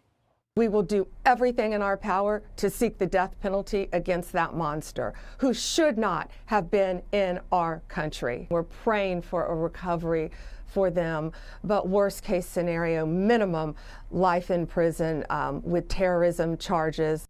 And with that, let's bring in U.S. Attorney for the District of Columbia, Jeanine Pirro. I know it's a tough time for you, Jeanine, but can we talk right off the top about, are we going to see an escalation in charges? Oh, there's no question. First of all, our hearts go out and our thoughts and prayers go out to the family of a beautiful 20-year-old Sarah Beckstrom, who answered the call to serve her nation. And she volunteered, and she ended up being shot ambush style on the cold streets of Washington, D.C. By an individual who will now be charged with murder in the first degree. There are certainly many more charges to come, but we are upgrading the initial charges of assault to murder in the first degree. And we are hoping that the more information we can get and the more investigation that is going on 24/7 now, around the clock in Washington, the more we will find out about what actually happened in terms of this individual even being in this country and being in a position to ambush and shoot down an innocent young woman who was doing her duty to the people of this country. Let's talk more about that, because obviously, in order to make a case in a court of law, you are going to need evidence. What can you tell us about the evidence being collected right now at the alleged killer's home in Washington state? Well, I'm not going to get into the execution of the search warrants. Yeah, I think this is a pretty open and shut, pretty simple case. It's actually very common. I guess the only thing that's unique about it is that the dude is brown, you know, and an Afghan national as opposed to someone from Idaho. Because shit like this happens all the time, you know. It's just, it happens incredibly frequently, as a matter of fact. It's just that the very fact that he is a CIA death squad guy who is an Afghan national is the unique component. He has the same exact type of PTSD due to the same exact type of heinous crimes committed by many of our homegrown veterans that went and got shipped off to Afghanistan. That's it. It's not the same? What? Not National Guard, really? It's not the same? What are you talking about? I'm talking about like Spec Ops guys that fucking come back and snap and kill their families. That's what I'm talking about. Like there was a literal Marine veteran that rammed his goddamn F-150 Ford pickup truck, a MAGA supporter, into a Mormon church not that long ago, like only a couple months ago. When these people are like, oh, I wonder what happened, it's like, it's a pretty common story. Yeah, a few months ago, a white male veteran shot up in a boat, shot up an entire fucking boat restaurant in North Carolina. These things happen pretty frequently. The reason why the administration doesn't make a big fuss about it is because they'd rather brush it under the rug and act as though it's not that significant of a problem. I mean, the very first day of the administration, you had the I feel like Batman or Halo guy, another Green Beret, who got a Cybertruck off a Turo, drove it to the fucking Trump Towers in Las Vegas, and blew himself up. What are we talking about? It's been like that since the first day of the fucking admin. At a certain point, you got to be like, hey, what's happening here? What's going on? Is this a real issue? Why is this happening? But that's not an easy narrative for many Americans to start thinking about, because that would require them to start thinking about why we're in Afghanistan, why we're in Iraq, why we're doing unlimited warfare all around the world. Is this productive? Is this useful? Should we be killing a bunch of fucking civilians overseas? You start questioning things like that, all of a sudden you're going to be awoke. And we can't have that.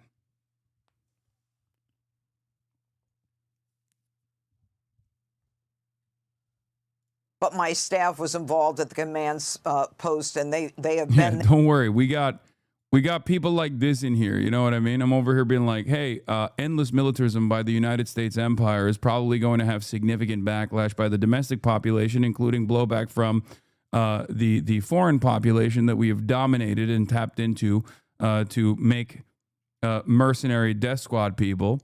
And this guy's like, dog zap, taser dog. That's just a way to be like, man, shut up. Please shut up. I don't want to think about that. I don't want to think about that at all.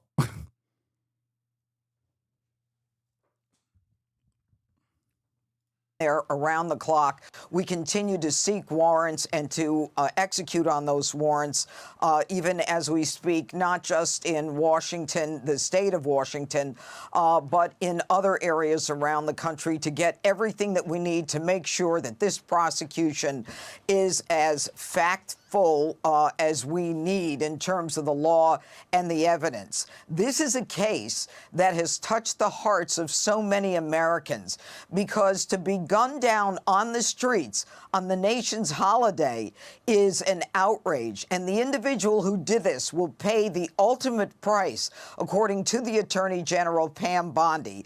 As well, he should, once and if a jury returns a verdict that we will be seeking in this case. Madam Attorney, what is your message to elected officials like Senator Dick Durbin and Senator Alyssa Slotkin that said that our National Guard was terrorizing American cities, that predicted that it would be the National Guard that would shoot innocent Americans, and many more horrific comments such as that?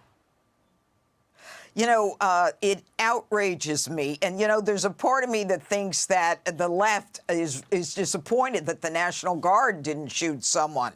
But the truth is that this left-wing progressive nonsense is nothing more than fueling the flame of division in this country.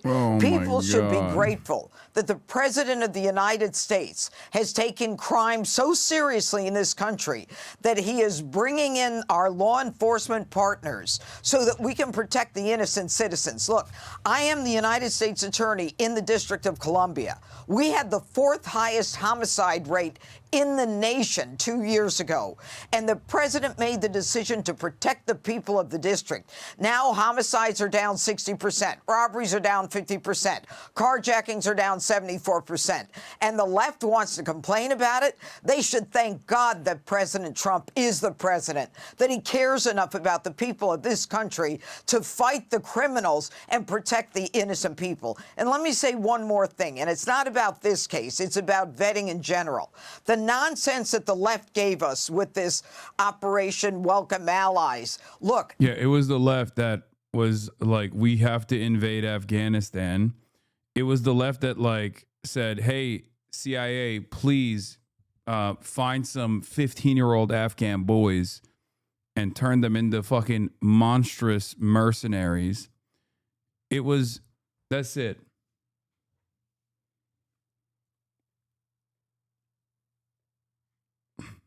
It was the left that that designed this entire system. Totally. Hasan, I hope you perish. I mean, one day we all will perish. Hasan equals Nazi. Bad bitch PR. That's so funny. Wait, don't ban that guy. Hasan, are you still shocking your dog? Hasan, I hope you perish. Hasan equals Nazi. I'm gonna unban that person. That person has wonderful opinions. We gotta let that person in here. Hasan equals Nazi. Please explain what you mean by that. Thank you. You're welcome. Now please explain what you mean by Hasan equals Nazi. Yeah, one day we'll all perish. I want to know what kind of brain damage caused that person to believe this.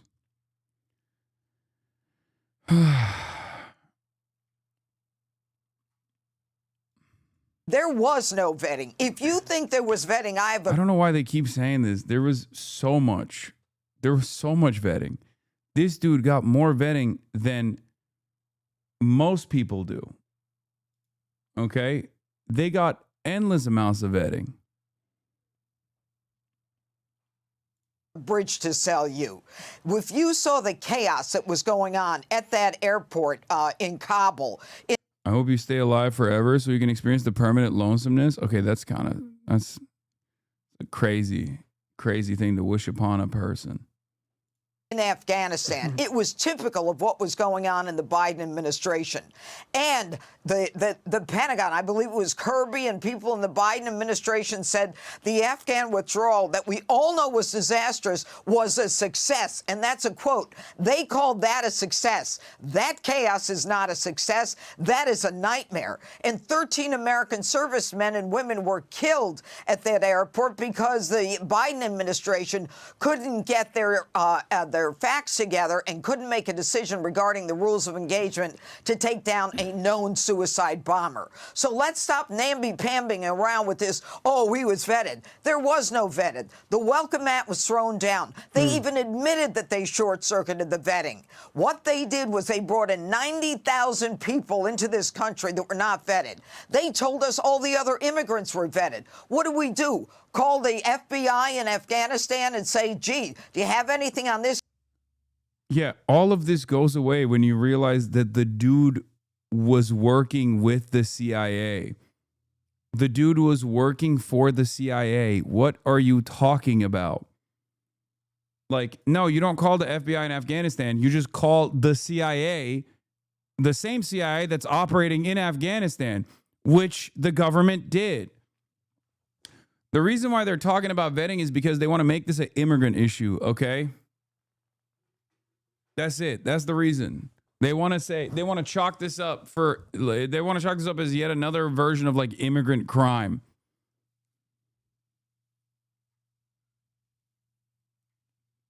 That's it. That's why they're like, oh yeah, this is what happens when you let in migrants into the fucking country. It's like, yeah, I feel like this is a very unique case to be making here, don't you think?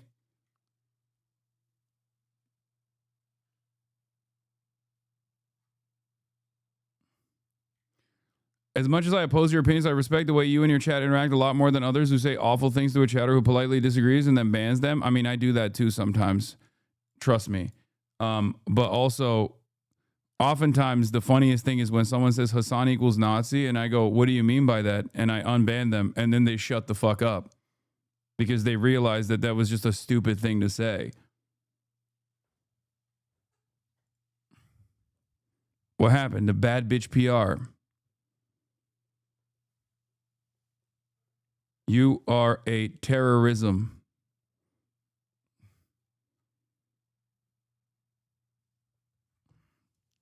What happened? Cat got your tongue, chatter? We unbanned you so you can make a convincing case. Oh, wait, never mind. They got permanently banned from the website because they said, I hope you perish. God damn it.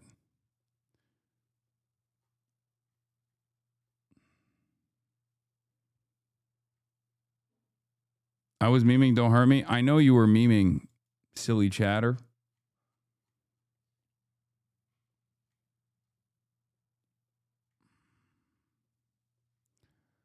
They got a site-wide.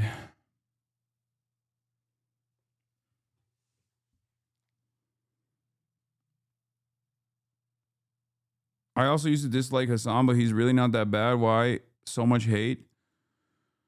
Yeah, there's an entire economy built around consistently refusing to address my arguments and instead just saying I'm a bad person. It's much easier to just tarnish someone's reputation over and over again by lying about them, especially if there are a shit ton of other people who are willing to entertain that, instead of saying like Hasan's arguments are wrong. Yeah, poison the well, and then you don't actually have to get your audience to ever hear his arguments at all. Guy, did we call Venezuela and say, gee, how about your criminal justice system? What can you tell me about this guy? It's like the 10, 20 million illegals who've been let into this country. We don't know who they are until we suffer the consequences that we have seen in Washington. And I was on that scene, and it is a very sad place. And Sarah Beckstrom and her family did not deserve this. They should have been protected, which is the first order of government. And the left ought to stop their nonsense and recognize that they are not speaking for the American people. They are speaking about ideology and politics. Donald Trump, the president, the attorney general, and myself were interested in the facts, in the prosecution, making people accountable, and rest assured, we will.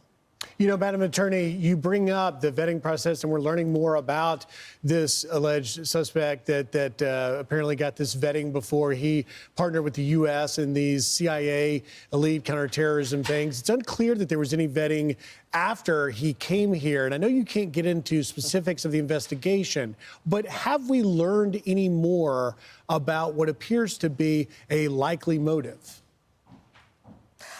That's not something that I'm going to get into right now. That's certainly something that we are examining. It's a fluid situation, as you well know. There are a great deal of people working, as I said, around the clock, trying to put together exactly what was going.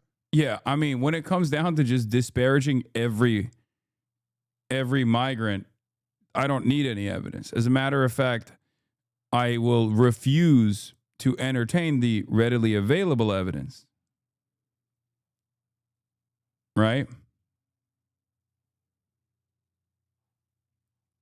But, you know, other stuff, I don't know. Going on. But let me bring you back to the scene of the crime. What happened at that crime is unmistakable. It is a premeditated murder. There was an ambush with a gun toward people who didn't know it was coming. And that is the homicide, and that is the murder that we're looking at right now. You can go into all the other stuff, but as a prosecutor, my job is to prove what happened at that scene. And make no mistake, we will do that. I'm really glad you touched upon premeditation, because earlier in our show this morning, Emily raised a really good point. And she said the following: this is Thanksgiving week. You are a father. The alleged killer is a father of 5 people. He has a wife. They live in a tiny apartment in Washington state. You would think that leaving on a cross-country trip would set off a... Oh, his family is implicated too. We should actually deport the little children and his wife, right? That's what you. Is that the line of argument that we're engaging in here? Yeah. It's great. Period of red flags. And so when you reference premeditation, yes, that applies to the alleged killer himself. But what about potentially others who may have some knowledge about the premeditated plan? Can you tell us anything about the investigation with regard to... By the way, Thanksgiving literally is not like, I mean, I say this as someone who's an American citizen, but didn't grow up here, obviously, grew up in Turkey, but like that's not a thing that you celebrate usually. It takes a couple years for you to be like, oh yeah, Thanksgiving, this seems cool. So considering that he was in the country for like, what, 4 years, I don't know if him and his family of Afghan refugees are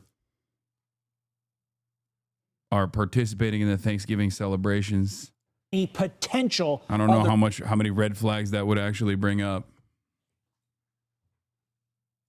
That could be, let's say, involved in a conspiracy. I'm not going to comment on that. You know that I can't. But there will be no stone unturned in this case. We will know everything about what happened. We have pretty much every agency, every investigative agency in this country involved right now around the clock. The intent and the determination of the men and women that I was working with and I spent the night with around the clock in Washington is very clear. We will know everything we need to know. It's not time to share that. When the time comes, we will share it. Well, we appreciate, Madam Attorney, you coming on and giving us so much of your time. Just very quickly before we let you go, have you gotten any update on the other guardsmen injured? President Donald Trump says the United States will strike inside Venezuela. Quote, oh, great. Right after blowback, in Afghanistan, let's go immediately. Let's dive headfirst into another one of these endless quagmires, okay? Seems good to me. Just one more, guys. Come on. This time it'll be so different. This time it will be so different. There will be no blowback whatsoever off of this one. Millions dead, tens of millions displaced. It'll be fine. It'll be good. Just let me at it. Let me get one more. Very soon. He made the statement while speaking to members of the U.S. military on a Thanksgiving phone call. Have a listen. And in recent weeks, you've been working to deter Venezuelan drug traffickers, of which there are many. Of course, there aren't too many coming in by sea anymore. Have you probably noticed that? We'll be starting to... Yeah, it's because Venezuela is very far. I don't know if you know this, but Venezuela is pretty fucking far to be coming in by sea and is not a narco trafficking hub anyway. Not because you started lasering random fucking boats off of the coastline. Stop them by land also. The land is easier, but that's going to start very soon. We warn them. Stop sending poison to our country. The U.S. has killed more than 80 people in strikes on alleged drug trafficking boats in the Caribbean. The administration has offered no proof that the vessels were actually carrying drugs. Alejandro Velasco is a historian and associate professor at NYU. He's joining us from Amherst, Massachusetts. Thank you so much for being here. How are you doing? Good. Thanks so much for having me. Thank you for being here. Let's get into this. President Trump says the U.S. is preparing to stop Venezuelan drug traffickers by land very soon.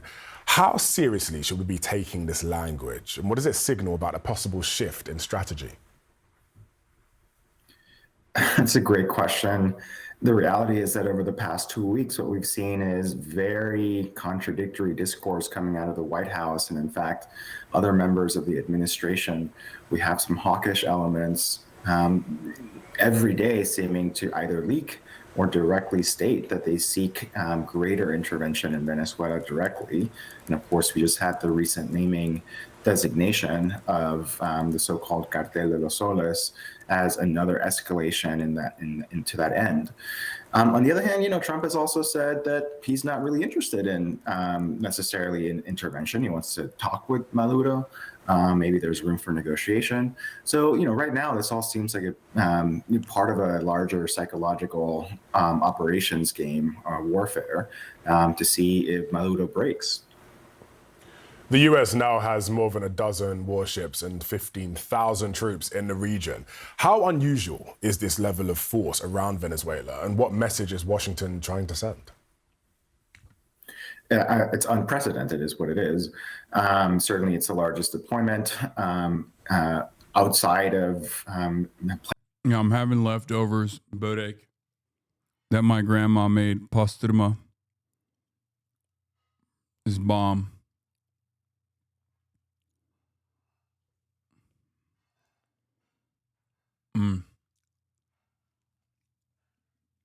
I'm eating it cold right now. That's how good it is.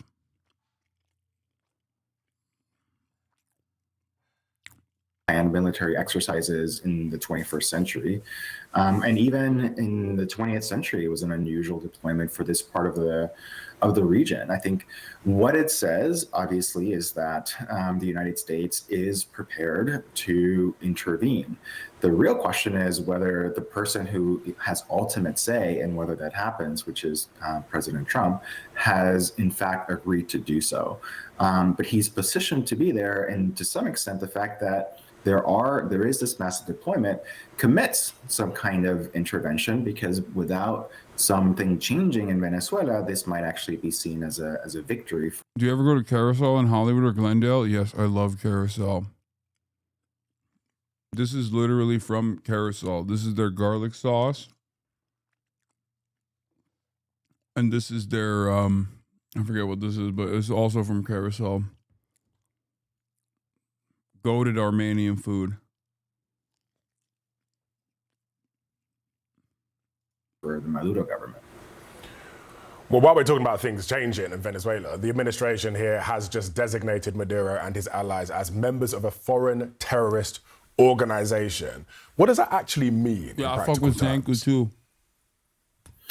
It basically gives the administration more legal leeway to take actions that might not otherwise be permissible in a context of war or pre-war, if you want to call it that. It means that it has a greater arsenal and repertoire of action and engagement for people that it considers or designates to be part of this cartel. It also means that it doesn't have to provide nearly as much information, either certainly to Congress, which it already hasn't provided enough information, but to the judicial system. And so it allows for a greater range of action than has been the case. Can you tell me, how are Venezuelans viewing this build-up? Talking with your mouth full is making my skin crawl. I have food sensory issues. Please don't yell. Take a day off. What impact could Trump's comments have on Maduro's domestic standing? People that do that just want to be heard and seen. Is like a very annoying tendency.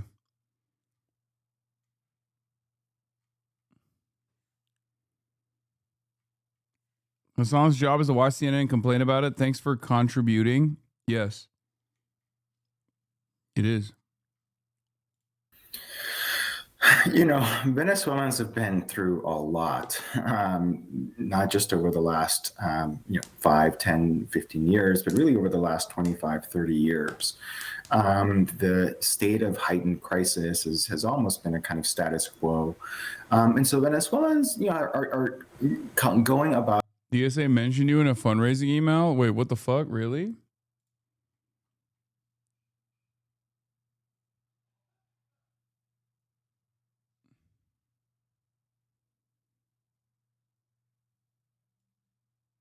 Hasan mentioned a DSA Black Friday email.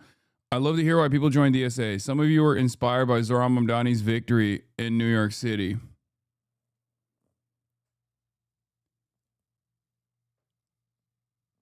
Others saw us on their union's picket lines or a solidarity supporting striking Starbucks workers. Others saw us in the media everywhere from Hasan Piker's Twitch stream to maligned on the cover of right-wing newspapers. Many were recruited through our fall drive-by friends, family, or coworkers who are already members. Damn. I told him you told me about it. Nice.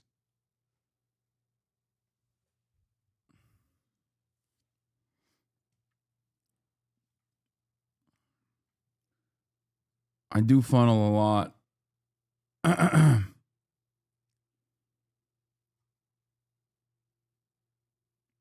The DSA started to like you? What do you mean? There's never been a moment where the DSA has not liked me.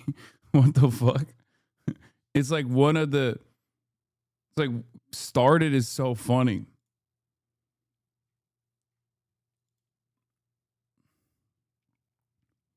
Damn, nice of them.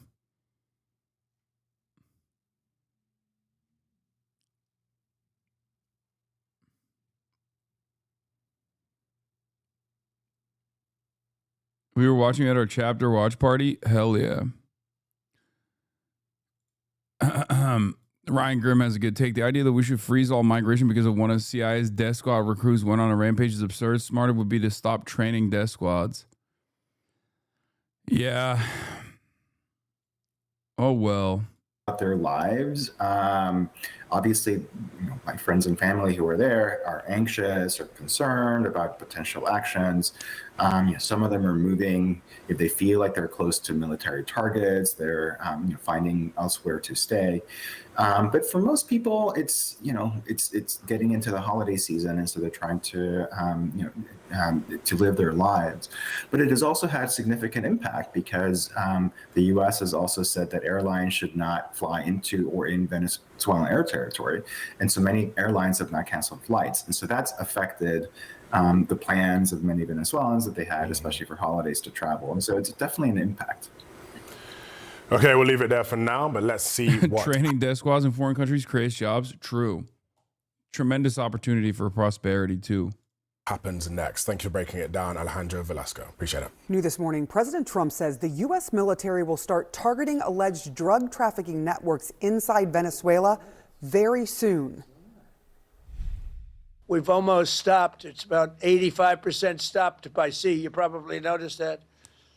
People aren't wanting to be delivering by sea. Yeah, it was 0% before, and it's still 0% now. We just killed a bunch of people in the process. Fucking can't argue with that, you know?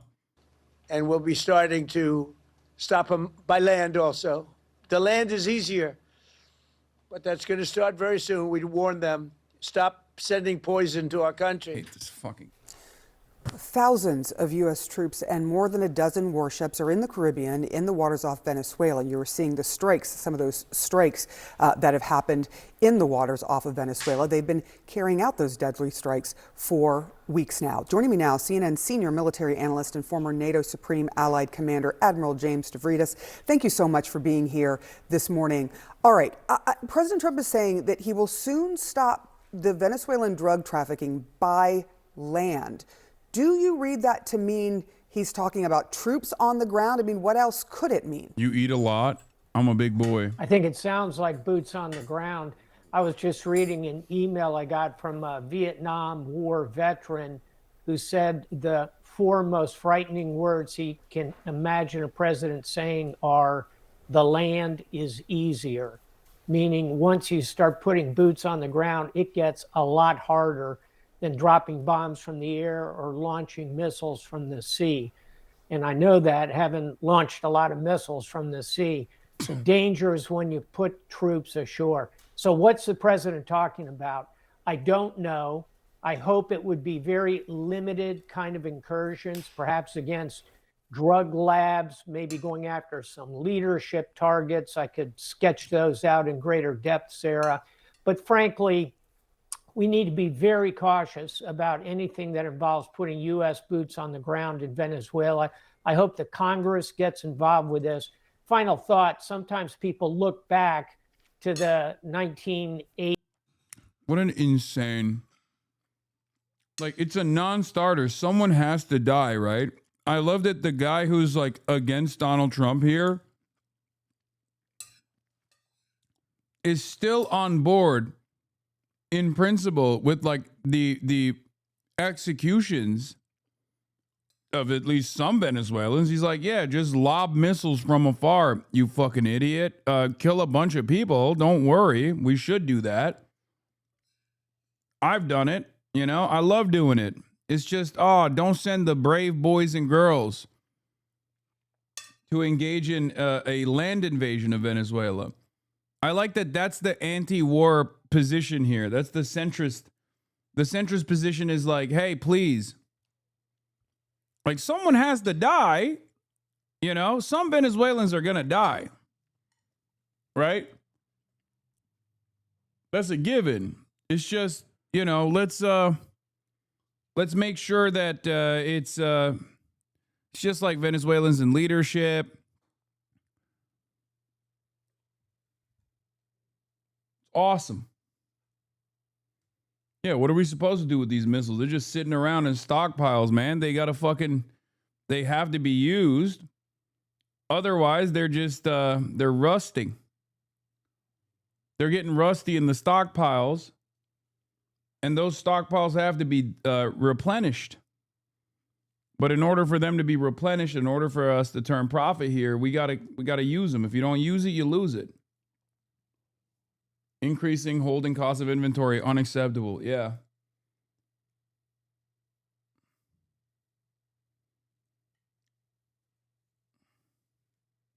It's great.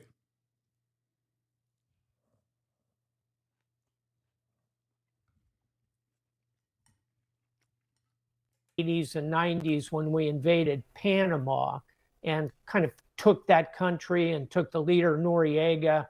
A very successful operation called Just Cause. Here's the problem. Panama is a tiny country. Venezuela, it's twice the size of California. It would be a big military operation. This is footage that has shocked many, and it starts with two men emerging from a building under the gaze of Israeli soldiers. The men raise their arms in surrender. They're kicked on the ground and then pushed back to the building. And then, with grim, calm precision, they are shot dead. Moments later, a digger is used to collapse part of the building on top of their bodies before the soldiers return to the debris and drag out one of the victims. Jenin is a city that has seen so many conflicts between Palestinians and Israelis. The tension and anger now renewed. They have been killed in cold blood. They could have arrested them and not executed them.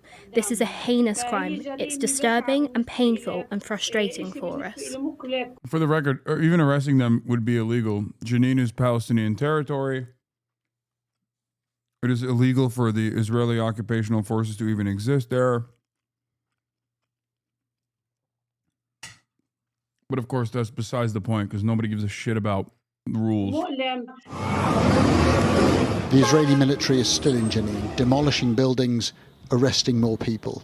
But the anger over these killings has spread far beyond this city, raising profound questions. The images that we're seeing.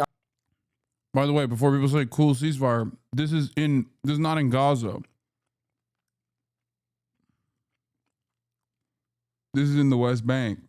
Are a microcosm of the larger violence in the West Bank. The Palestinian Authority has said it is a war crime. It certainly looks like that's the case. The issue is that there is a lack of credible investigations into any of these killings. The Israeli military says it is transparent and will investigate, but many are dubious. Between 2018 and 2022, there were 219 cases launched against Israeli soldiers accused of killing Palestinians illegally in the West Bank. Of these, 107 were actually investigated, but only one led to an indictment and conviction, and the punishment was community service. The only reason we know about these killings is because they were filmed by a bystander, but that has led to international condemnation from human rights groups, from the United Nations and beyond. But here in Israel, there is an enduring respect for the military, and a widespread feeling that soldiers should be immune from punishment and even investigation. Take this man, Israel's national security minister. We need to put an end to this distorted procedure. When one of our fighters shoots a terrorist, they immediately take him for questioning. We need to stop this distorted procedure. We need to stop this perception. We are fighting enemies and murderers who want to rape women and burn babies. But the impact of these images will run deep. Can Israel really convince the world that this was justified? Adam Parsons. They don't need to. Volodymyr Zelensky, They get whatever the fuck they want. his right-hand man, lead Ukrainian negotiator. Also, Itamar Ben-Gvir talking about they want to rape our women and kill our babies, burn our babies is so crazy. Because he directly has celebrated the raping of Palestinians and the burning of babies. Like, I'm not even kidding. Like a 1-to-1 straight up. Fucking real animal. As always, of course, yes, Israel will investigate itself and the results will be the same. The criminal will be never held accountable. The only reason we're even talking about it is because it was caught on video and they only allowed it to be filmed because they know they can get away with it. Yep. Always.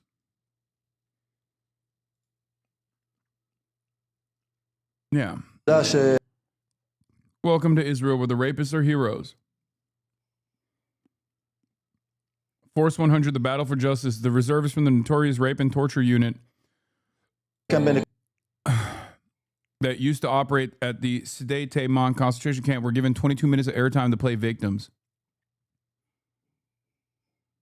On the international stage, and the second most powerful person in Ukraine. No more. Andriy Yermak quit hours after anti-corruption officials raided his home. First, the President's Office of Ukraine will undergo a full reboot.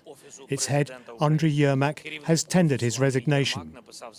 I am grateful to Andriy for consistently presenting Ukraine's position at the negotiating table exactly as it ought to be presented. His stance has always been staunchly patriotic. However, I want to avoid any rumours or needless speculation.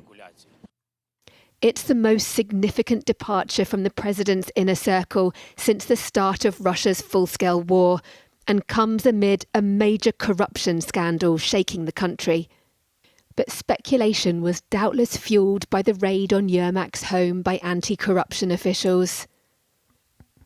It's not yet clear what investigators were looking for, but the probe comes after Ukraine's two main anti-corruption agencies revealed a plot related to contracts at the State Nuclear Energy Agency worth around $100 million in alleged kickbacks and laundered money. Given his position of influence, Yermak has long been viewed with suspicion by anti-corruption campaigners, even though he's not been named as a suspect or charged with any crime. I don't want him to be any part in Ukrainian government and in any part in international relationships and especially negotiations. What do you say to people who worry that this anti-corruption scandal it's a big distraction for Zelensky and it means he can't focus on the war? I would say that Ukraine is democracy. We are fighting the war with Russia not to build here a little Russia or Belarus. With Yermak gone, the next question is whether Zelensky himself can survive this storm. The corruption scandal has caused outrage amongst ordinary Ukrainians, especially because it involves the energy sector.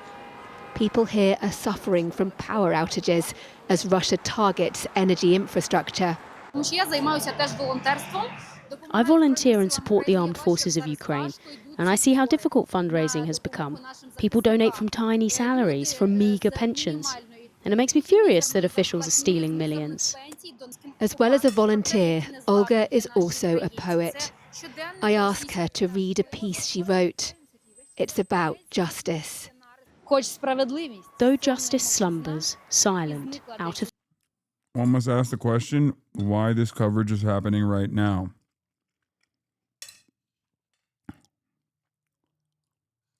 because this kind of coverage existed and was quite common about Ukraine pre-Russian invasion.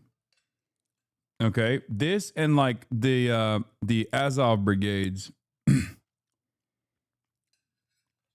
super common. I mean, the Panama Papers showed that Zelensky, after running on an anti-corruption campaign, had offshored some of his wealth, all this stuff. But why is the Western media now covering it? I think the reason why they're covering it now is because they're trying to put the clamp on Zelensky. I think they're trying to apply pressure to Zelensky to take on. I think the American State Department's position on Ukraine is shifted, and kind of feels like they want Zelensky to play ball with Russia, no matter how ridiculous Russian demands may get.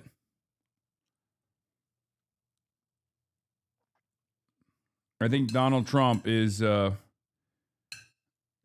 shifted the State Department priorities.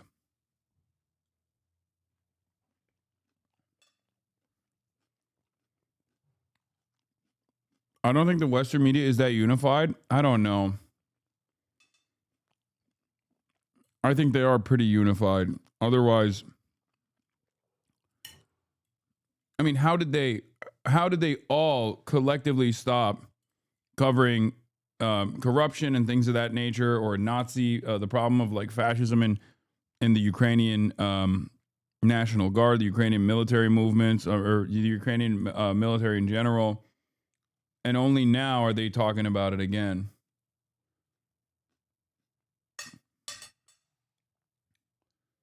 I think there's usually a reason. I suspect that the reason is not because like this is a new instance of corruption or anything like that, but I think the reason is because the Trump administration wants Ukraine to concede. So people are reading the tea leaves on that.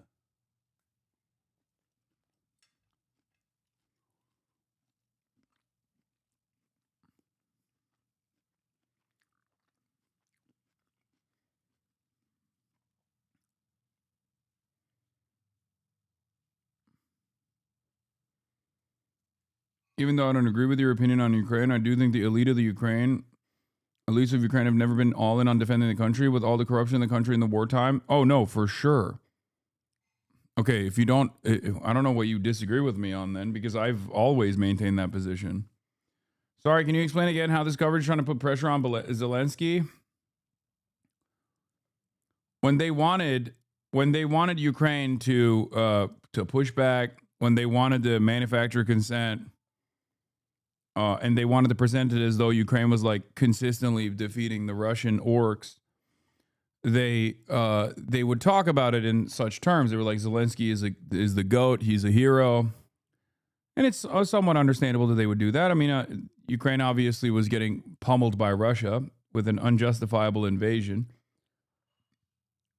But now that there is now it seems like there's a change in the attitude.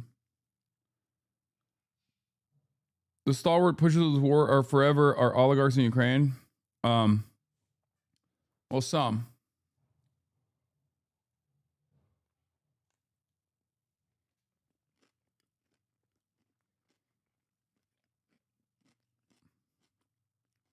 Sight, lost somewhere in the cinders and the wreck. In times of war, when terror stalks the night, it is the one thing Ukraine must protect. Deborah Haynes, Sky News, Kyiv.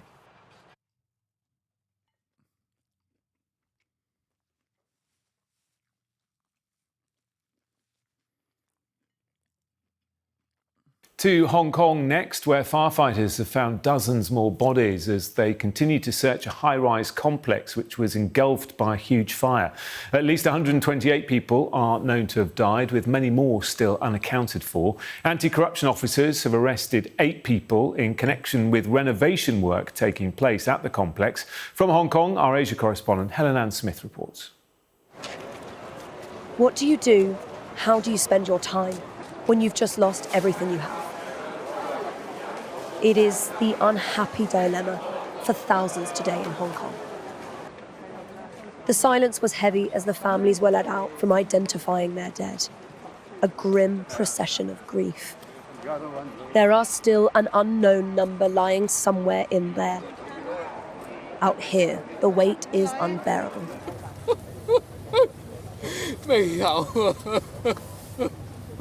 We meet Mr. Law, whose elderly parents live. Some people say bamboos weren't the issue. Yeah, I've heard that as well.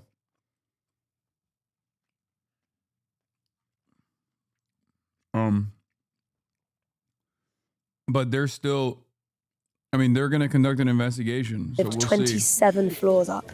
He knows they are probably dead. They're my mum and dad. Why wouldn't I want to find them? I pray they're still alive. But even if they're dead, I just want to know the news. Just let me know if they're really gone. Then I won't be so nervous and panicked. I haven't been able to sleep at all, and I can't eat. He has a question for Hong Kong's leader. I want to ask John Lee, what are you actually doing?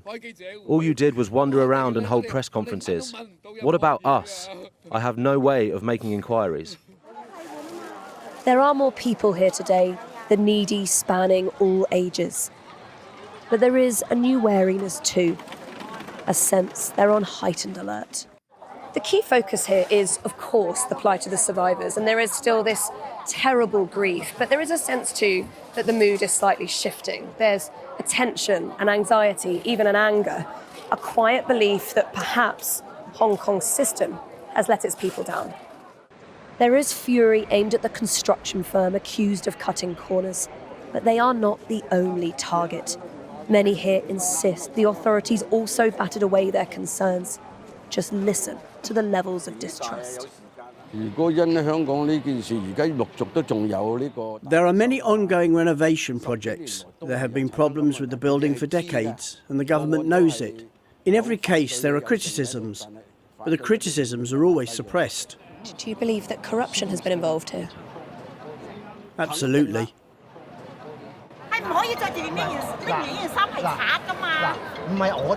Tensions boiled over amongst volunteers too.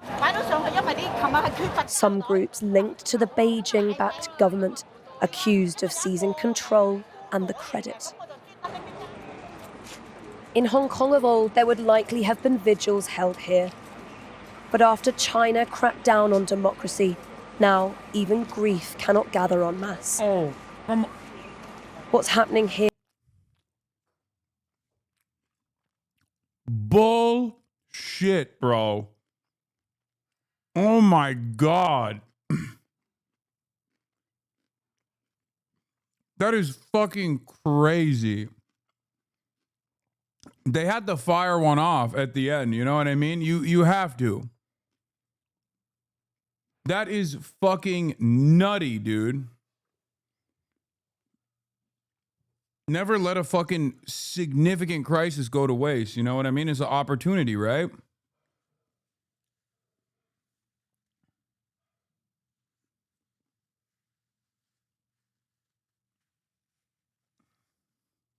BBC Big Bad China. They literally just fucking waited for the last segment in this 3-minute and 25 second news piece to be like, yeah, China actually did a fucking crackdown on Hong Kong democracy, and that's why they can't even properly mourn the losses. Like what purpose does this have?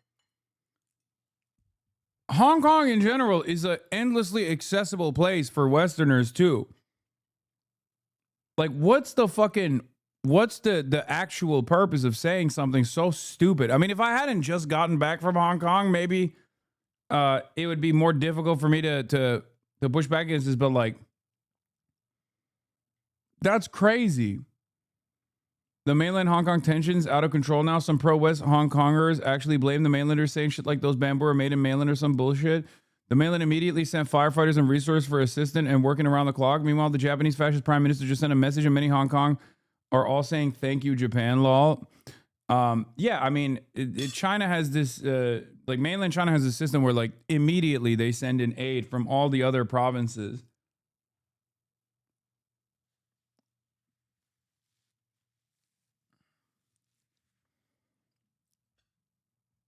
The notion that like people there are not going to be able to mourn their losses because the Chinese administrators are going to fucking put a crackdown on it and you know, end it is so stupid. Credit. In Hong Kong of old, there would likely have been vigils held here. But after China cracked down on democracy, now even grief cannot gather en masse. What's happening here is a human disaster, but the fallout could well be political. Helen Ann Smith, Sky News in Hong Kong. You want a white nation? Build a white town. And then organized. Become organized with like-minded people. We're part of a living tradition that we can't lose. We were up early this morning to go to a whites-only town in rural Arkansas. Eric, who runs the town, is all over social media. He's going on every YouTube and podcast, very prominent neo-Nazis and white supremacists and anti-Semites in the US. And they're letting CNN come visit them. I think this is one of those things where it's like, yeah, let them have that, bro. It's Arkansas, you know what I mean? Like, I don't think anybody gives a fuck about this.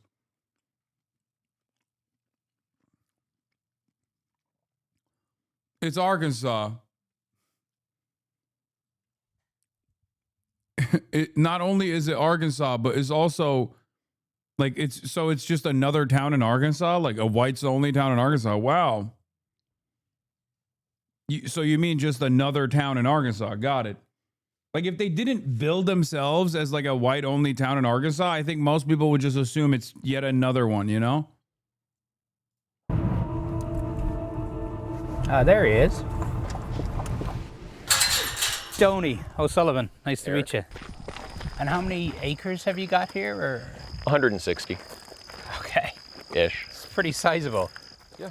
That is a pavilion, or will be a pavilion. Just a place to meet up.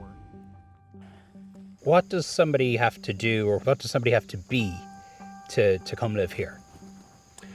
You have to be someone who identifies with your European heritage and ancestry. So European, white.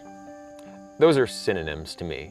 Right now there's about 40 or so people living here, give or take. But you told me there's hundreds of people want to move here. Hundreds of people have applied. Oh yeah, yeah, totally. There are quite a few people waiting to be interviewed. Yeah, any day now, bro. Any day.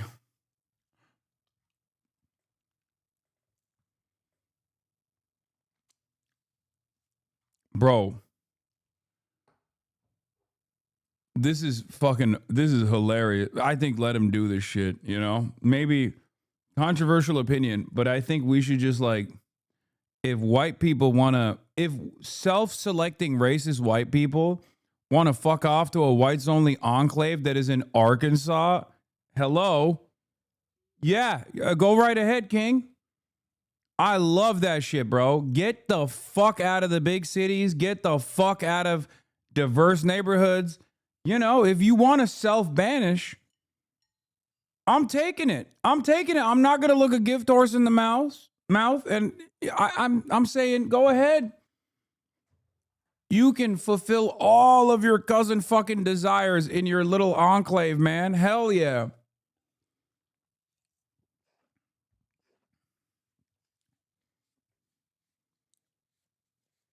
It seems like a slippery slope.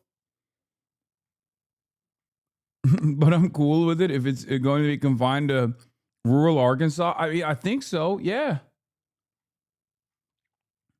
Yeah, because you can't get acres and acres of land anywhere else. You know what I mean? You have to kind of go to rural Arkansas. So it's basically the problem solves itself. Are they all racist? Well, it depends on what you mean by racist. Are they racist in the sense that they hate other groups of people and want to deprive other groups of people of resources or opportunities? No. People like Eric are afraid that white Americans are being replaced, and a projection from the US Census has them worried. I think America is due to become a minority. Imagine endorsing sundown towns in the Big 2-5. I think you have to understand. What about the people who have to travel through there? Can't believe you're endorsing sundown town. Travel through there? You're joking, right? You're fucking joke. You must be joking.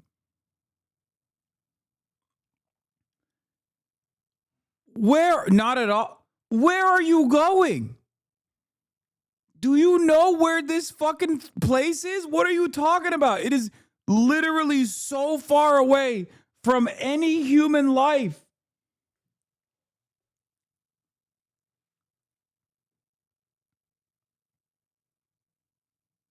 If you live 10 miles away, you're under their jurisdiction.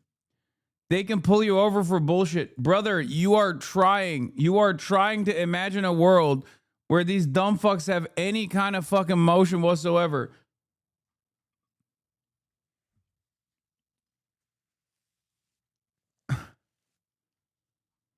Is literally asking for bullshit to happen.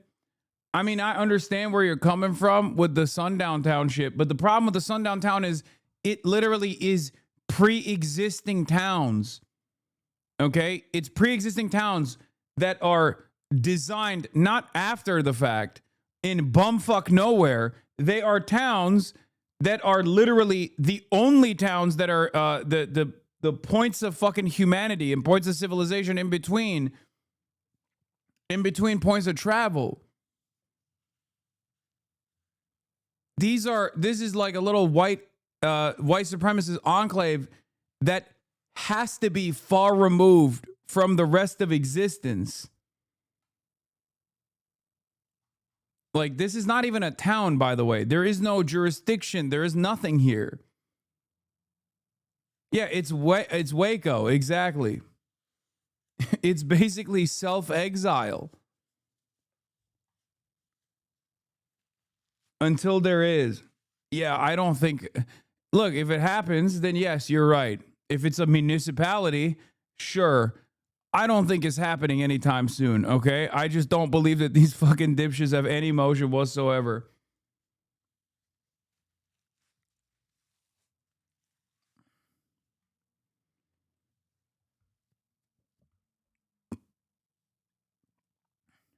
This is a terrible take. Lamau, the rural South is a ton of black people. What do you mean? Some of the largest black population states in the country by percentage of southern states. Letting this stuff foment down there unaddressed is bad.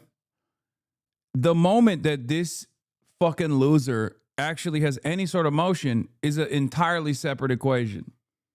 Okay? I think you guys are trying to figure out a way in which this is wrong, which it is. It's wrong fundamentally. It's a white supremacist town that they're trying to build. Okay? Obviously, like, I take issue with it. But god damn, you guys don't have to be so fucking serious about this shit. This is the future the American Communist Party wants? Yes, exactly.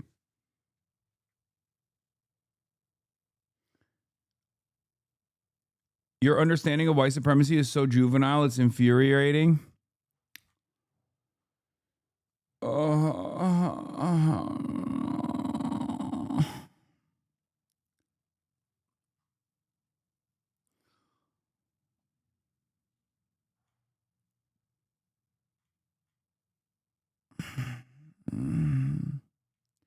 It's because I am a white supremacist. I'm moving to the white supremacist town, okay? That's why. I'm a white supremacist. I'm white, okay? I'm white. I'm a white man. I'm a cisgender, heterosexual white man. You got me. You caught me, okay? You caught me because I want these white enclaves to survive and exist so we can have sundown towns and finally restore the white caliphate. You fucking got me, dude. It starts with the implicit biases. It starts with the blind spots. Despite the fucking tens of thousands of hours poured over critically examining white supremacy and how it manifests in every orifice of American society, you, Chatter, you caught me! It was actually my privileged blind spot that you identified. And now the mask is slipping. Shut the fuck up. God damn, dude. You're so fucking stupid.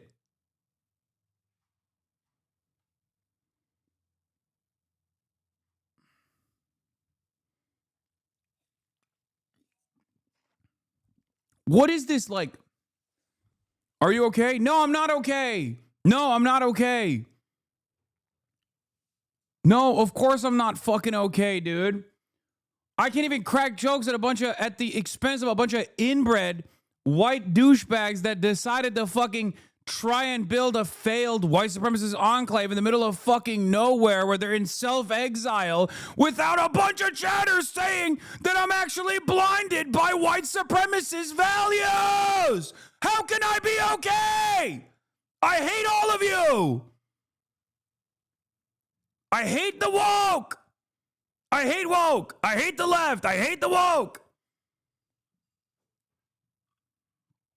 Fuck.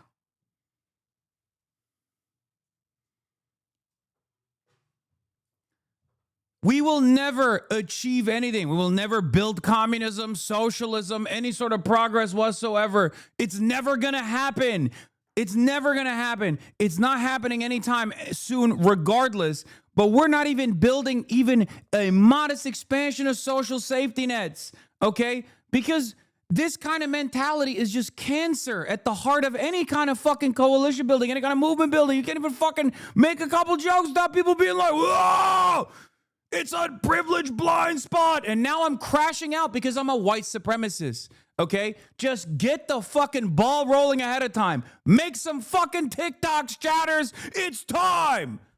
Let's go. Hasan consistently dropping the ball on black issues. He needs to stop talking about black issues. It's just like you're centering your entire worldview around being a fucking smarmy douchebag. Who the fuck? What the fuck are you doing? We're getting to a goddamn point where if people want to fucking be white supremacists, they can openly say it. You won't achieve shit because you're not an organization. You have no idea about movement building. You've clearly never been a part of movement.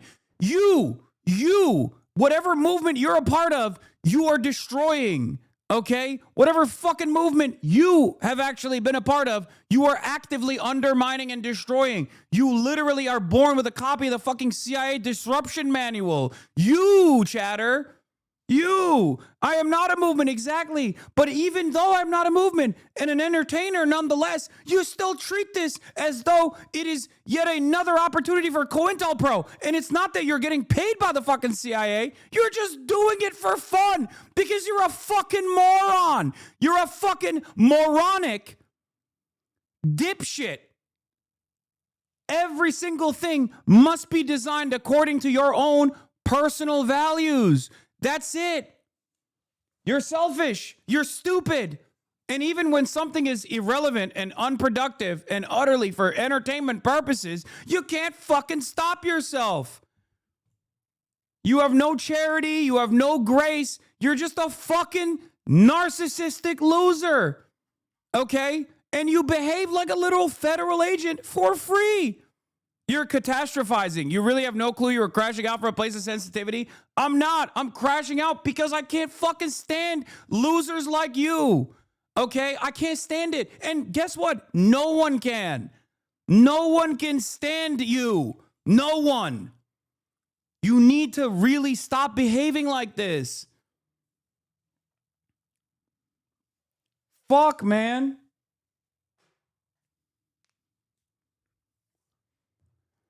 Oh.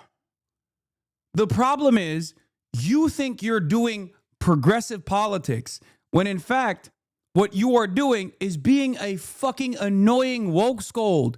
Your own personal inability to understand context, nuance, whether someone is actually joking or not, is not actually doing praxis. You're not doing praxis. You're posting in a fucking Twitch chat. You goddamn loser. Shut the fuck up. You are so unimaginably insufferable. You are not actually doing praxis right now. Please understand this.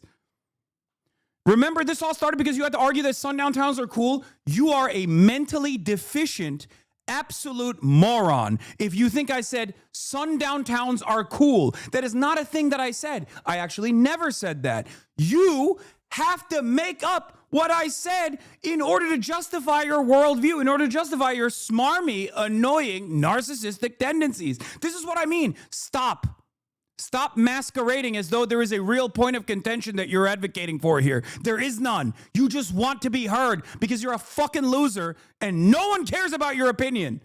Okay? That's why you're doing this. I hate the tendency of the left to make it seem as though as long as they use academic language and emancipatory language, they can just be a fucking woke scold, boring loser who just everyone has to pay attention to. And the other problem is there are plenty of people that are going to fucking hear this shit and go, you know what? Was that person a black person? Was that person a brown person? Maybe they do actually have a real serious issue with what Hasan is saying. No, you're just being fucking insufferable and also incredibly cynical. And not only are you being insufferable and incredibly cynical, you're also lying about my positions now. If you have to justify your worldview or what you did just now by lying about what I'm saying, after spending years in this fucking community, then maybe you should really reconsider how you approach the subject matter. Why? Why do you feel the need to do this?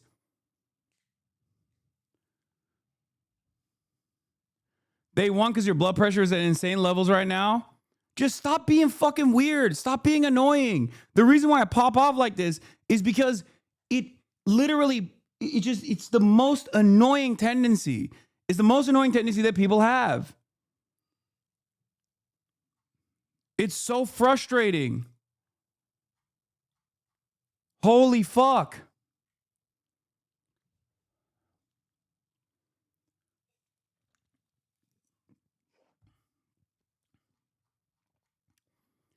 It's just, this is the one aspect that the right unironically nails when they say, oh, this is just like virtue signaling. Because that's what it is. This is not even like you don't genuinely believe this. You don't genuinely believe this is my position. Because if you did, then you're a fucking moron, right? Like if you spent years and years in the community of someone who is justifying sundown towns because they think it's cool, then you have to be a fucking moron. So which one is it? Are you mentally deficient? Or are you being cynical here for the purpose of winning an argument?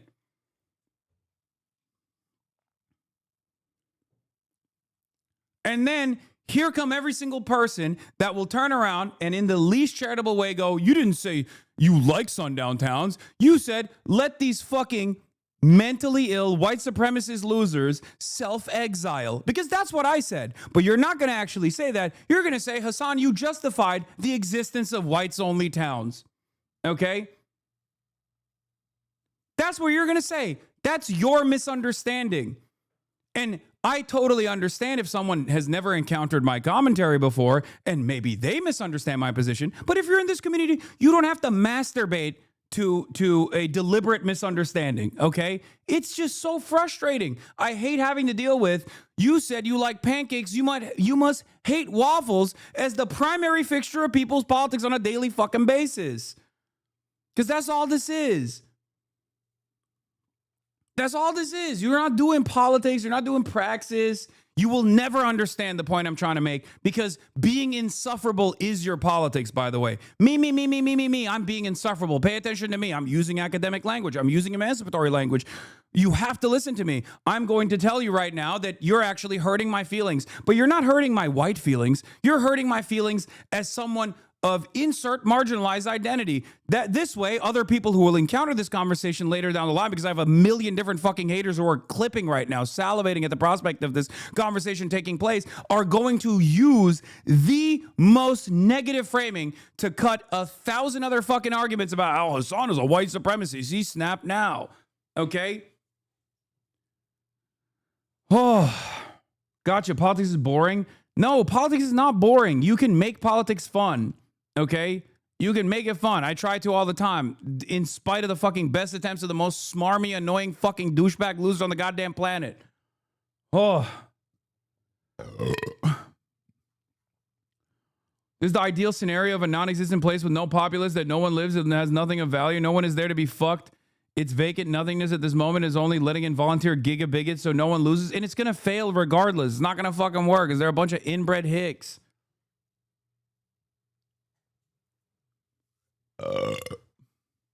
Anyway. Don't refresh their logs. They have, yeah, I know. False dichotomies. I can see this is a sore point for you, bro. I just sound like that. Haha, I don't have to try. The victim complex is so wild. I'm not a victim, dumbass. I'm not. You are. And you're also self-victimizing. And you're also just fucking a nuisance. I'm not saying I'm a victim. I'm not a fucking victim at all. I'm a profoundly privileged person who at the very least tries to use their privilege to fucking reach a broader audience and try to change their minds in spite of your fucking shitty best attempts to try to gatekeep any kind of fucking progressive movement from happening because you're a fucking loser who is a hipster with their politics. Don't ever come in here and say this is life or death for me and you don't take this shit seriously, because if this was life or death for you, you would probably not behave like this. Okay? That's it. That's it. That's it. It's that simple. You only come in here specifically to cause nonsense, to cause bullshit, because your life is otherwise boring, and you probably pulled this shit in whatever organization you were a part of, and slowly but surely people tried to quiet you down, either forcibly exiled you from whatever organization that you were a part of, or at least they just stopped listening to you. So now, at least under the guise of anonymity, you can be a fucking annoying loser in here. Celestial praxis. What kind of celestial praxis is this?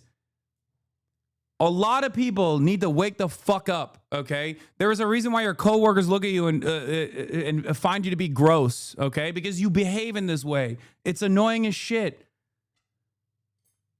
Being the most annoying douchebag someone has ever met, but then adding emancipatory language to it doesn't fucking make you correct. Some people wear this shit on their fucking sleeve. Oh, everyone hates me, so I must be doing something right. No, you're not. Everybody hates you because you're fucking annoying. Your politics might be good, but you're fucking annoying. Stop. I'm not saying this to hurt your fucking feelings either, by the way. God damn, bro thought jokes would fly is like the only thing that these dipshits unironically and sincerely hold on to. Be normal, please.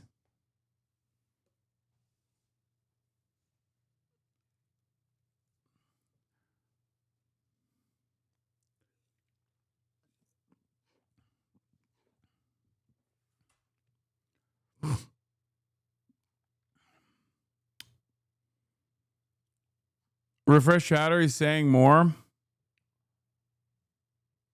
That chatter is a woke scold ultra leftist. Then why are you crying so loud if you're not a victim? I'm loving the fan fiction. No, I'm crying so loud because your tendency is poisonous, okay? It's annoying. I could have just banned you a long time ago. But the reason why I'm actually trying to have a conversation with your terminally brain-rotted online dipshit politics is because it's poisonous. It's the same reason why normies look to us, okay? Normies look to us from afar and go, ew, gross. I don't want nothing to do with this community, because of people like yourself, because of the tendencies of engaging in like hyper scrutiny as a form of politics. Remember how we were joking about like this kind of stuff needs to go away in woke too? The notion that like people are, for example, not reacting to a movie correctly, or whatever content you're consuming actually determines what your political ideology is. Oh, this content creator is a fascist because they said something I didn't like. Like this kind of behavior is unimaginably off-putting to normal people who haven't done any reading whatsoever. Okay? And unfortunately, we can't do that. We don't have the opportunity to engage in these sorts of idiotic purity spirals. We don't have the time, and we do not have the manpower to even do so. Okay? You ain't turning this franchise around, dog. No, I know. I know it's not turning around. But every now and then I need to be somewhat off-putting to people who make this their only politics, because they are poisonous. They're poisonous for growth. They're poisonous for any sort of fucking movement. So I need to like push them away by yelling at them with the hopes that like maybe the 12 other individuals who agree with this person's worldview will then fucking turn around and say, yeah, maybe there's some truth to what he's saying. Maybe this is really off-putting, so I'm not going to fucking engage in this. I've been in mutual aid groups for over 6 years now. I've seen people like this chatter nearly tear apart groups that have been going on for 10 plus years and fed tens of thousands. Yes. And the worst part is these people literally do not understand what they're doing. Like, there's just no other way. It's because whatever kind of like social maladaptive behavior they demonstrate, they think they can masquerade by simply using the right language. Okay? You're not being fucking annoying or a nuisance. You're actually engaging in a justifiable endeavor to clean up this community that you're a part of. Like, no, you don't. You're not doing that. You're not trying to clean up the community with like any sort of moral purity or holding the streamer accountable. Okay? You're just being fucking annoying. And you want people to pay attention to you and you want to be the king of the woke. Okay? That's it.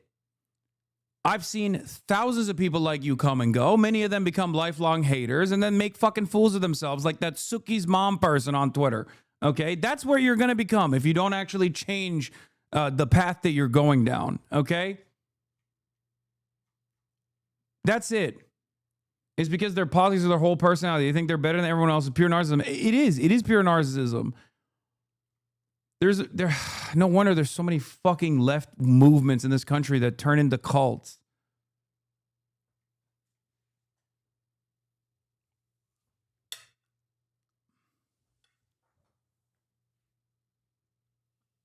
Yes, they were annoying, but crashing out about this is this hard wasn't the best way to teach any lessons. No, you're doing the same fucking thing that I'm yelling about right now, just a different variety of it.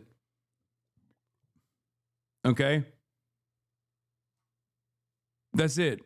You're doing the same thing. You're just doing a different variety. I agree with you, but your methods are unacceptable. Okay, then fucking leave.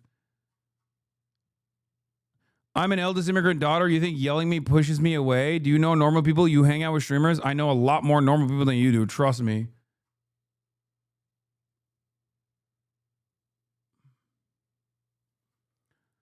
I don't know why a Twitch streamer is held to this standard.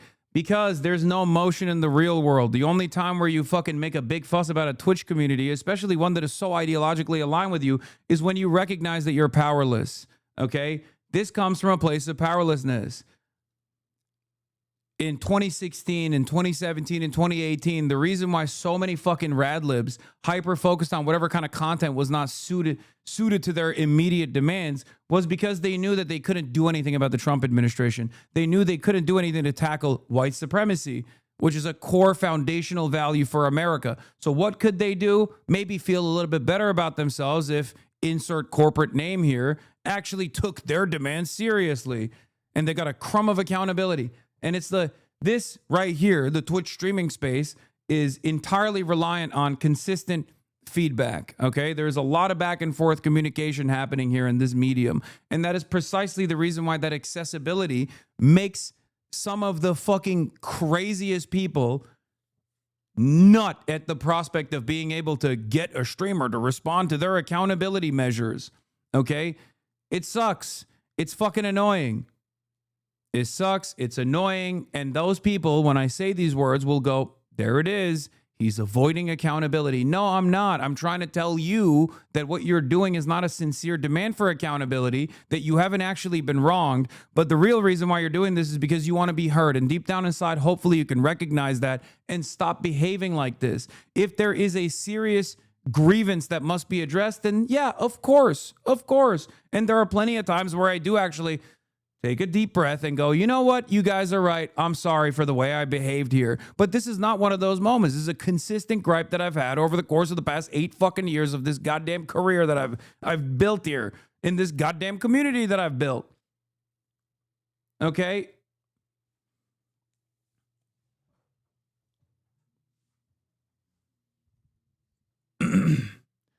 What leftists and anyone in progressive politics fails to realize that being a leftist does not make you an inherently good person. Leftism is understood primarily through advocacy for economic shifts and social programs, meaning that leftism does not address the antisocial and apathetic tendencies that a lot of people have in the and the ruin it brings to a space. Exactly. It's great. If you're going to be a fucking loyal servant that fights against capital, then great. You know, if you're going to be a loyal servant to the proletariat, I'm right there with you. It's fucking awesome. But you can't come in here and shit around the place, okay?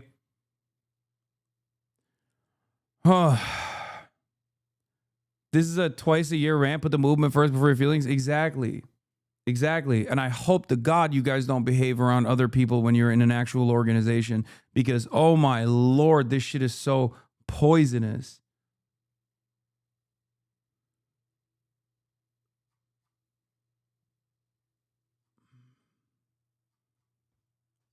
HR leftism is a great term for it.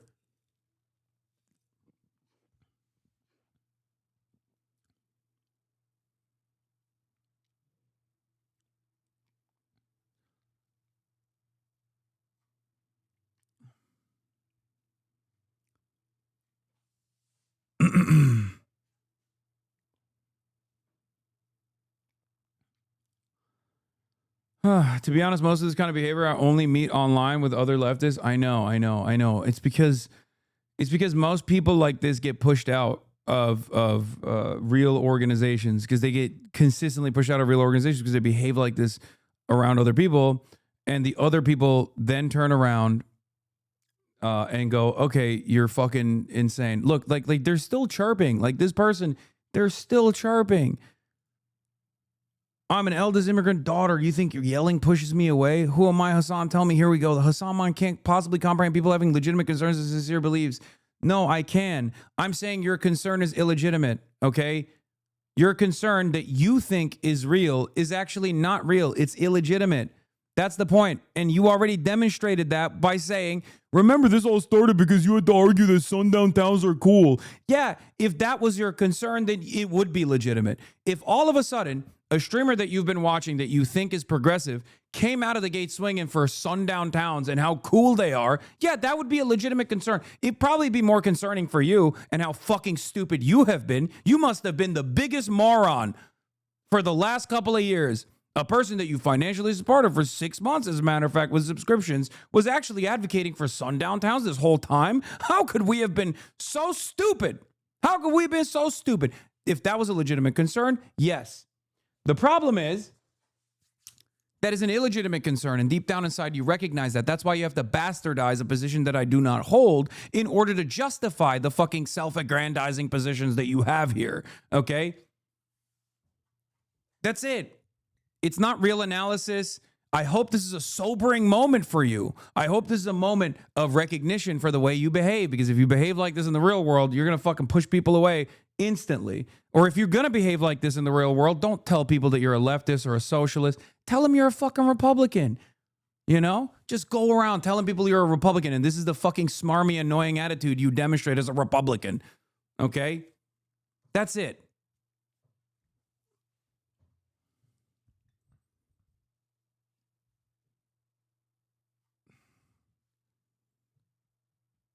That's my argument. That's my point. That's what I'm frustrated by. But you will never get it because in your mind, you think it's actually a fucking valid concern. A valid concern if this was true. How is this any different than the fucking fantasies that Republicans have about things that are not happening?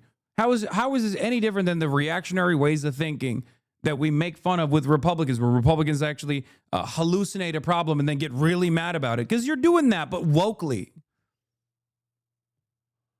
Oh.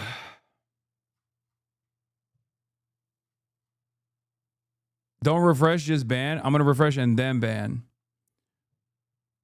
Sobering? Bro, this is entertaining. How long can you keep this crash out going? Oh, dude, yeah.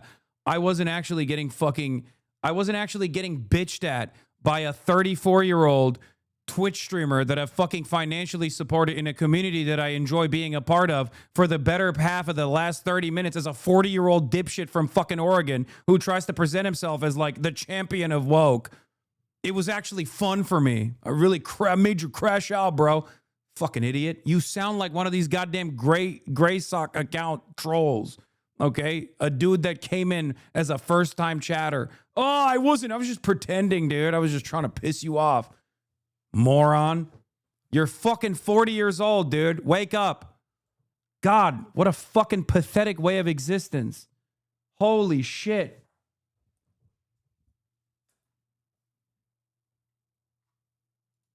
White country for the first time in the 2040s. Are you concerned about that? Of course I'm concerned about that. And look at what's happened in South Africa, right? White people used to run that country.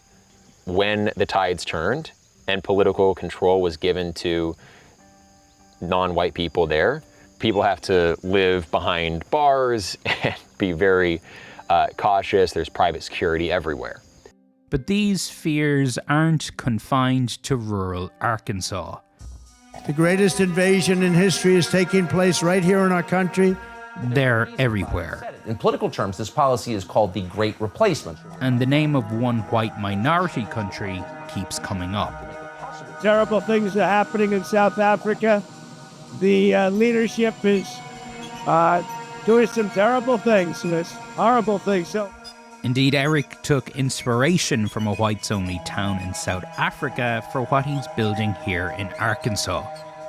Many of us imagine, what is this going to look like when we are actually a minority? And so we see what's happening in South Africa and we say, is that going to be us?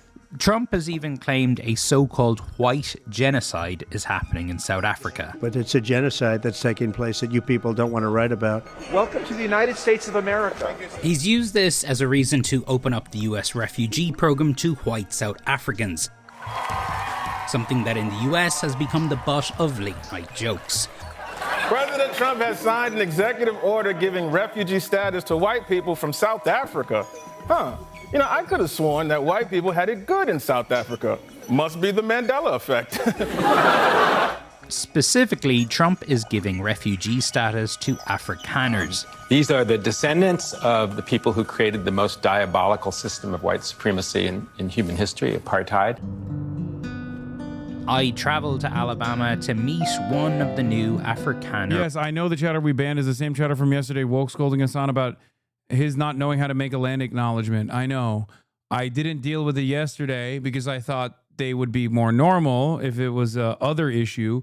But of course, slowly but surely, the very same people that start off like that, yes, when I was trying to do a land acknowledgement and jokingly saying, like, isn't there a fucking blueprint for how you can just like do one of these things? That was the chatter who was losing their fucking mind. Yes, I know. I am very aware that that was the same fucking username.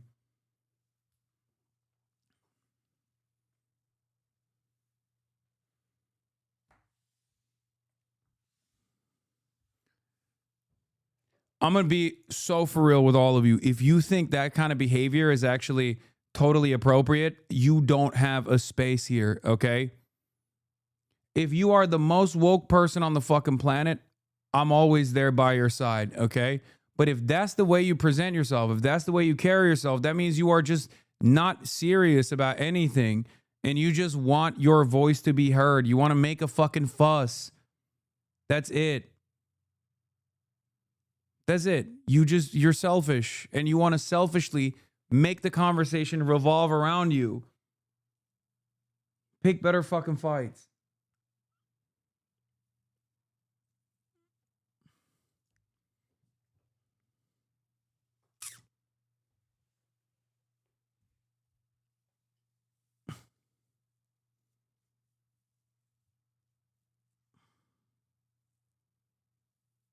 But the rest didn't act like that around the Thanksgiving table. If you think that chatter celebrates Thanksgiving, you're crazy.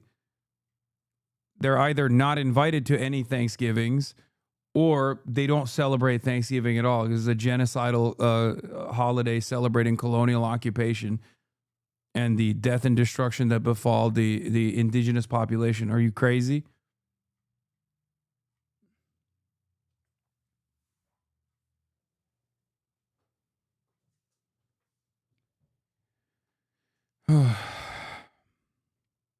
Refugees. Errol, how are you?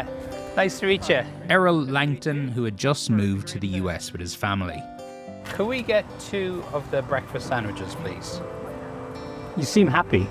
I'm very happy. Happier than I've been in a long time. Yeah. Less stressed as well. You know, anybody who knows me, the first thing that they do is, if they haven't seen me in a few months since leaving South Africa, is the first thing is go, you're looking good. You're looking healthy. You're looking like you're getting on top of things. Where you lived in South Africa, you and your family felt unsafe? We are very nomadic. So we've lived in multiple locations as a family.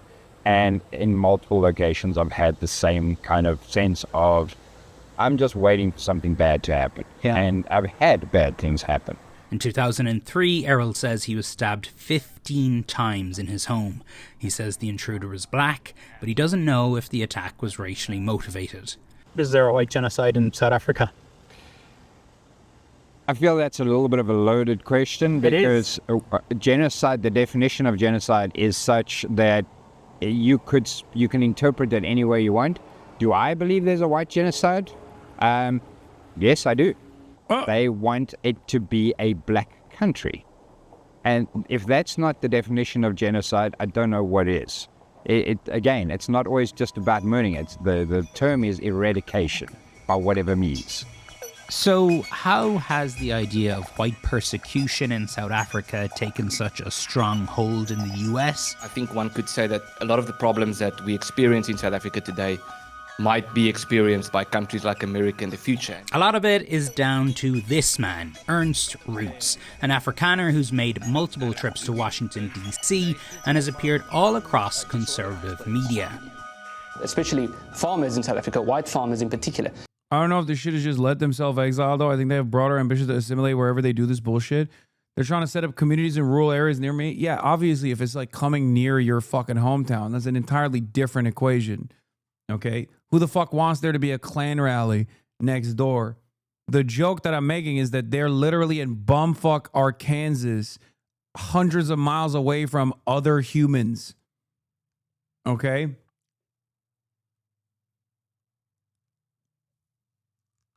The entire point of sundown towns that are, and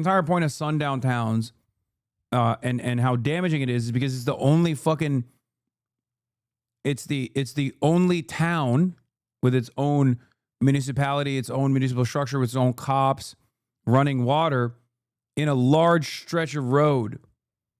This is not even a town to begin with. And it most likely will never become a town.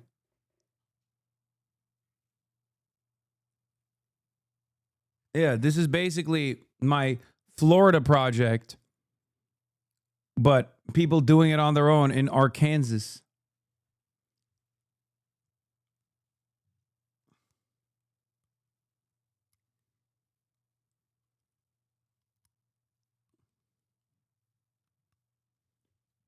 Any word on the genocide in Sudan, or is South Africa the only country in Africa that matters to you, Chatter? I have done a lot of coverage on it. If you're sincerely interested in hearing what my thoughts are on Sudan, then I highly recommend you watch any number of different YouTube videos that I've done on this. Is it true that Hasan is worth over 150 million, or was the person saying that lying? Why is someone spreading that he's worth 150 million? Has Hasan ever visited sub-Saharan Africa? Why are you against visiting sub-Saharan Africa? Huh. Yeah, I'm not worth 150 million. I'm worth 150 billion.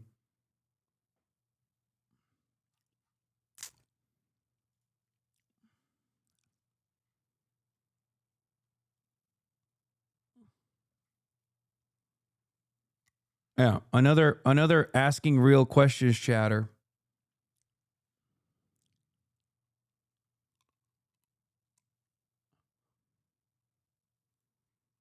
Yeah, it's with a B, not a M.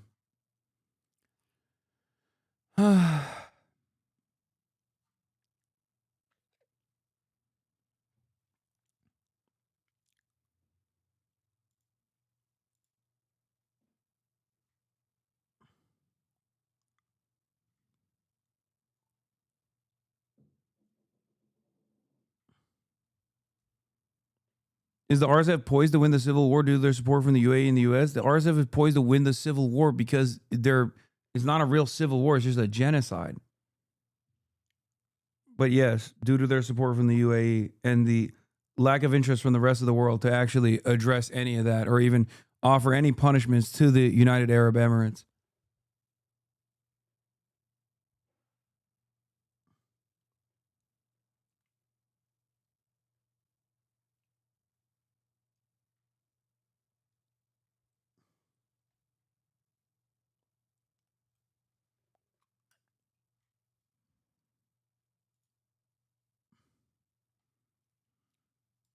When they would be tortured to death and it would receive very little news coverage, and that's unfortunately. One of the lessons from South Africa is when white people or Westerners become a minority, the threats and the targeting doesn't stop, it becomes worse. So you view this as a fight bigger than just for South Africa, it is for Western civilization. We do believe that Western civilization is under threat. I think America should look to South Africa and be concerned. How important has Donald Trump been for putting the Afrikaner issue on the world stage? Well, he's been fundamental and he's played a very important role. Death, death, death, horrible death. Root's message has made it to the White House. Excuse me, turn the lights down and just put this on. It's right behind you. When President Trump showed videos of what he said was evidence of white persecution in South Africa. Now this is very bad. These are burial sites right here. Burial sites, over 1,000 of white farmers. So what is the truth? These Afrikaners are among the most privileged people on the entire continent.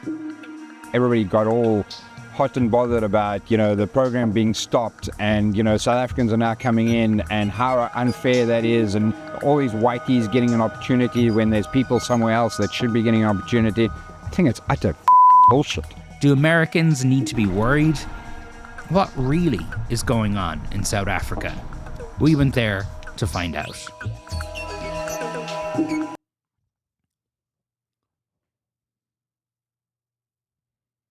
Someone I used to be friends with when I was a kid believes this shit.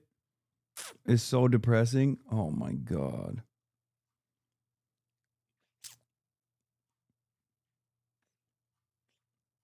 Ugh. Website not found. Following an exclusive News Channel 5 investigation, 2 notorious websites used by neo-Nazis targeting children are now...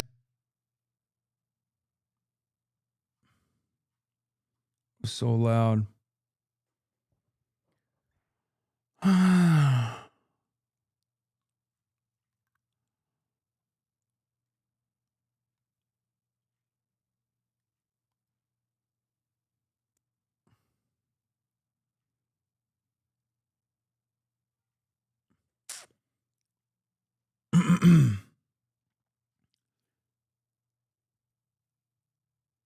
Sky News actually made a doc on the whites only community, 1.7 million views. All right, let's watch it.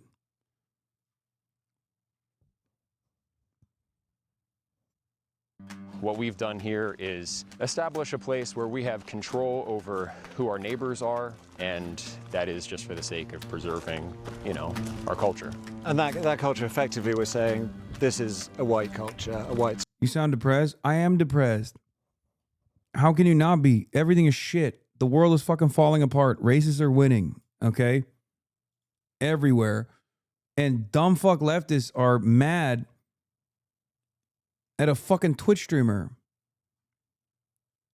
And even and a much larger, I promise you, tomorrow and the day after tomorrow, you will see reverberations of this conversation that took place. Because anytime I pop off on a dumb fuck chatter, the most annoying douchebags that self-identify as fucking leftists or liberals will make endless amounts of videos off of this shit, okay?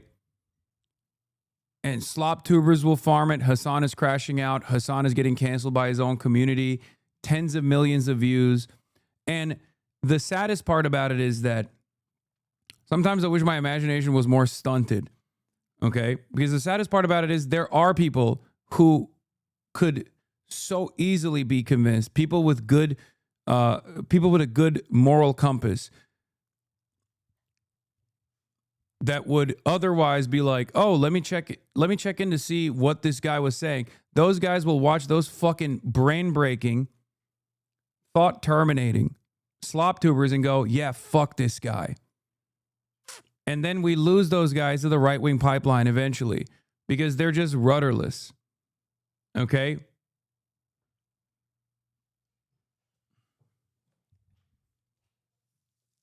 That's what I'm sad about. That's what I'm always sad about.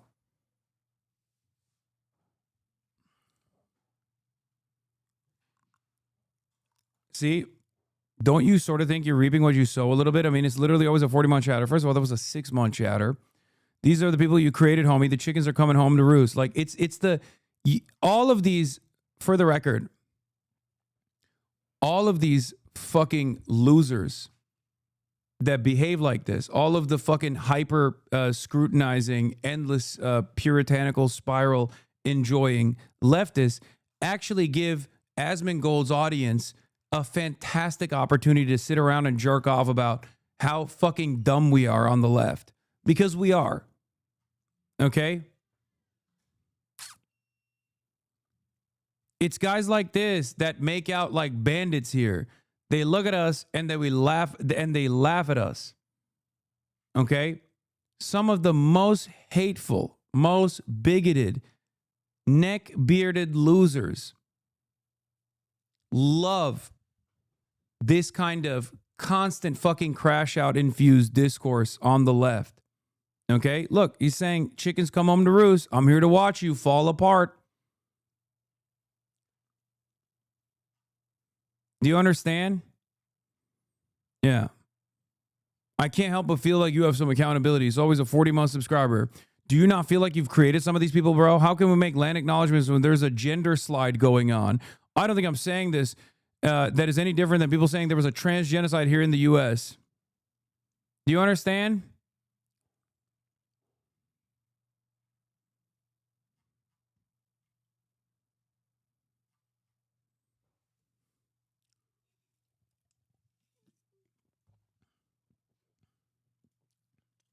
Do you get it?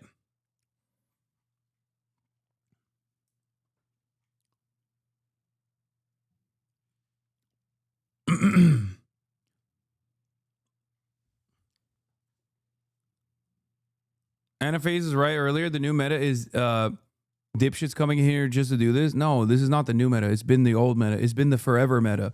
It's just that every other wave of like quote unquote fake cancellation leads to more and more people doing this for fun as a sport.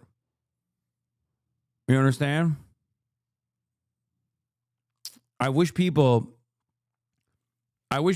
in the extremely online left would be a little bit more critical in the way that they operate, in the way that they behave. The end game of politics is amassing as much clout as yourself as possible. Yes. Of course. You're misreading good intention people as rage bait again? What?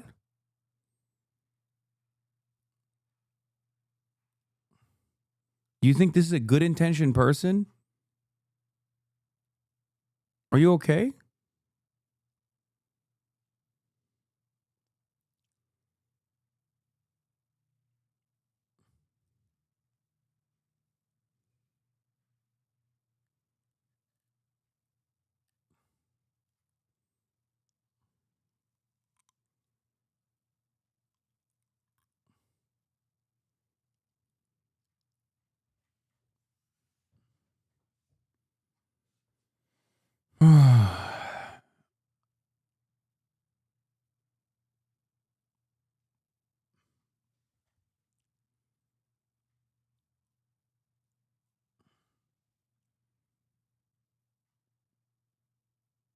With all respect, this was a weird hill. The left is not losing, Law. With all respect, this was a weird hill to die on.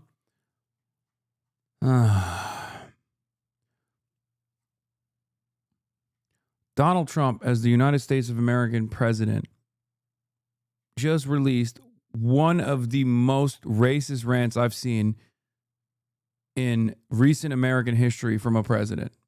Okay? in the aftermath of 2 National Guardsmen being shot by a CIA death squad guy from Afghanistan. Turned around and shifted the blame over to Muslims, just openly, just saying Muslims, Somalis, they're invading this country. We're going to shut off shithole third world nations from coming into the country. I mean, just pure white supremacy. Okay? We're living in a state that is like bouldering in the direction of fascism, and you're over here being like, the left is not losing. What the fuck are you talking about?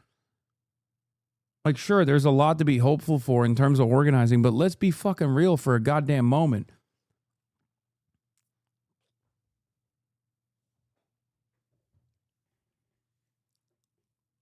Like, people trying to make a mountain out of a molehill in a time like this because of their own inability or lack of interest in understanding nuance or understanding that someone's capable of making fucking jokes.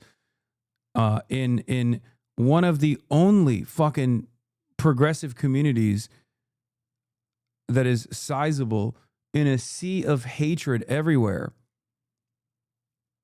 Like, what are we talking about? This is unimaginably unproductive. And I really hope people don't behave like this when they're not anonymous online. You know, I hope they're not doing this IRL.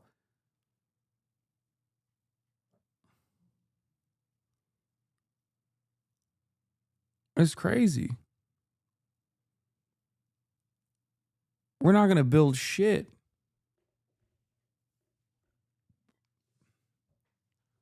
People wear their socially maladaptive behavior like a fucking badge of honor on here. It's fucking annoying. Only place. White American culture.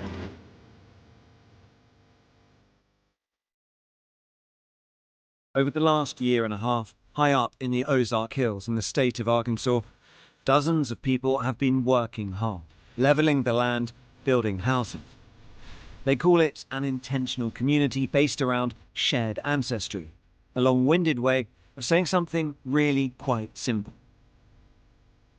I think we would generally be called far right, sure. It's called Return to the Land, and they invited me in. A lot of people are going to be white making Nazi references. Right. Well, why wouldn't I? A seemingly bucolic and sometimes surreal experience. But this is built on a radical modern premise, made possible because of a new political and technological moment. One with strong ties to the most active far-right groups in the US. Instead of taking to the streets, they are building their own, for generations to come.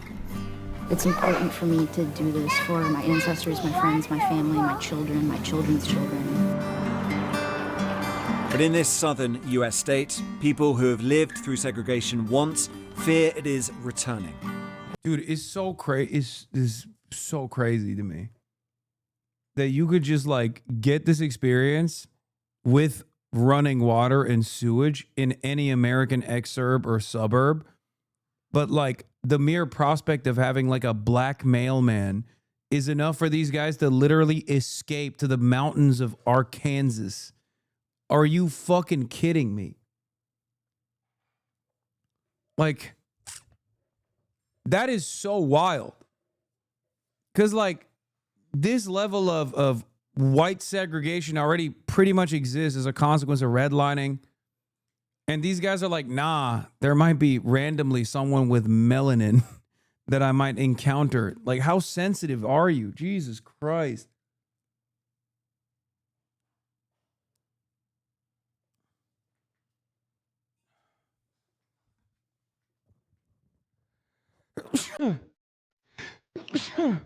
Oh, fuck. When you hear things like that, it causes you to be fearful. And you don't know who to trust. Its founder says he is building a fortress for the white race. It's a racial association. I kind of want to ask you, after seeing this, do you think what we're doing is immoral?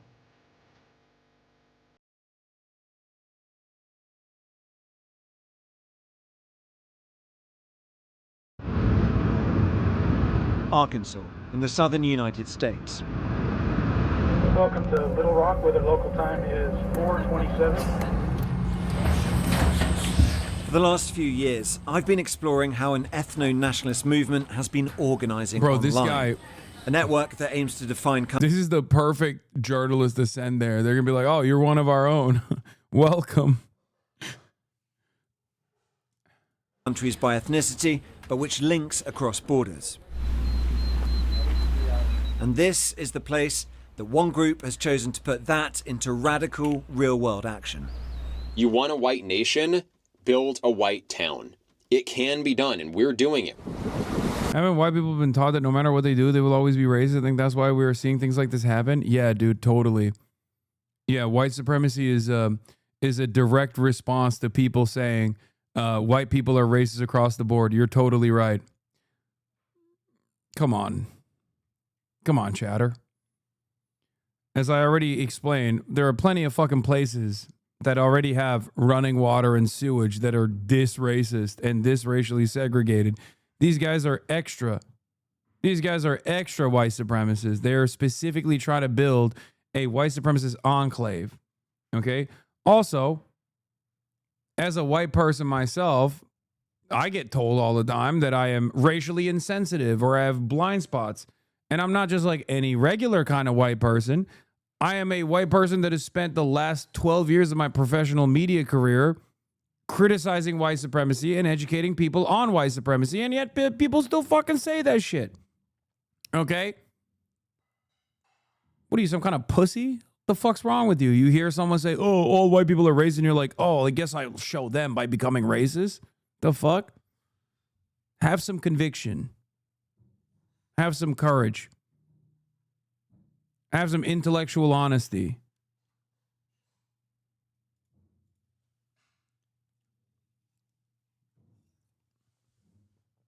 I can't stand people that go, you've given me no choice but to become the racist you always suspected me of being.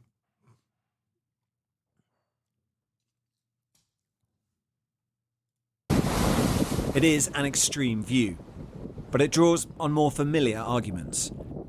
That mass immigration is out of control, that Western societies are in danger of losing their fundamental character as a result.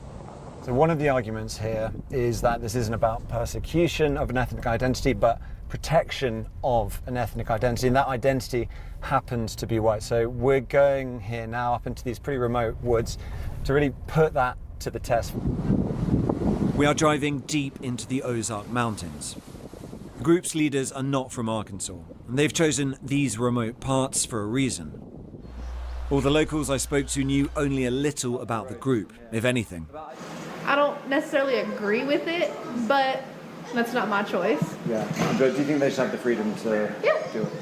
That's what they want to do. I think it's kind of a little fishy around here, but just be safe. The leader of the group is called Eric Orwell, and he's invited me to spend a few days with them. Hey, Eric. He insists what he is doing here is entirely legal, and that's key, because if it is, it could be a blueprint for many other communities to come. Welcome to the Ozarks. Thank you very much. What we've done here is establish a place where we have control over who our neighbors are, and that is just for the sake of preserving, our culture. And that culture, effectively, we're saying this is a white culture, a whites-only place. White American culture. Yeah, not just white, but white American. But what this sounds like is bringing back segregation. Is that a fair assessment? Well, I mean, it's free association. So we're not... What do you mean it's free association? Okay, so a black person can freely associate with you? I mean, it's kind of the opposite of free association, don't you think?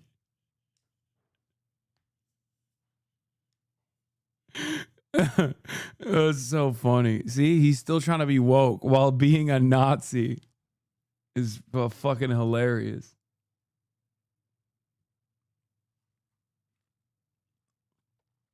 There ain't no way this actually succeeds. There's just no shot. Not trying to keep other people down. This is a small settlement in the middle of the Ozarks. But they are being kept out. Well, I mean, you don't let everyone into your home. 160 acres taking shape, forest cleared, roads laid, cabins built. Around 40 people live here. Hundreds more from across the world have paid to be members. And I'm intrigued to find out what motivates people to give up their old lives for this. We met here. Oh, you met here? I guess he came here. I met here on like day 3. Oh my God, what a story. It beats Tinder, doesn't it? Like. Yeah, right? David and Caitlin not only met here, they It got married. beats Tinder, doesn't it? Is a brother. You are in a white supremacist enclave. This is a cult. That's crazy. What do you mean it beats Tinder? Married last month. And they wouldn't be here without social media. Somebody had posted a video of Eric. Yeah. I saw videos of them actually building stuff on Oh my God, look at celery, carrot, the worst hamburger I've ever seen. Okay, it's over.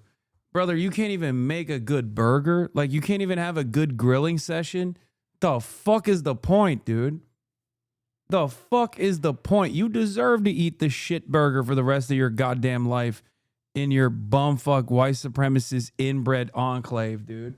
God damn. God damn, this shit is so ass, bro. Imagine being so fucking racist. You moved to the mountains of Arkansas, bro. Holy shit. Destined for a lifetime of eating the worst food of all time. Oh.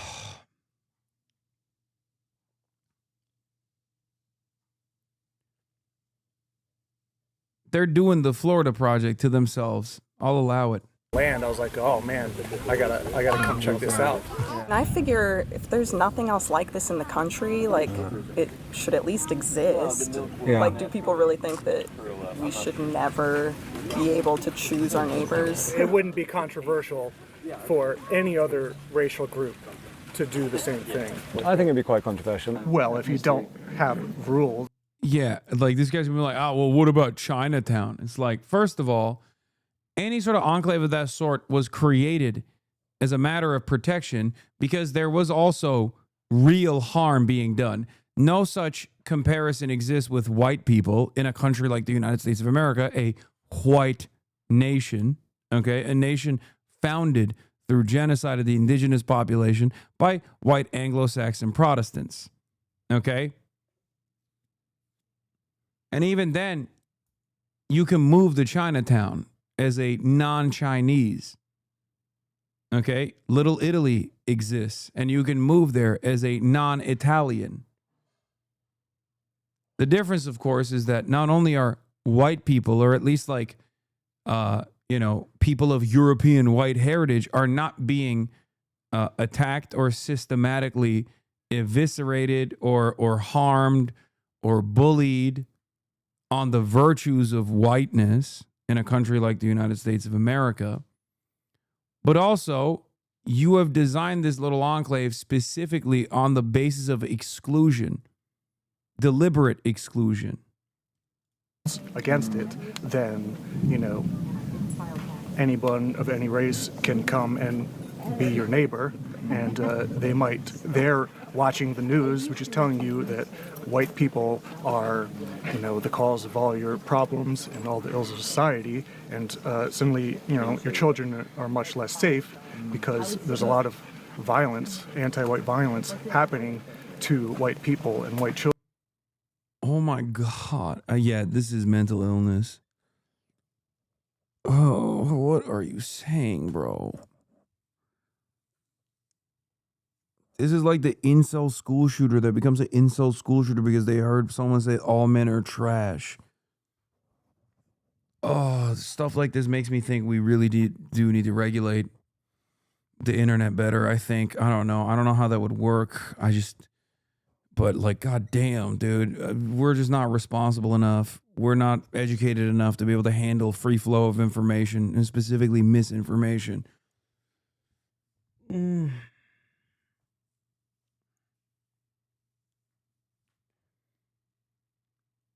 He said white people are actually under attack, dude.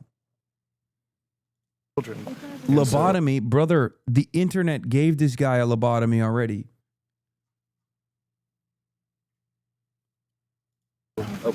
Specifically sort of motivated by racism against white people. What sort of things? The heavens are about to... I'd like to continue talking, but the rain starts and it comes down hard. The residents shelter in their cabins and night falls. The next morning. This is how the average weekend works at Return to the Land, or RTTL. What they call a work party, made up of residents, but also new recruits who have come to check out the project. It is hot, hard work. To join RTTL, you have to sign up to the Private Members Association, or PMA. And there are strict criteria for membership, as Scott Thomas, a board member and one of the founding fathers here, explains. You have to be a PMA member to live here. Yeah. So you have to be someone of... White man never see a piece of land that didn't need a fence, even in the middle of nowhere. Yeah, who's coming over, man? Who are you fencing out? European heritage. The group's logo, based on a Nordic rune, draws on that heritage. It is the PMA that the group believes makes this all legal. Once members have been vetted on ethnicity and other grounds, they can buy shares in the Limited Liability Company, or LLC. That's got it. Those This is a shares scam. Okay, this is 100p a scam. translate to acres of land that they can build on. Peter Seri is the brains behind the legal side of things. Civil Rights Act is there for a reason, and this is a way around it. Yeah, Do you think it'll survive contact with the legal system, the courts, if it came to that? hopefully. Do you think it's racist or not? Do you reject that term? Do you embrace it? I don't know about that term. I mean, people use it in a lot of different ways. I'm sure there's a lot of people on the internet who would call me racist. I don't really know or care whether that term applies to me or not. Maybe. Scott, what do you think? Oh, wow. He's not automatically claiming he's not racist, you know? Yeah, we know, brother. We get it. Yeah, I almost don't know what racist means anymore. Like it's... You call it racist. There's a prejudice towards someone who's from a different ethnicity. Well, actually, the modern definition of racism, according to critical race theory, all white people are racist automatically. Oh.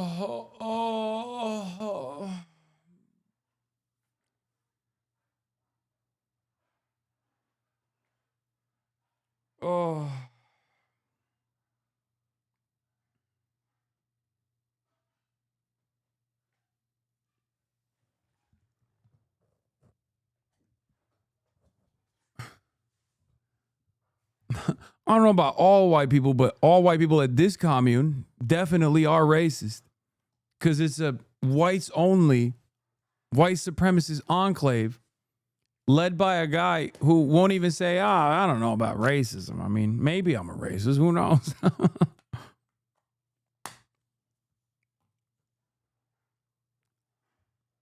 Why are people so upset about a bunch of folks LARPing in the forest? I mean, I'm not even upset. But I can't even make fun of them without someone fucking putting words in my goddamn mouth.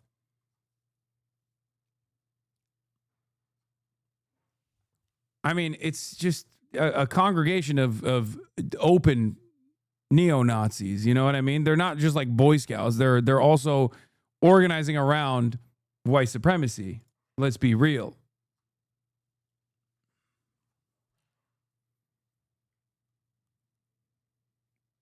That's their leader? No, that's their legal mind. The legal scholar behind this all.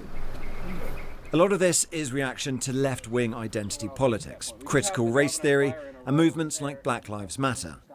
And fundamentally, this is identity politics, but white identity politics. And what they're building here is... Isn't this just racist Amish? Yes, that's what I was thinking as well. No, they're trying to do Amish shit, but they have no technical skills. Like, they have no skills in home building and shit like that. The Amish can build a mean home, you know what I mean? But yeah, they're basically the racist version of that. Actually, I don't know how racist the Amish are.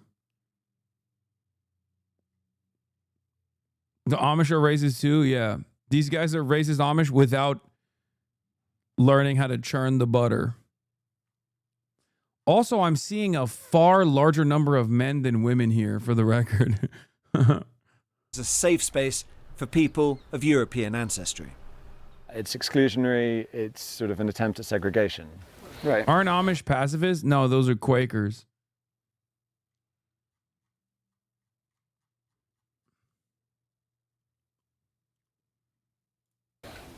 Is that fair? Probably. While the men labour at the roadside, the women of Return to the Land are at work too, looking after the 6 children who live and are homeschooled here full time. Oh no. And they're preparing food for the weekly community 6 victims. dinner. The theme tonight, colonial. I don't know, dinner's really important. I like feeding people, so I didn't want to put this off any longer than I already had. Back in the day, Hey, no way. Come on. No spices for real? Are you actually? when we Come on. first got Spice the them land bad here, boys. there Please. were only about 5 guys. Oh my God. It's real. It's not even a joke. She's just not putting no spices on that. I was living 40 minutes from here, and Jennifer was the first, family to be on the road full time. So we started community dinners back then, and it would be pretty relaxed because there weren't many people. But it is nice. It's slowly growing. So. They've come here to live for a variety of reasons, but their dedication to the mission is absolute. My name's Nikki, N-I-K-I. I'm 32. Cool. I'm a lady. My name's Allison, A-L-I-S-O-N. I'm 29. Right. And Caitlin, C-A-I-T-L-I-N. I'm 31. I think people just have a large misunderstanding of what's happening here. Yeah? Yeah. What's the biggest mistake? No, I think people totally understand what's going on. What do you mean? It's a white-only enclave, man. Designed by white supremacists. The fuck do you mean? What's the misunderstanding? Understanding. Well, that we hate everyone else. She's gonna be like, well, we do put spices in our food. I mean, I use salt and pepper, for example. Yeah, it's not about that Yeah, by any means. It's a loving movement. I mean, on that aspect of it being loving, I suppose the counter argument would be it could be a very loving community. I don't understand. Like, why are they trying to wokeify white supremacy? Just wear it on your fucking sleeve. I mean, you are wearing it on your chest. You got a Nordic rune on every fucking... You got a Nordic rune that says whites only on every tree. What do you mean? No, it's a misunderstanding. We're actually woke. It's just funny because, like, I keep reiterating this, but it's Arkansas. It's Arkansas. There are already, it's like a sundown state for the most part. So the very fact that you were like, no, because there might be like some brown people around that you basically decided to self-exile to the mountainside is you're extra racist. Like, how is that possible? How is that possible? It doesn't make sense that you would just still be like, no, I'm actually not. We love everybody. Yeah, because they think leftist woke is making America fail. They're a white woke. Oh, okay. If you're part of the community, but if you're black, or if you're Jewish, or if you're gay, you can't be part of that community. They can have their own communities, and they already do. And I think that's great for them. If other people are allowed to do it, I don't really see why whites aren't allowed to do it. It doesn't make any sense. But the goal is to have lots of these communities and for it maybe not to be rural, for there to be cities on the same basis, right? Yeah, that would be neat. I look forward to seeing how this movement grows over time. There are other ways to increase numbers. Nikki, Caitlin and Allison all met their partners at the community. And RTTL is explicit about this. It has an online fundraiser to give cash rewards to parents of newborns as a means to incentivize population growth. Just before we arrived, they had donated $1,000 to a family for having their 6th child. Is that part of the mission as well, to sort of have big families, to make the community bigger? Is there a sort of pressure there? I don't think so. I don't feel... My best friend's a comms director for an Arkansas House rep. He said that place is in Crawford's district and we make fun of him for it. Dude, even the racist Arkansas reps are making fun of the making fun of these guys. Making fun of the refs for having these dudes in their district. That's awesome. They're like, we're the regular kind of racist, not whatever the fuck these guys are on. Is this going to be a Netflix documentary after they have their first commune shooter scenario? Oh, you mean a school shooting, a homeschool shooting.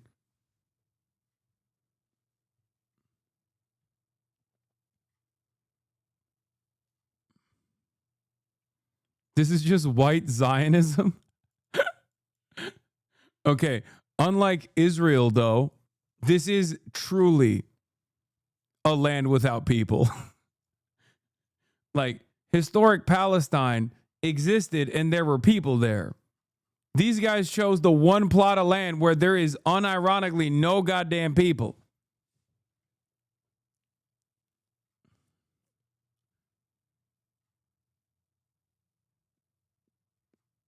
This holler was promised to them 300 years ago. Particularly myself, I don't feel any pressure to like have a big family. I think there's a kind of expectation here that you do want to, as part of helping grow this thing, that you're going to have kids.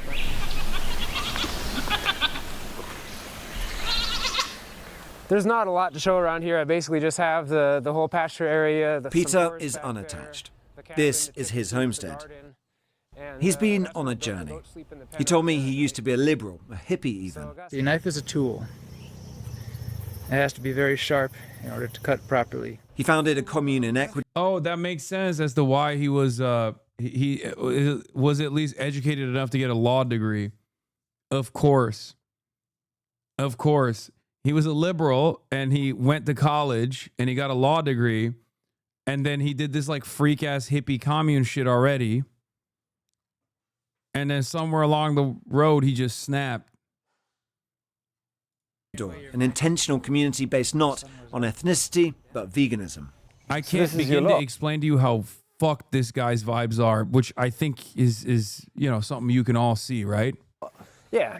He's also immersed in internet culture, someone who delights in provoking reactions, a troll. On the group chat on the messaging app Telegram, he's posted the numbers 1488. The 14 refers to the 14. Oh, shit, dude. I couldn't figure out that this guy was a Nazi, but now that I've seen the 1488, I'm convinced.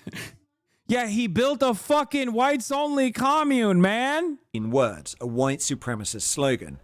And H is the 8th letter of the alphabet. So 88 means HH, which means Heil Hitler. Because you put that in the Telegram, for instance. What does that mean when you place that in Telegram 1488?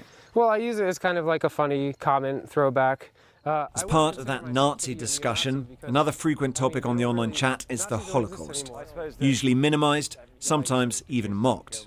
But the Holocaust, you know, stands as a unique crime in the history of Well, that's your humanity, opinion. really. I think the Holodomor was much worse than the Holocaust. That's my opinion. I mean, we're allowed to have opinions. Yeah. Wow. Another double genocide liberal. You see why the double genocide theory oftentimes is advanced by Nazis? You just saw it in action. You just saw it in action. There's a whole ass Holocaust denying Nazi. Look at his little dumbass smirk. Yeah, well, I mean, we can say they're both bad. The Holocaust was bad. But do you know anything about the Holodomor? Yeah, in Ukraine, the famine, I know a little bit about it, and I know it was awful too, and it was sort of deliberate, but we can also agree the Holocaust is bad. Well, you know, we don't have to say that one was objectively worse than the other. I'm not saying that, I'm saying, like, what is the Holocaust? Wait, you said it. You said one was objectively worse than the other. Why are you getting back on that? You just said that, you know, the USSR was worse than the Nazis. A bad thing. So basically all I'm saying is that I don't really see it as concerning that people are talking about Hitler when it's acceptable, it's publicly, socially acceptable in the United States for leftists to support Chairman Mao. It's quite difficult to agree on even the very bare minimum here. Okay, wait, first of all, Holodomor and Chairman Mao? Really? Mao Zedong did Holodomor? Is that what the argument is? The fuck? But yeah, I know this motherfucker is gonna watch this video now. Okay. This dude is 100 P a fucking hate watcher, straight up. He don't got internet out there. I'm sure he figures it out somehow. It's just interesting, sort of, when we're coming to talking about the Holocaust, it's always about something else. And, you know, I think most people would agree the Holocaust was a bad thing. Right. But you're not willing to agree with that. What, do you want to talk about the whole? I mean, it fine. seems like an interesting subject, but it is an interesting subject. I also think that was a bad thing, but I think the Holocaust was a bad thing too. Right. Yeah. Well, are you asking me well, a question? Yeah, I'm asking you, do you think the Holocaust was bad? Yeah. Yeah, I think the Holocaust was bad. RTTL is based on exclusion, but that also means building community for those allowed inside. This isn't just for our camera's benefit, to present a veneer of clean, healthy living. It's central to the project. Like many far-right movements before them, RTTL's mission is to show that by excluding others, they can live purer, more natural lives. As they put it on their website, to cultivate wholesomeness, beauty, health, and hope.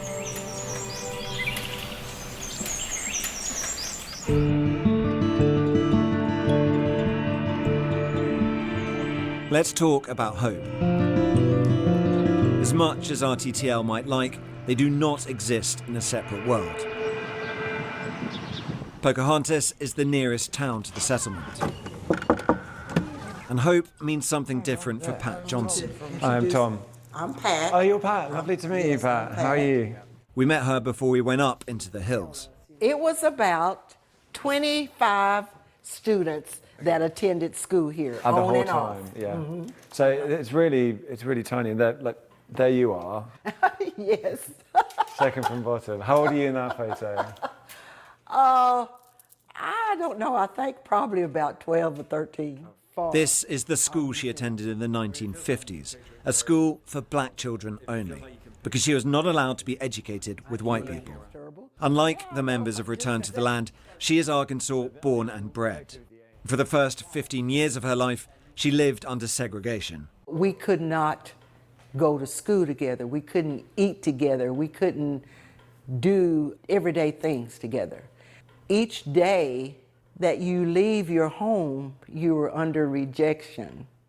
And Pat had hoped those days had gone. When you hear things like that, it causes you to be fearful, and you don't know who to trust. When I explain what Return to the Land is doing, just half an hour's drive away, she's not so sure. And in her eyes, there is one main reason for that. And I feel like that's the change of, and I'm just going to say, I think it's the change of our presidency. That's what I'm going to say, because I feel like that's where the change is. It's allowing people to have the right to be open for hatred. That may be a feeling, but it is also backed by the data. These are all the white supremacist incidents, demonstrations, leafleting, recruitment drives, meetups over the last 4 years in the US, tracked by ACLED, an organisation that monitors violent conflict and protest. There has been a dramatic increase over that period. It has become a background thrum of nationalist activity. Patriot Front is the most active white nationalist organisation in the US right now, according to ACLED. Its leader is Thomas Rousseau. Foreign races have never successfully assimilated en masse into American culture. Bro, you're not even a human. You're a hobbit. The fuck do you mean foreign races? How about foreign species, brother? Oh my God. Go back to the Shire, bitch. Fuck you mean? Oh, I can't go on, Frodo looking ass. Bro, what the hell? Oh my God.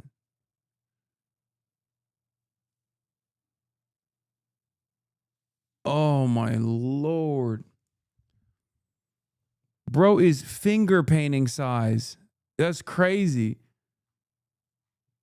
He looks like he's too small to use a pencil. Culture and nationality.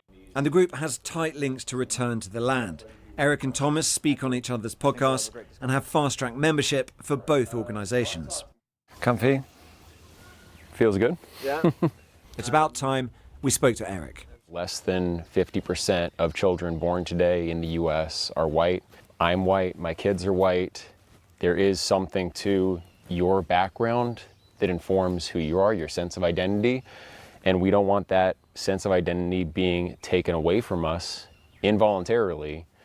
So we're taking control. How is that, like, how could that possibly be taken away from you involuntarily? Like what? The elusive Latina? Is that what's going to happen? Like they're just going to trick you? Like what do you... Whiteness is a socio-political construct designed around purity and its proximity to blackness.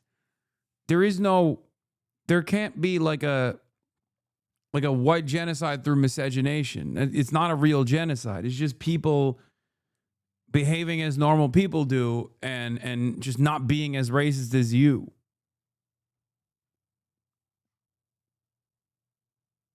Like it just, when he says like, oh, we can't have the whiteness go away, it's like, okay. Like how is that going to happen without enforcement? The only reason why there was some semblance of racial purity for a very long time is because of the exclusivity and the rules against miscegenation.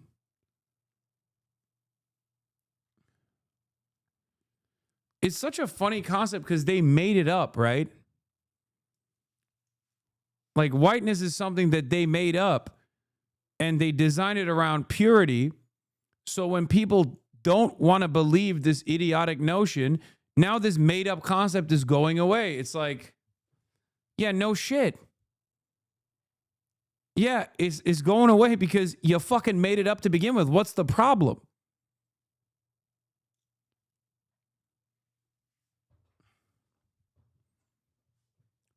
Everything in the world is made up. Okay, well, some made up concepts are good and helpful, like the passage of time and being able to contextualize it.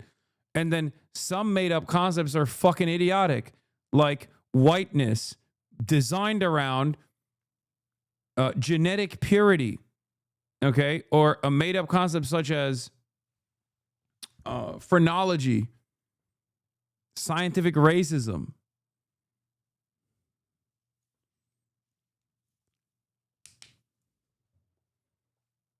This happens to be one of those made up concepts that's not only stupid, but also dangerous in its implementation. It was a violent inception to begin with. And it was so stupid that people were like, come on, man, give it a break. People fought back against it. People succeeded in dismantling this idiotic purity. This idiotic purity-based legal structure. So now they're worried that white people and black people, or white people and brown people, are hooking up. That's it. That's what their gripe is. Because that's what this means. Of that situation and creating an environment where my kids can celebrate their identity and not have it, threatened from outside, I guess. But why is that threatening you? Why is that an issue that you've had to address? There will always be white people. Well, I'm feeling a little nervous now in the interview. Yeah. We are forced to accept people into our neighborhoods, into our businesses, and into our lives who won't share our background, who won't share many of our cultural priors, even moral priors. We don't have a rule stating, if you have X amount of non-European ancestry, you're definitely out. In many cases, yeah, that would disqualify someone. were I to apply to the PMA and my views were different, I'd probably be allowed in. Do you think that's likely? I know it's a case-by-case basis, but just off the top of your head. Yeah, possibly we would accept you in the PMA. I don't understand white American culture, but you'd rather have me in that case. I just wonder, though, whether some people watching this, having heard all this intellectualizing, this rhetoric, would say, fine, but actually at heart, this is just, it is just prejudice, it is just bigotry, it is just lowest common denominator racism dressed up in these arguments. And I would just question the moral frame. Why is it wrong to identify with your own people, want an integrated culture where you can be yourself? Just to boil it down to what for you is the definition of racism? Dude, small b and white supremacy is so crazy. Like, total cultural victory for the woke, I guess.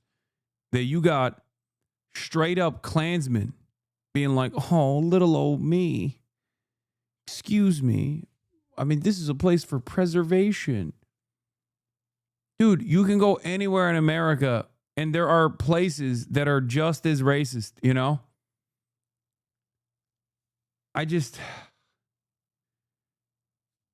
it's so crazy. It's like, oh, well, us white people, we need a safe space. Really? Really? Yeah, you got one. It's called the country club, Pretty much everywhere you go is a safe space for white people. I just don't, it's called Boston.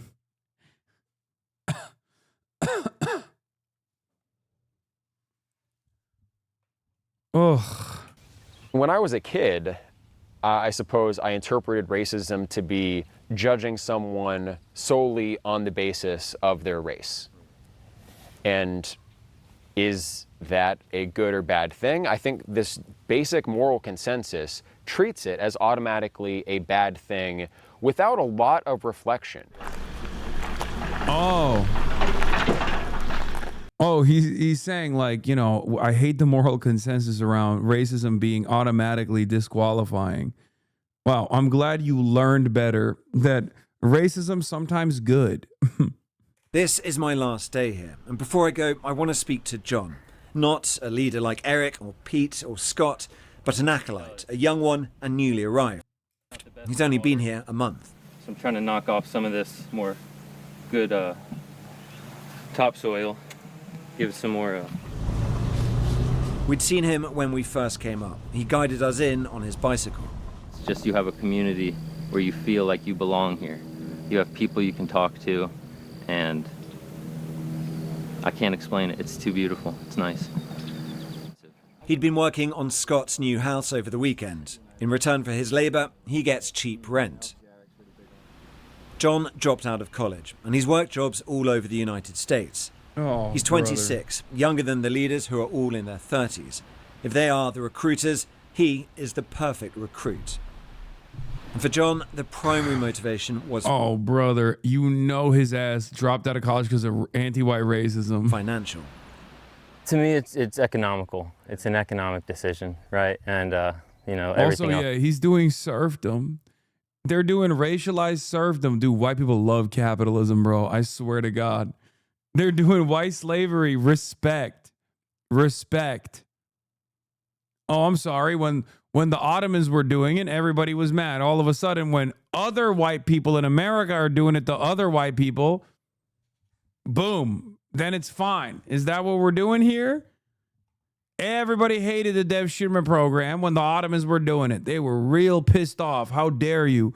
How dare you enslave the whites of the Balkans and elevate them to the highest rungs of Ottoman society? How dare you do such a thing? Meanwhile, this guy is literally just a straight up serf.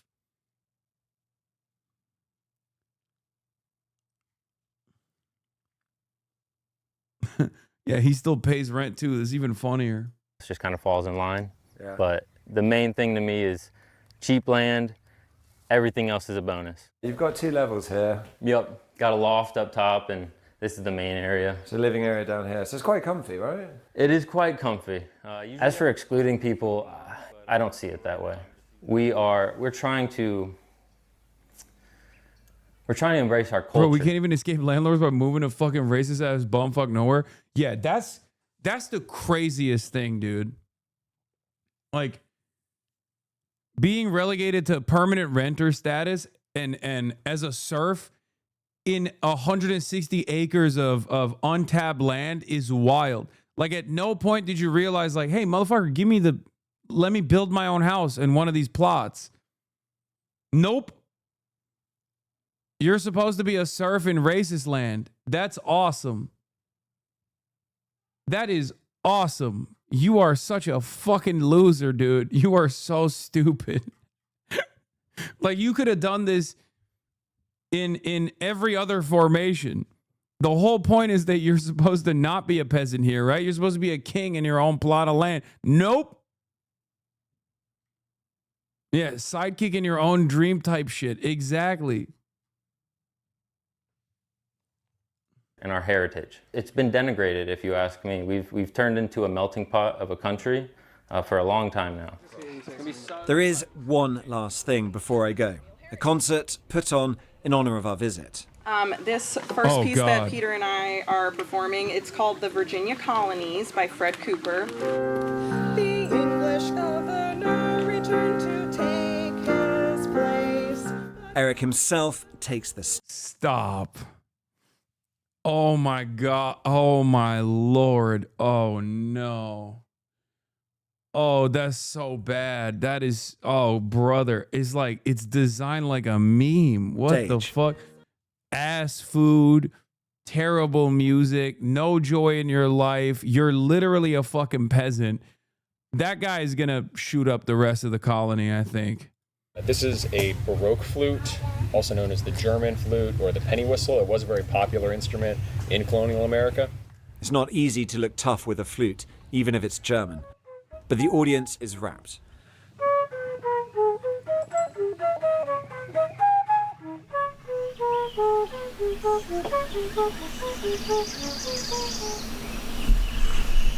Would America be better as a white nation state?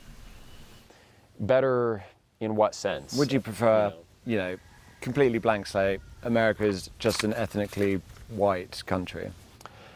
I would probably feel more comfortable there because I'm white, and that's the way that this country was when my ancestors came here. You also talk about Hitler in your videos a couple of times when you've talked about people who are waiting around for a new Hitler to come. Mm-hmm. And you said he's not going to show up. You have to do the work for that Hitler to arrive. Hitler is a very controversial historical figure.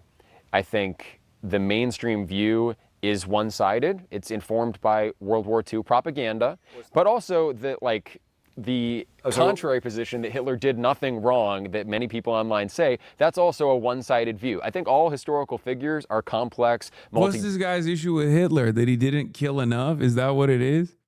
Is that what he's going to say? He's like, people are wrong, actually. Hitler was too woke. This man is a Hitler centrist. Dimensional, but when I say you're gonna have to wait for that new Hitler to arise, I'm not saying you're gonna have to wait for a new person to start a new Holocaust. I'm saying you're gonna have to wait for a charismatic leader who's going to advocate for your interests, because that's how a lot of people see Hitler. I'm addressing how they think of Hitler, not my own view. There are other PMAs, other bits of land that are going ahead. Yeah, there are two other groups, actually three, organizing. One in Appalachia. This is what Twitter Maoists think is the average American. They're not wrong. One in the Pacific Northwest, and then another one here in Arkansas. So this is the growing movement. Right now it's growing very quickly. Yeah, we have applicants every week. I would like to see more communities so that people in all parts of the U.S. have this as an option if they want it. I would also like to see us network and branch out. I always describe Hitler as charismatic first, then I stop. Yeah. No, that was what he was, that was the most important quality. I mean, what is the redeeming quality of Adolf Hitler in this guy's mind, I wonder? The guy who's running the whites-only enclave. What could he be saying? He didn't like Hitler because Hitler was 5'7"? I mean, half of these fucking dudes are 5'7". He's like, no, Hitler killed Hitler. That wasn't good. That wasn't a good move. Nationally, to a greater extent. Is there anything you want to talk about that I haven't asked about? I kind of want to ask you, after seeing this, do you think what we're doing is immoral? Yeah, I do.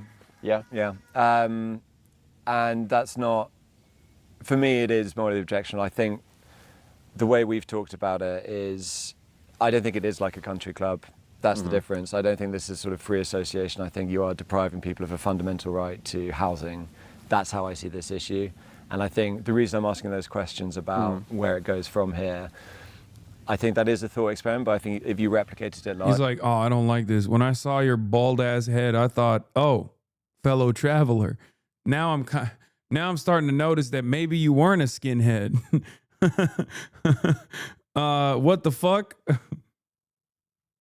Which I think I would be unhappy with how that looked if it were in my country and if I were on the receiving end of it. You think intentional communities shouldn't be able to associate how they like? Not on the basis of race. And the Arkansas State Attorney General told us, "This is the first I've heard of these allegations. Racial discrimination has no place in Arkansas or any..."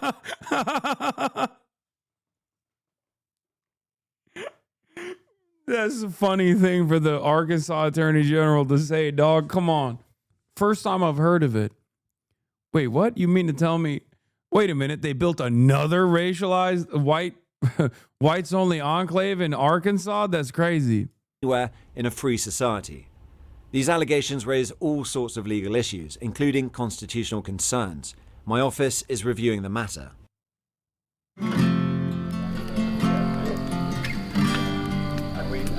This is how members of Return to the Land often spend their evenings, around the campfire. It's not especially kumbaya when it's about keeping other races out. You can splice this into the shots of the interviews. When somebody says something like a little bit like racist, just like spicy. switch to the gasoline blowing up on the fire. The bulldozer isn't just a novel way to build a fire. It's also a reminder that this group's ambitions extend far beyond cozy get-togethers in the hills. I think Scott's bringing more wood over. Yeah, we might overall find them. The conditions and materials for that to happen, the politics and the technology, have been on hand for some time now. And once set alight, who knows how fiercely it will burn, and who the flames will touch.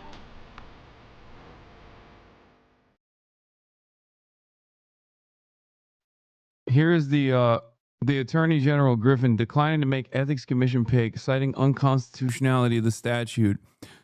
I took an oath to uphold both the Arkansas and United States constitutions, which promise equality under the law regardless of race. Why is he saying that? It's because he has to appoint a new member to the commission that he's refusing to do because the Arkansas Code annotated requires me to ensure that at least one member of a minority race serves on the commission. This requirement is racial discrimination, which is both wrong and unconstitutional.